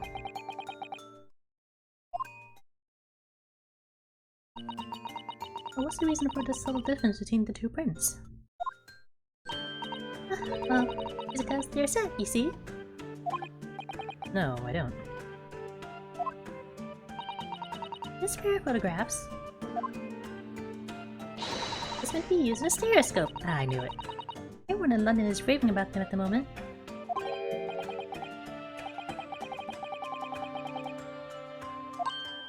Oh, yes. That's what Mr. Sholmes showed us yesterday. You see? There it is, just over there. Oh, yes, of course. That magical machine that makes pictures look almost real enough to touch. Well, actually, it's quite possible to see the same depth in pictures even without one of those contraptions. What? Really? You know how a pair of flat photographic prints can appear to have any depth in the first place? No, I have no idea. Oh, wonderful. Now I'll be able to tell you.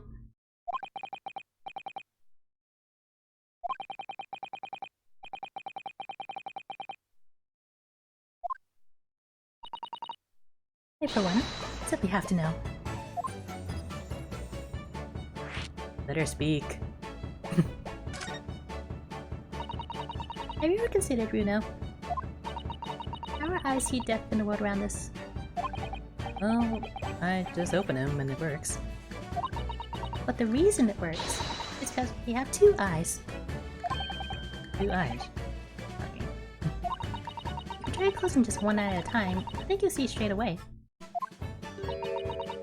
What you see with your left eye, and what you see with your right eye. Are ever so slightly different. You get a different view with each eye. Yes, the position of objects seems to shift slightly. Exactly. And in your head, your brain uses that shift to estimate death as it merges the two views into one. That's how we can sense death in everything we see. My brain really is amazing, isn't it? There's so much without telling me. I think I see. With a pair of photographs, as if of a left eye view and a right eye view. Is that right? Oh, well done, Susie. You're so quick. So, if you can persuade your brain to merge the two pictures together in your head, you'll be able to see death in these prints? Yes, Rhea. You begin to understand. And a stereoscope's function is to act as your brain and allow you to do just that. Yes, but as long as you have two images, two eyes, and one brain, you can actually do it yourself without needing a stereoscope at all. You can? Really?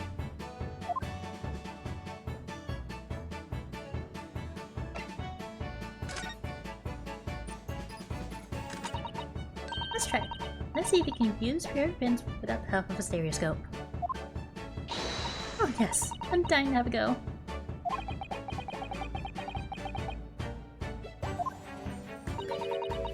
You need to be able to cross your eyes, that's the main thing. Can you both do that? Cross my eyes? Watch me and see if you can copy. Make your eyes do this. Alright, let me try. Are your names in Naruto?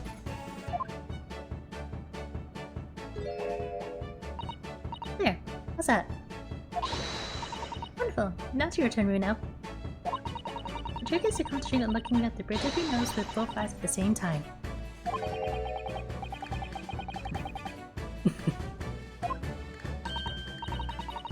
Alright, that's not practice. Let's try looking at the prints.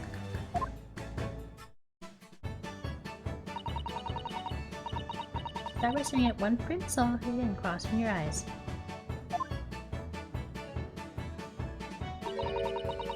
You should see two overlapping images like this. You try it now, Runo. Iris Wilson Science Corner.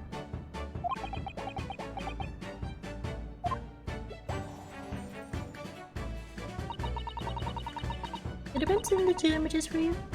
Now next step. Is to put the pair of prints side by side like this, then try crossing your eyes again. The prints should slowly merge together until...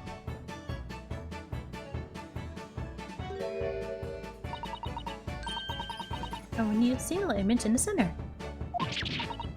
Oh yes! It's Naruto, it works! I can see it in the middle now! It looks so real. Oh, I can look at it all day. I wouldn't advise that. Your eyes might start to hurt. Your turn, Runo. Continue looking through the two pictures and slowly cross your eyes. Keep it just in the position of your eyes until the two images overlap exactly in the middle. This is it.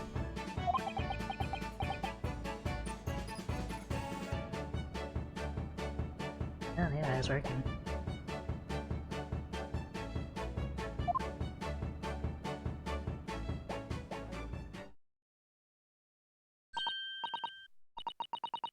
Hey, you managed it! So now you know how stereoscopic images work. Oh, I don't know who discovered it, but it really is quite extraordinary.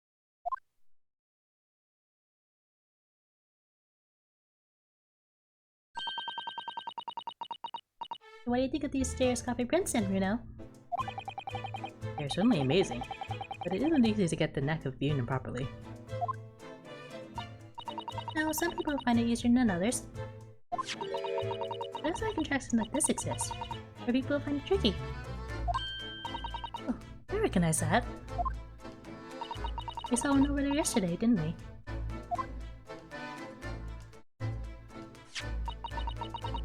If I remember correctly, you press this little knob here.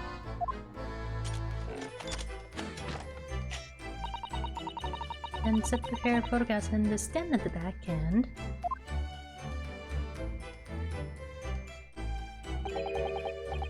It's still amazing, even though I know roughly how it works now.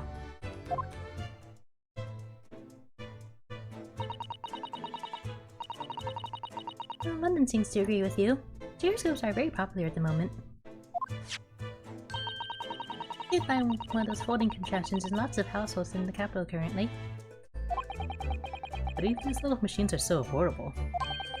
Maybe there's no need to go around staring cross-eyed at pictures like you hate them.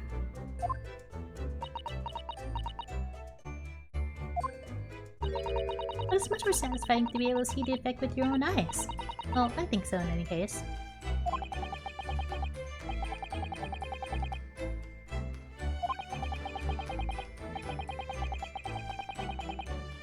Watch it come out from the trial.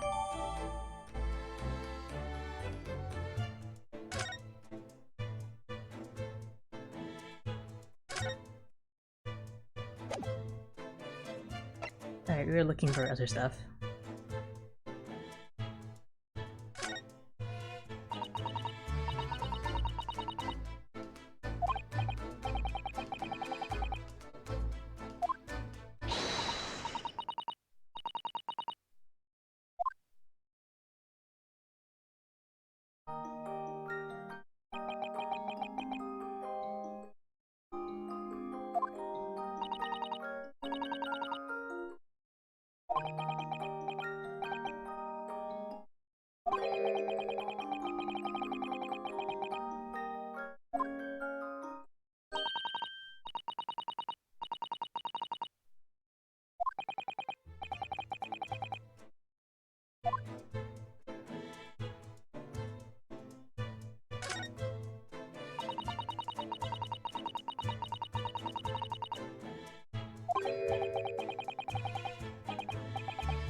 Maybe you're just really into horses, Naruhodo, don't question it.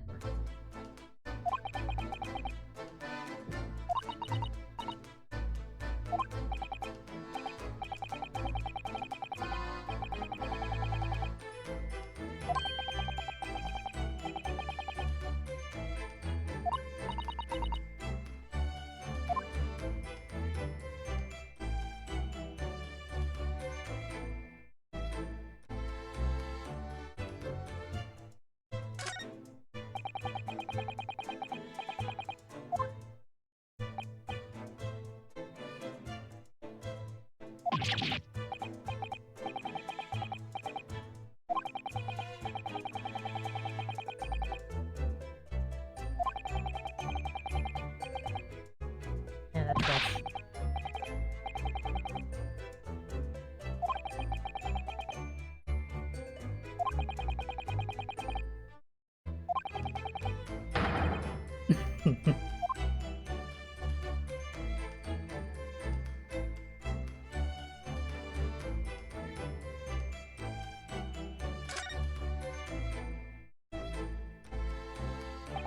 Oh, lamp was good.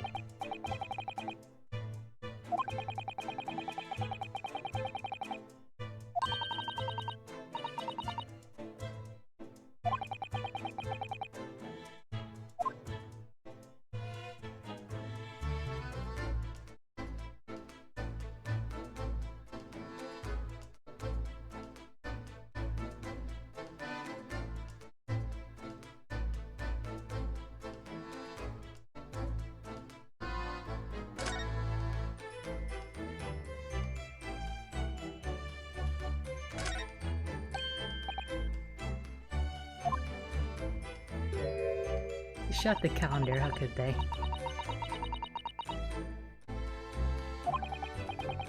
I guess his days were numbered.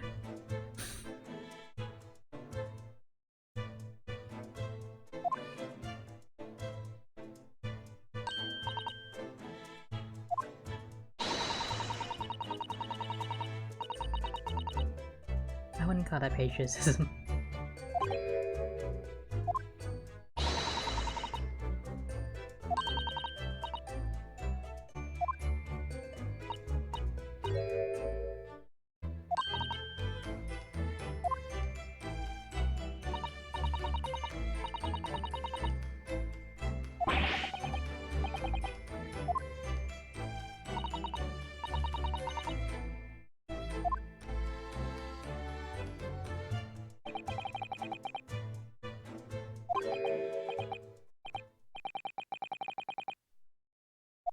And use that.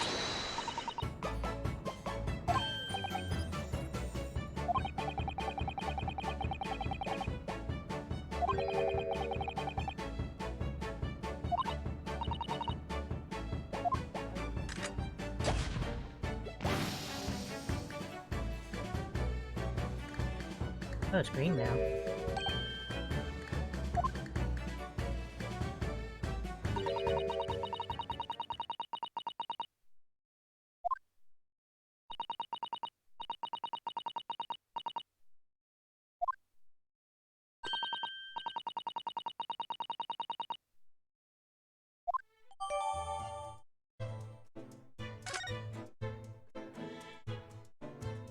I just really thought they don't know whose blood that is for reference.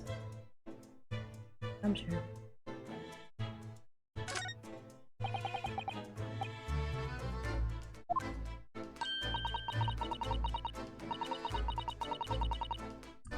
Ah, yes, the Hebo Spectrum.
Good look at it. Took a propaganda at it, didn't we?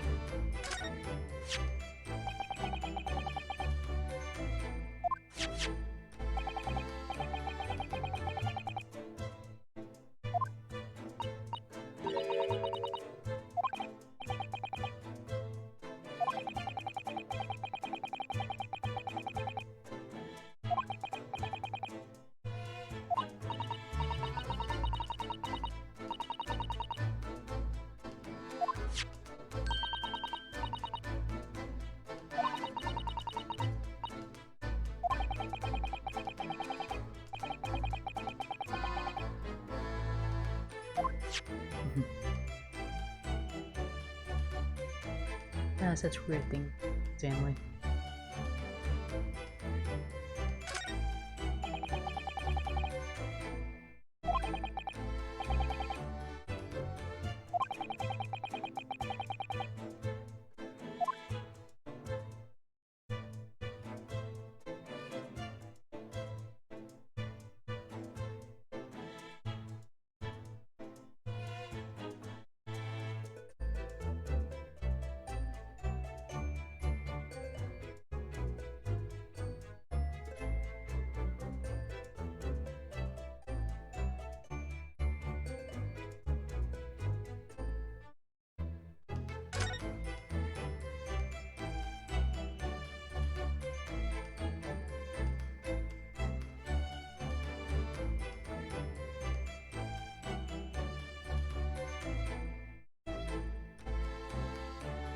All over these.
Guess he's not yet.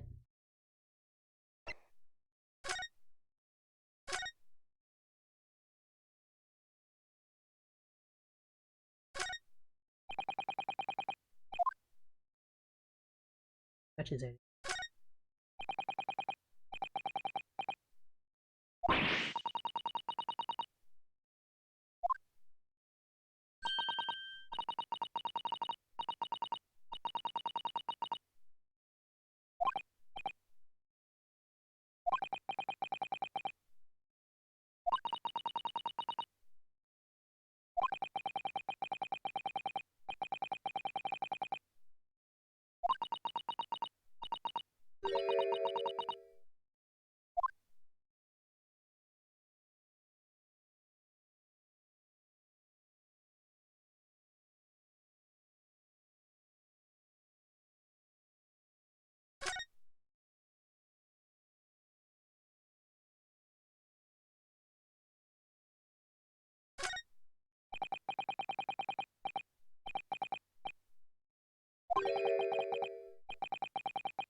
Nice to have these checked.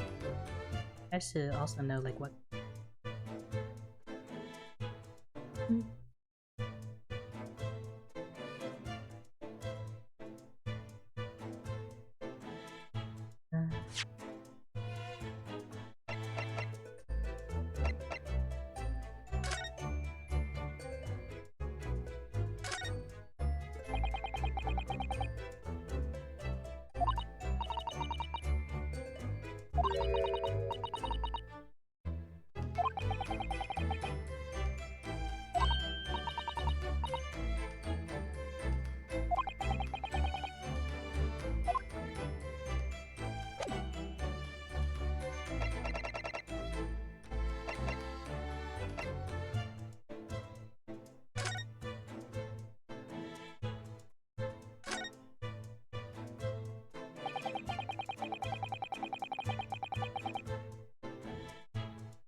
I should speed up.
Not sure the skin.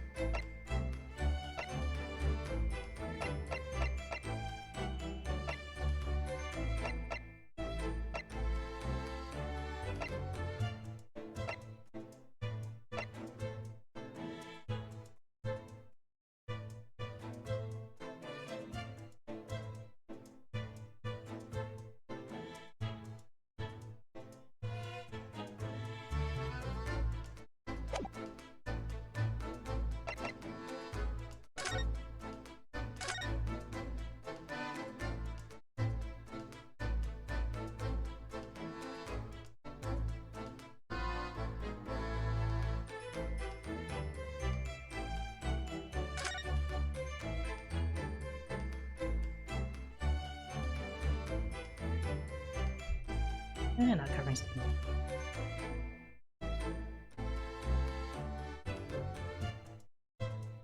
On the shelf.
Okay, so this looks like new information.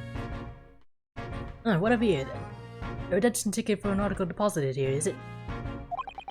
Looks like someone ran out of the office stationery and put the ticket on whatever paper was to hand. Yes, this is the ticket for Violet's overcoat. One the little diver tuned up with yesterday. Actually no, it's not. Really? You know better than me, do ya? No, I didn't mean to. That's right, Prexy. This isn't the same ticket. Well, of course it isn't, of course it isn't. I never doubted you, your ladyship. So what's all this stuff doing, if I might be so bold as to ask? This is a second ticket. The second one? It seems that Mr. McGill in fact had another article in storage here at Windibanks. Is that right? I think we need to discuss this further with the inspector, Mr. Naruhodo.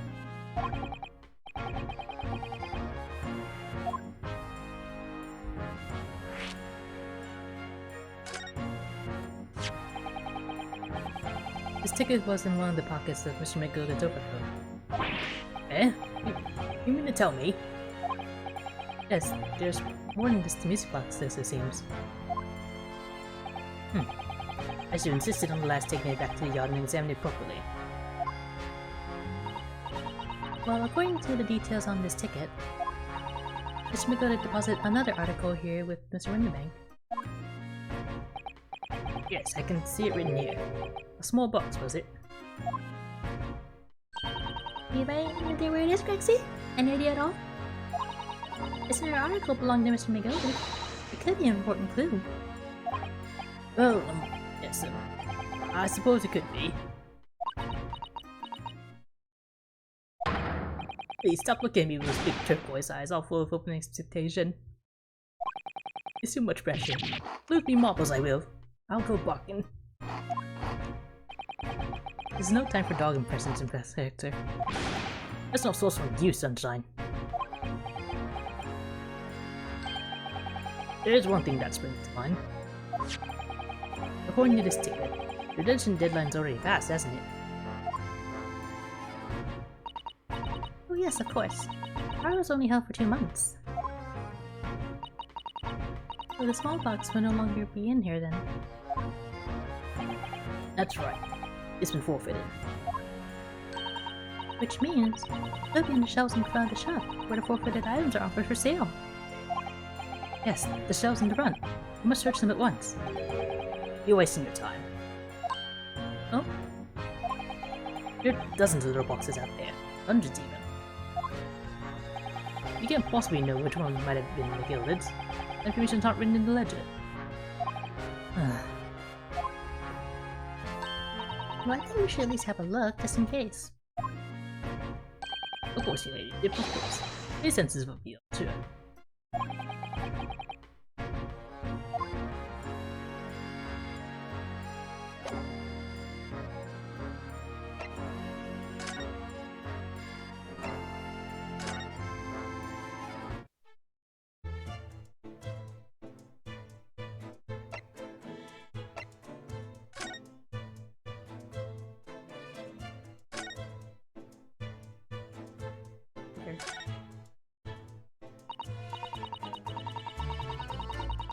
Yes, this is where all the items that have been forfeited by the original orders are offered for sale. That's right. All got little price labels on them. There's so many. I wonder if the small box the ticket was for is still on the shelf somewhere.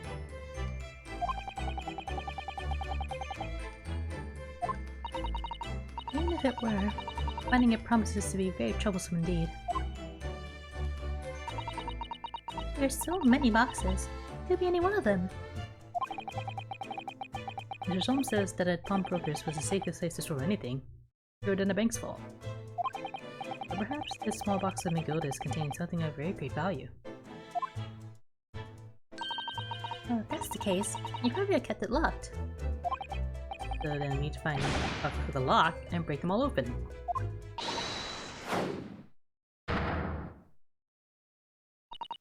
This sort of misconduct would get you arrested. Why would that happen?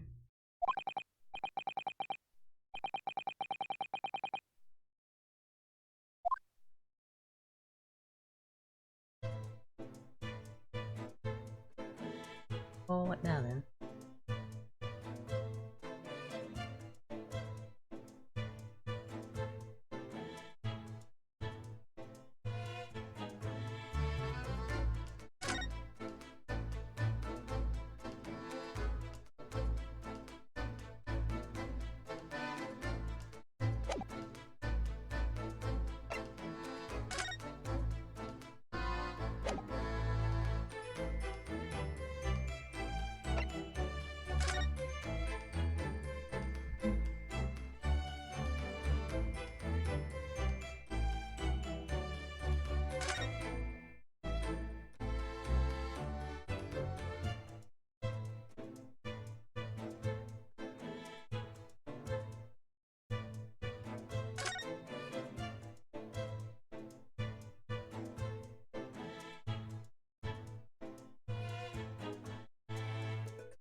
Fascinating.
Making stuck investigation.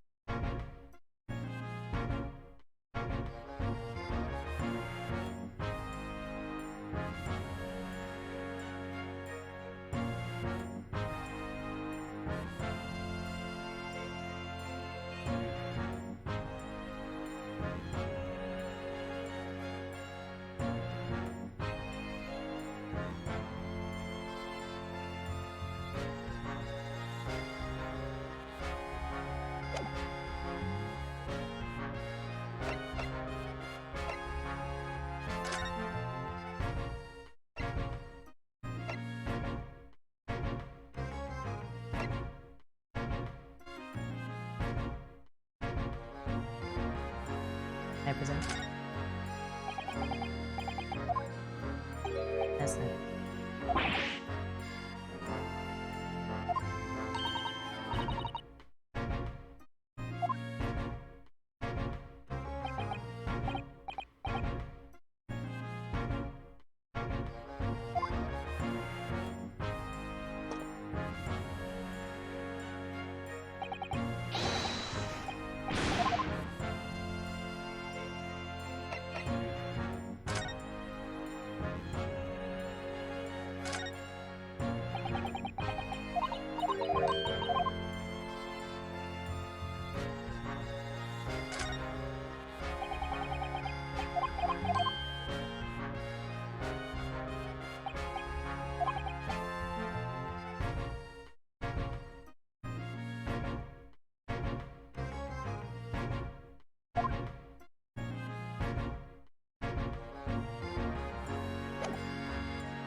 Okay, we're moving on.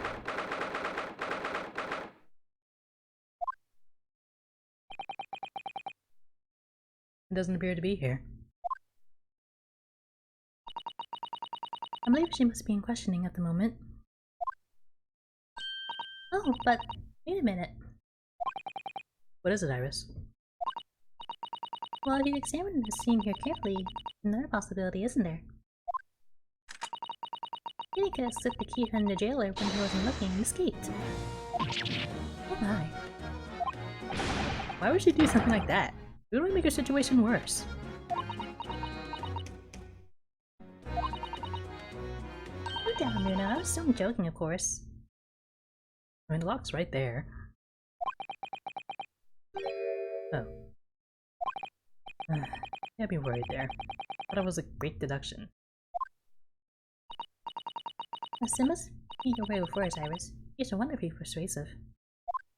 I really don't fully understand the weight of your words carry. Here, I'm sorry. This was a light-hearted great detective is a contradiction in terms. Well, in the same situation, I'm sure Mr. Sholmes would turn his head back and guffawed. I'm not entirely sure that's helpful to know. Oh, anyway, it looks like we won't be able to talk to Gina for a while. Should try to make progress with our investigation in the meantime. Yes. Hold on there, Reno. Come on, Susie.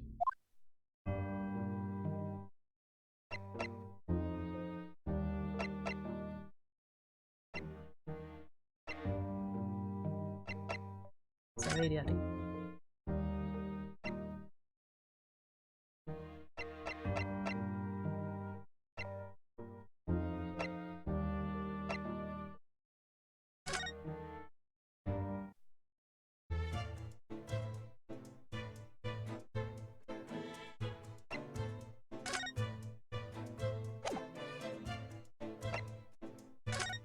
I'm supposed to look for something.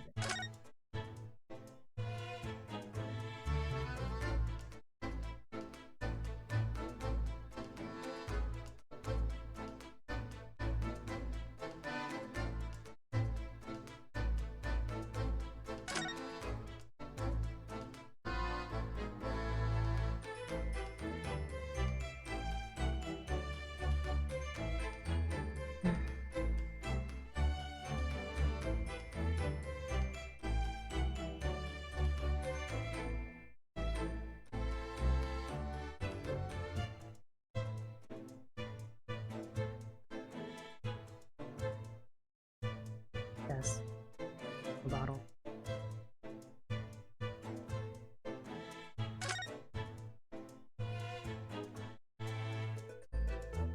Or statue.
Okay, so presenting everything.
Such a pixel hunt, I hate this.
Should have said something while we were reading this, guys.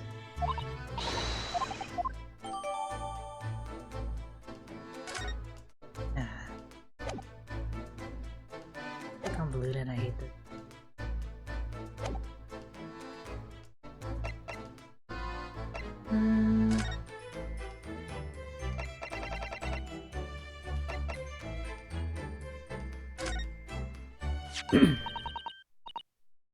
Oh, that looks like blood. I would say it's from a gloved finger. Almost certainly a glove made of leather. Well, don't worry, Bruno. I'll leave the rest to me.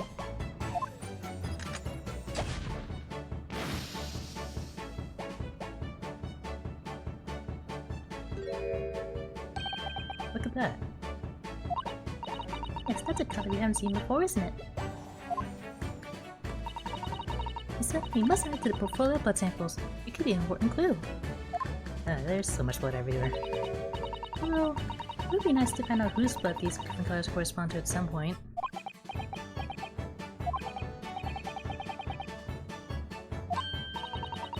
Oh, you have an idea, haven't you? You know whose blood this is?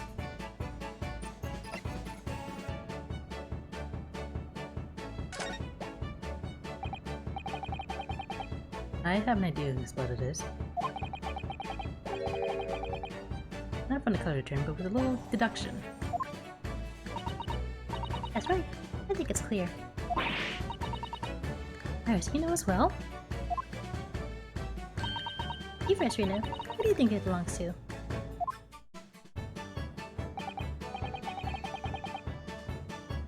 Wait, this is sort of... Okay, this was back when murder happened, and the only one who was bleeding out was...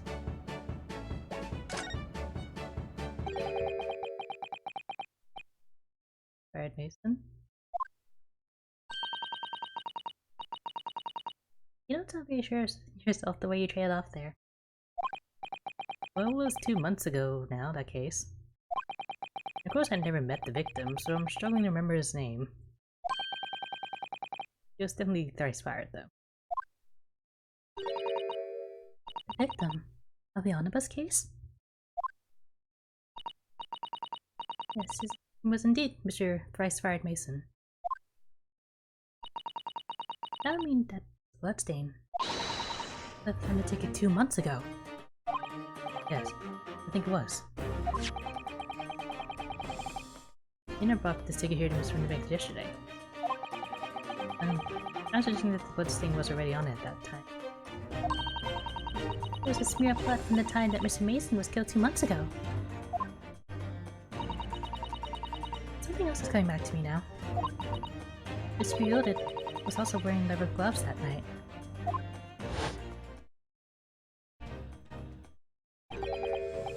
I ask you, what good-hearted soul wouldn't rush to help while bleeding from his stomach?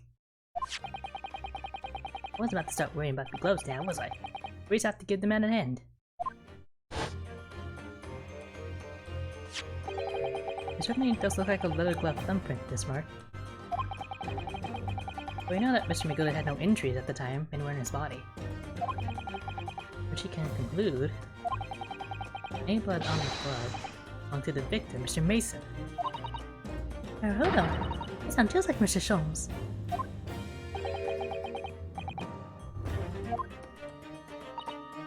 Yes, I think you're right, Ueno. Ueno, let's make a note of this.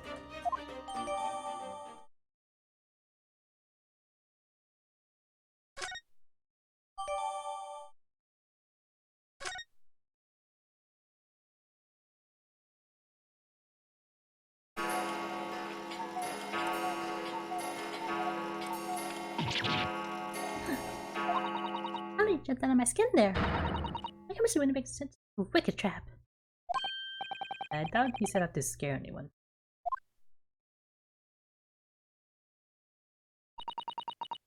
To the time. I think perhaps we should pay Gina another visit soon. Oh? Your trial's tomorrow. We must establish whether or not you will be defending her. Let me ask one more time. Maybe I changed your mind.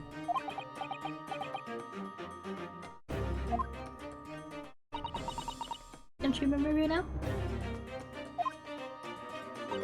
You told her she could rip up your representation papers if she didn't want you to be your lawyer.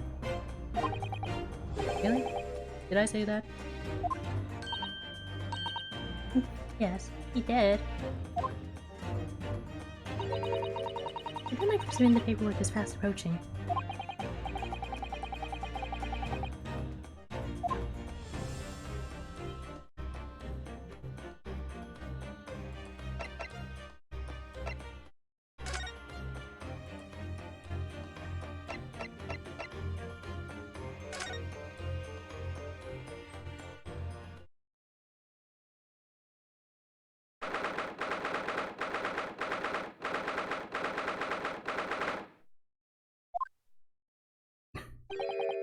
Ah, Gina, good.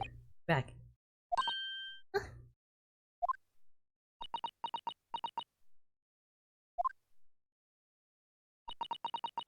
These must have finished questioning her then. Well, how was it, Jenny? Was it awful? Eh? Oh, didn't bother me. Thank you for the papers you signed before. I meant we were with investigated Windibanks. Oh, right.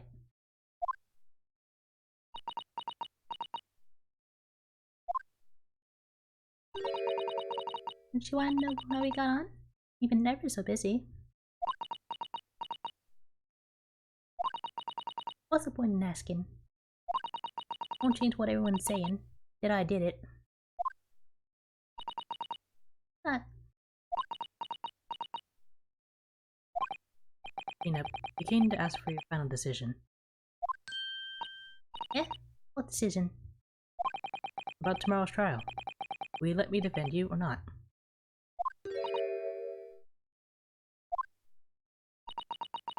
I must submit the paperwork now if you'd like Mr. Naruhodo to represent you. Right, I see.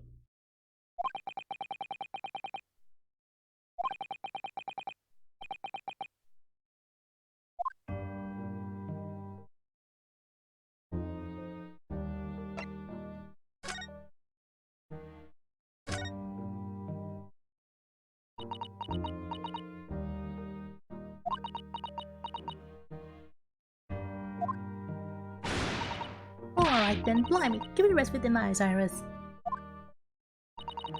Oh, come on then, fill us in. Who done it? Unfortunately, we don't know that yet. You don't say. We don't know yet, Gina. But Mr. Naruhodo and all of us know that you're innocent of this crime. Well, we haven't yet managed to work out who the real culprit is. There are a number of interesting facts that we have managed to establish. Oh yeah? Like what? Well, for example, reason for you being there in the first place. I think I know now why you broke into Windibanks that night.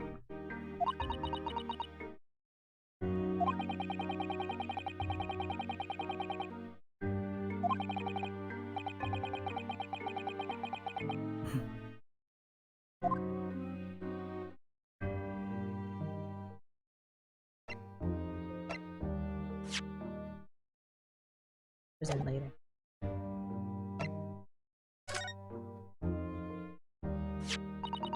We already have the representation papers and other documents we need. All we have to do is hand them over to the court clerk. That is, if you allow me to represent you in court tomorrow.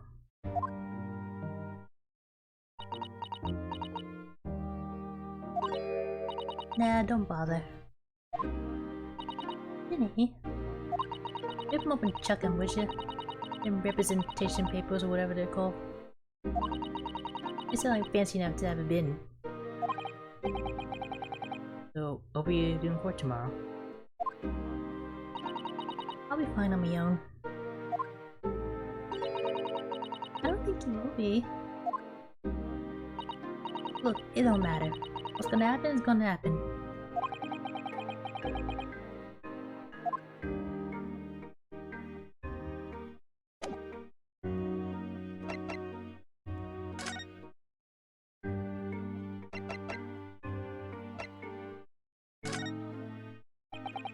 You found this in Mr. Windermere room. The manuscript of Iris's latest story. Right. Well, that's good then. Curiously, the story at Winterbank showed no sign of being items of value or the like. With one exception.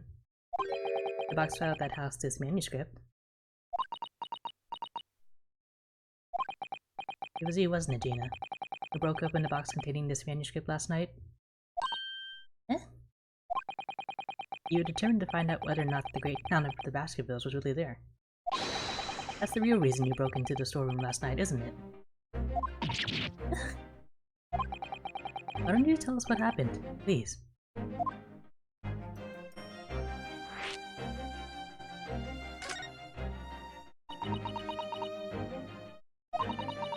Alright, yeah. This Baskerville story. It's latest Sholmes adventure, right? But it ain't been printed yet. So I figured, it's gotta be worth a few pieces of silver, right? Oh yes, at least £5,000. What? So, you intended to sell Iris's manuscript, did you? No. Vinny, how could you? Oh, wait, no, hang on. Of course I wasn't gonna sell it. All I wanted to do was find out if the mental scribble, whatever you call it, was really there or not. That's the only reason I was in the place. For Iris' sake. Isn't that right? We knew what you'd done it from the start, Gina. Of course we did. But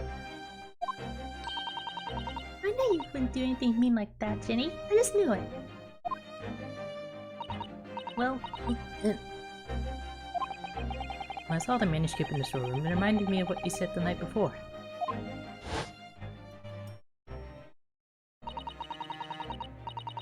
I was doing a lot worse than that, believe me. Bare-faced liars, a lot of them. He doesn't realize it yet.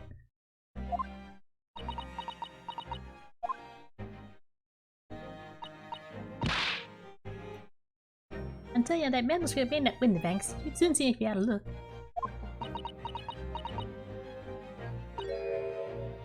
I'm honest. I have wondered if Barry's telling me the truth sometimes. I mean, I sometimes wonder if he might have hidden my manuscript somewhere. Somewhere I don't know. Strong of me to doubt him.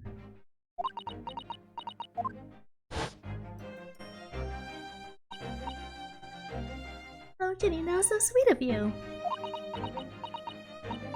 Alright, alright. I'll tell you why I did it. Stop looking at me like that, Iris.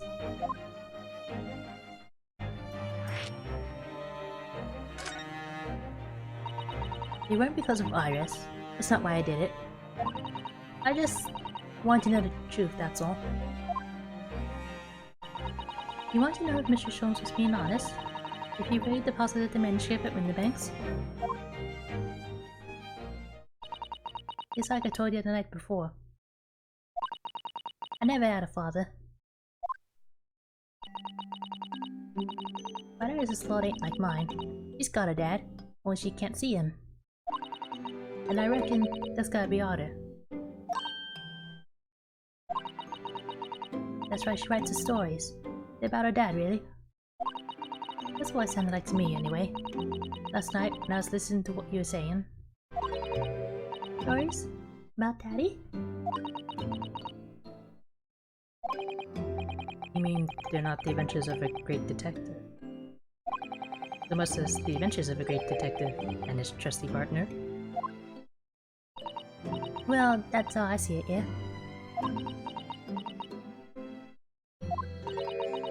You're so thoughtful and so kind, Jimmy.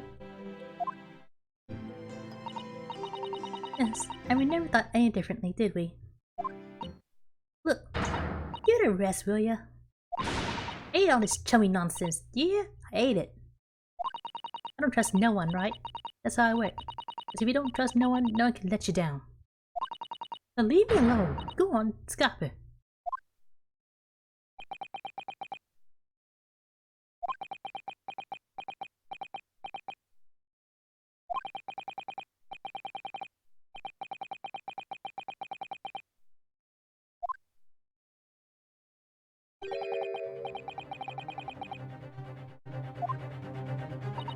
What?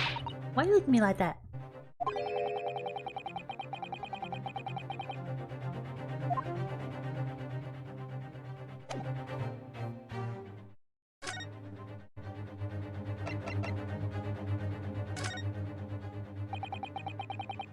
Those stains on the sleeves of your new coat, Gina. They're blood, aren't they? Not that I know whose blood. What? Blood, Mr. Naruto? You don't appear to have any obvious wounds yourself, though. So could it be blood that spattered from Mr. Winterbank when he was shot last night? What's up, Peter on the bush here? This trusty friend of mine will get results much faster than anything else. Eh? Take it easy, Iris. Don't move, Ginny. I'm going to shoot.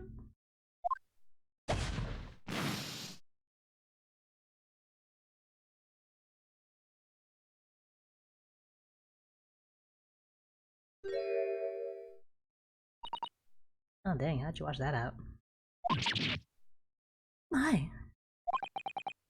What the? Forget the sleeves. The whole coat is covered in blood.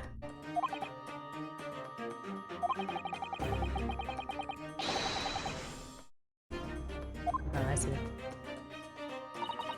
Ew. The blood has reacted with the chemical to turn a purple color, which matches one of the samples we've already collected perfectly. Yes, now let's see. Who had the purple blood? Ah, yes. It was the brickmaker, Mr. Mason, the victim of the murder case 2 months ago.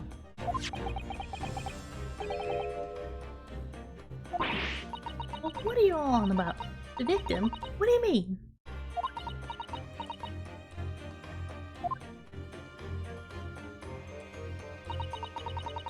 It's a rather uncomfortable situation, Mr. Naruhodo. I think this makes things quite clear. It means the omnibus case is finally solved.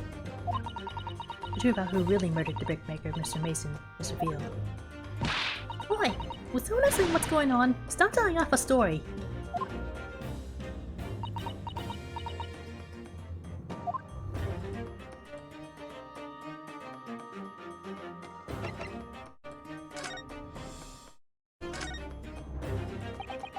You can see now that the victim's blood is all over Mr. Magoda's overcoat. In the trial 2 months ago, the defendant said this in his testimony.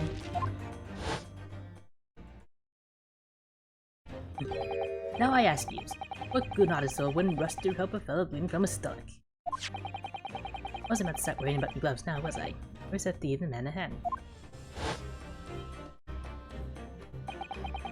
But if you look at this overcoat now, it's clear. These stains couldn't have arisen from Magoda trying to pull the victim to his feet. No. If that's what really happened, the blood would have splashed all over the front of the coat. An explanation for this pattern on the blood. His had splattered over Magoda's coat when he stabbed the victim in the stomach.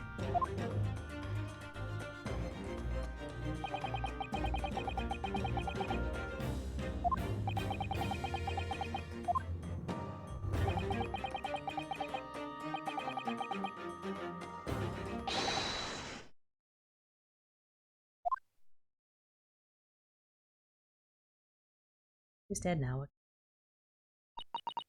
Mr. Naruhodo. Horrible case is solved at last.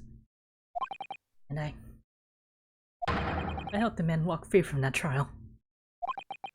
He used all that twisted testimony, all that sham evidence to prove his innocence.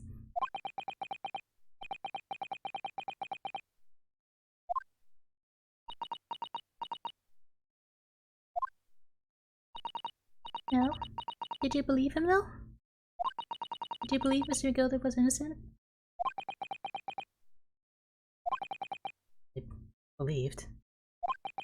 Or rather, I think I was trying to believe. I wanted to. Because believing in those you represent in court is a defense lawyer's greatest weapon. A weapon?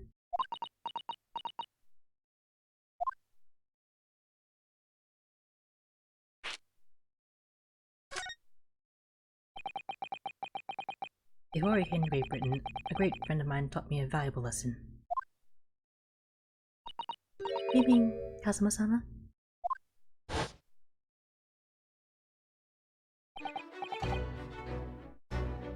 Listen, Ryunosuke. We lawyers are only human. You can't know for sure what is the truth and what is a lie. Which is why we must resort to our primary weapon. An unwavering belief in our clients. That's all we really have. Unwavering belief? Only when we truly believe what our clients tell us, can we fight with everything we have for their cause. In any battle, there can be no victory without faith. So I believe you, unwaveringly.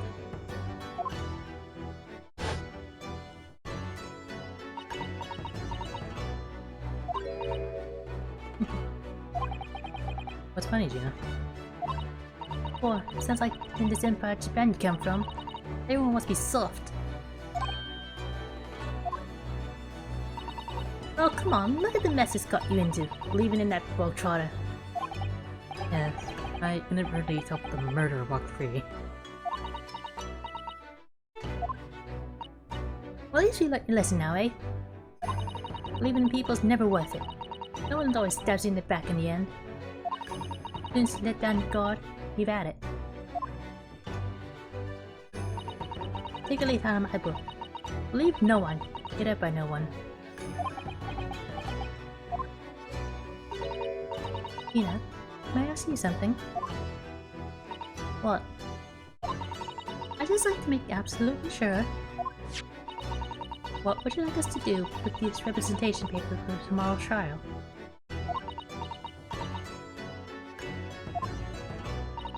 How many times do I have to say it? Nip them up and chuck them away. Are you really sure that's what you want? I bet that's what you want. That's all enough. It's an unbelievable lawyer over there. And I saw her face. Don't forget it was me in that trial 2 months ago. I led everyone up the garden path, didn't I? And you're telling me you can believe in me after that? Not likely. Well, Mr. Naruhodo?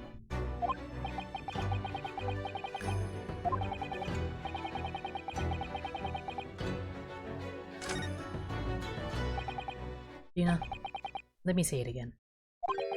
Please allow me to represent you in tomorrow's trial. Eh?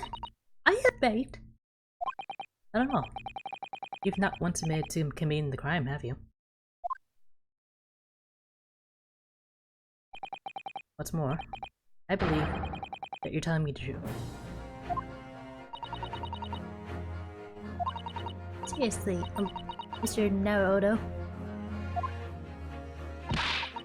Didn't you hear all what I said before? I'm a born liar. Just strip off your tongue. And I'm a diver, don't forget. I pulled the wool over your eyes 2 months ago and got you all into all sorts of trouble. Why would you ever trust me now? I just don't get it.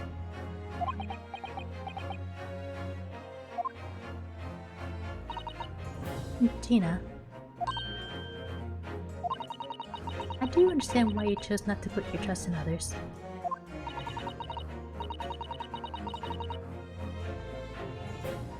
I assure you, there's more to this life than you yet realize. What do you mean? The world we live in? It's full of people you would do very well to trust. People won't ever let you down. Eh? Sure, I'm just a student of law. I'm certainly lacking in courtroom experience. But I can promise you this. Whatever happens, until my very last breath, I'm completely on your side.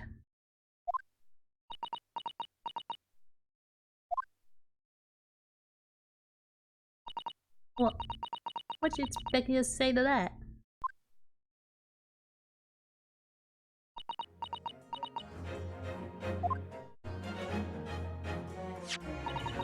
Then it's decided. I'll take you safe and sound and carry out the necessary preparation for tomorrow's trial.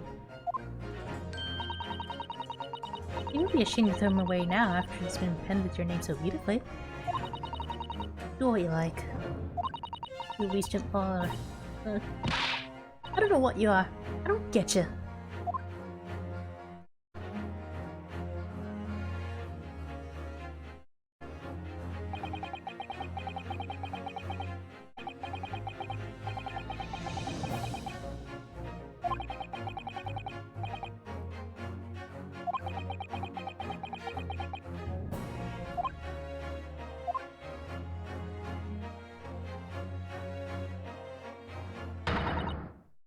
I was hiding there. Show yourself at once. Eavesdropping is the height of cowardice. Mrs. Sato? Somebody is there in the shadows. I can sense it. Somebody who wasn't there before. What?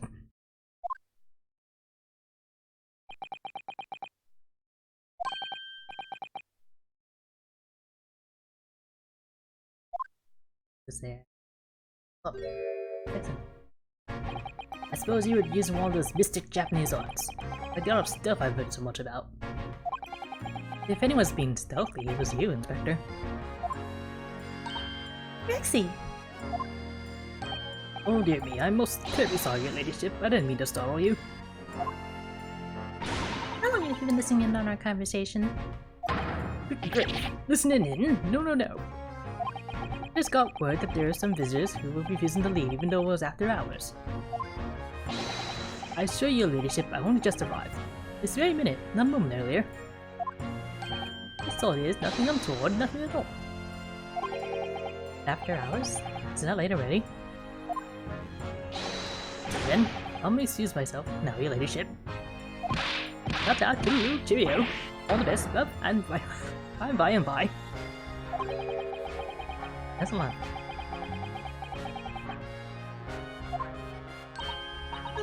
I wanted to have a chat.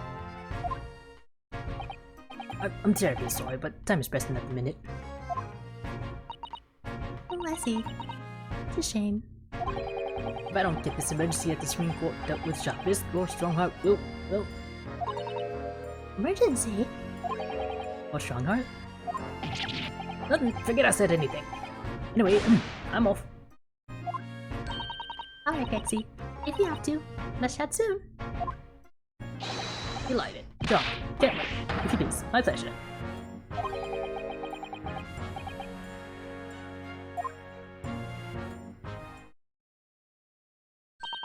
Gexy's so funny. He says such silly things.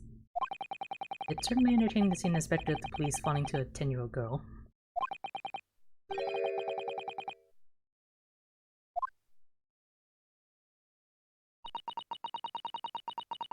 I must attend to the court clerk's office now before it closes. Yes, of course. Thank you, Mrs. Sato.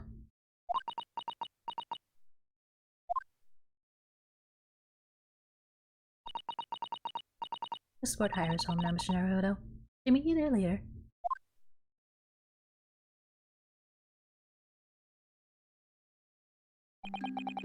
And so our investigation came to an end, finally.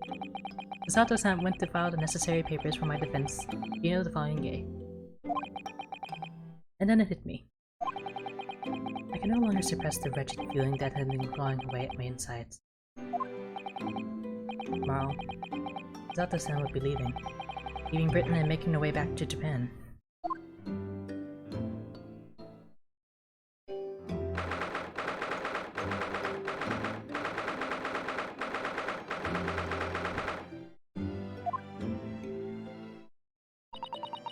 Naruhodo-san. It's been a very trying day, hasn't it? I do hope you're not too exhausted. What about you, Sasato-san? Today has been even more trying for you, I'm sure.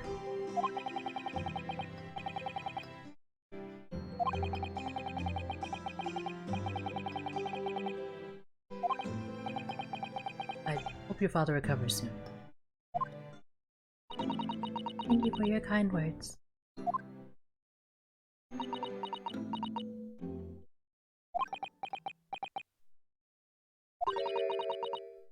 I wonder why it is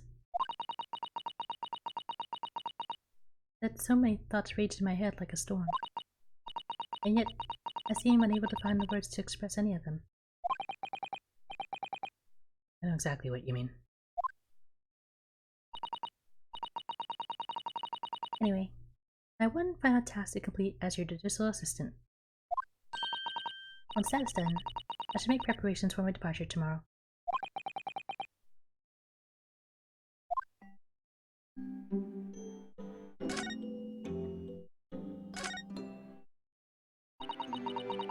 It's 2 months since we arrived in London. But we managed to establish this office. It was finally feeling as though we were settling in. I would be lying if I said I felt no regret.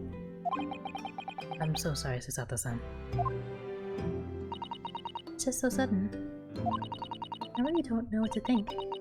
I had no time to gather my thoughts. I know we've only been here a short time.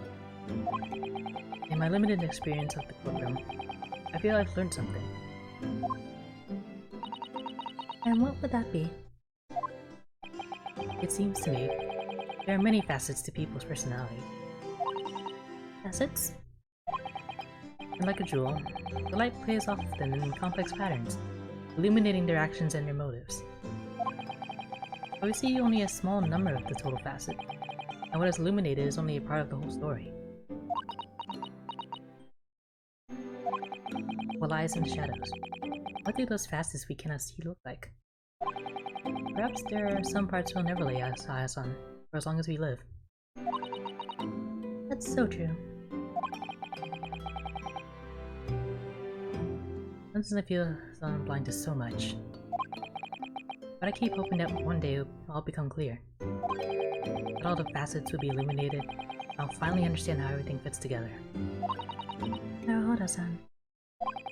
I suppose what matters is that we keep our eyes open and keep moving forward, even if the way sometimes seems dark.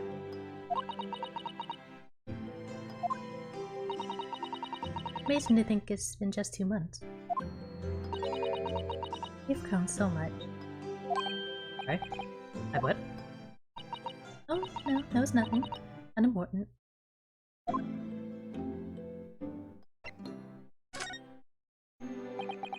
Do you know what time you will leave London in the morning? Yes, I picked up my ticket earlier. I'll be leaving here at 4 AM. Let's see. I'll escort you to the station. Absolutely not. Right? I'm sure you realize why I couldn't possibly let you do that. I have a very important day ahead of you tomorrow. Yes, I know, but Every word you utter will have the potential to determine Gina's fate. You must get as much rest as possible. Even though, like me, I'm sure you'll find it hard to sleep. But please, for me, do try.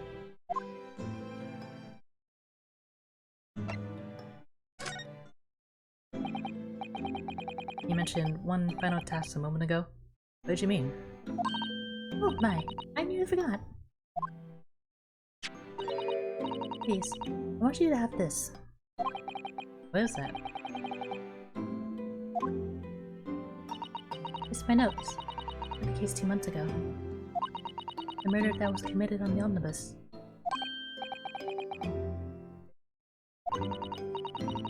It seems to me that this case of Mr. Windibank's murder, of which Gina is accused, is very much tied up with that omnibus case, in ways that are not yet completely apparent. I took the liberty of consolidating my writings about the case for you.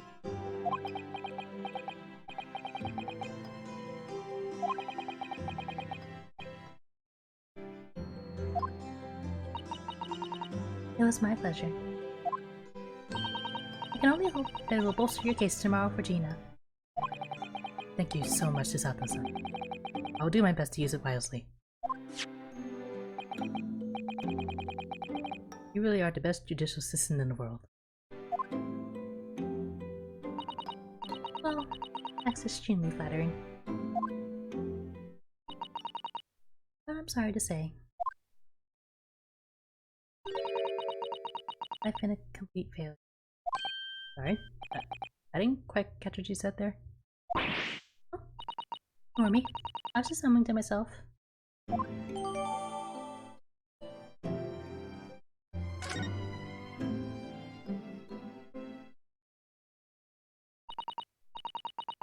Well, it's getting rather late. I think you should go to bed now, Naruto-san.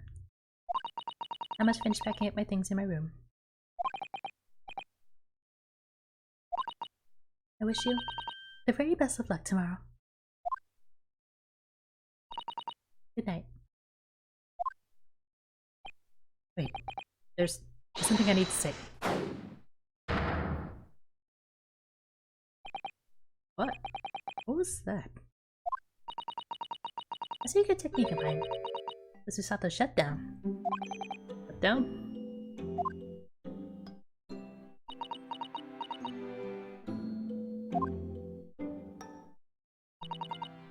Please, I implore you. If you have to voice your goodbyes, I won't be able to hold back my tears.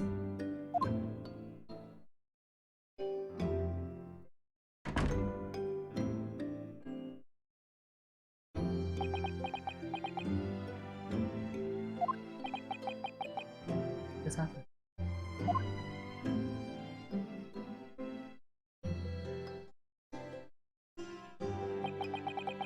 Truly had been a trying day.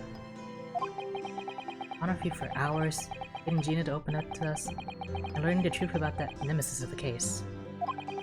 Physically and mentally, I was exhausted, and yet the idea of sleep seemed impossible. But I forced myself to close my eyes. And as a cacophony of senses, the scenes of our lives in London played through my mind. Eventually, my fatigue triumphed, and I fell into a deep sleep.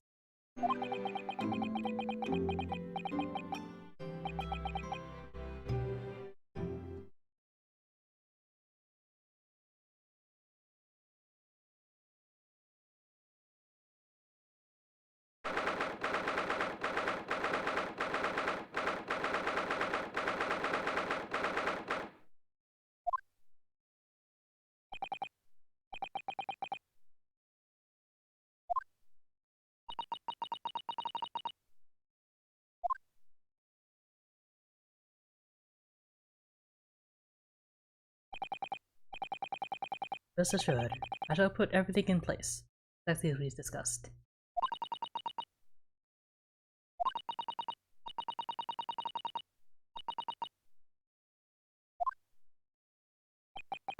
On the contrary, pleasure has been mine.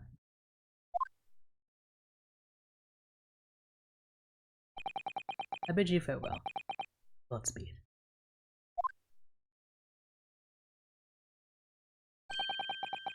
My dear man.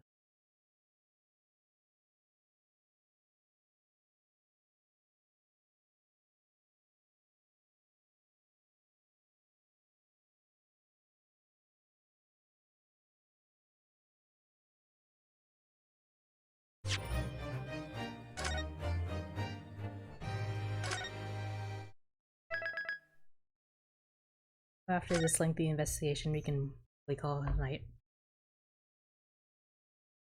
We'll see how this trial unfolds next time.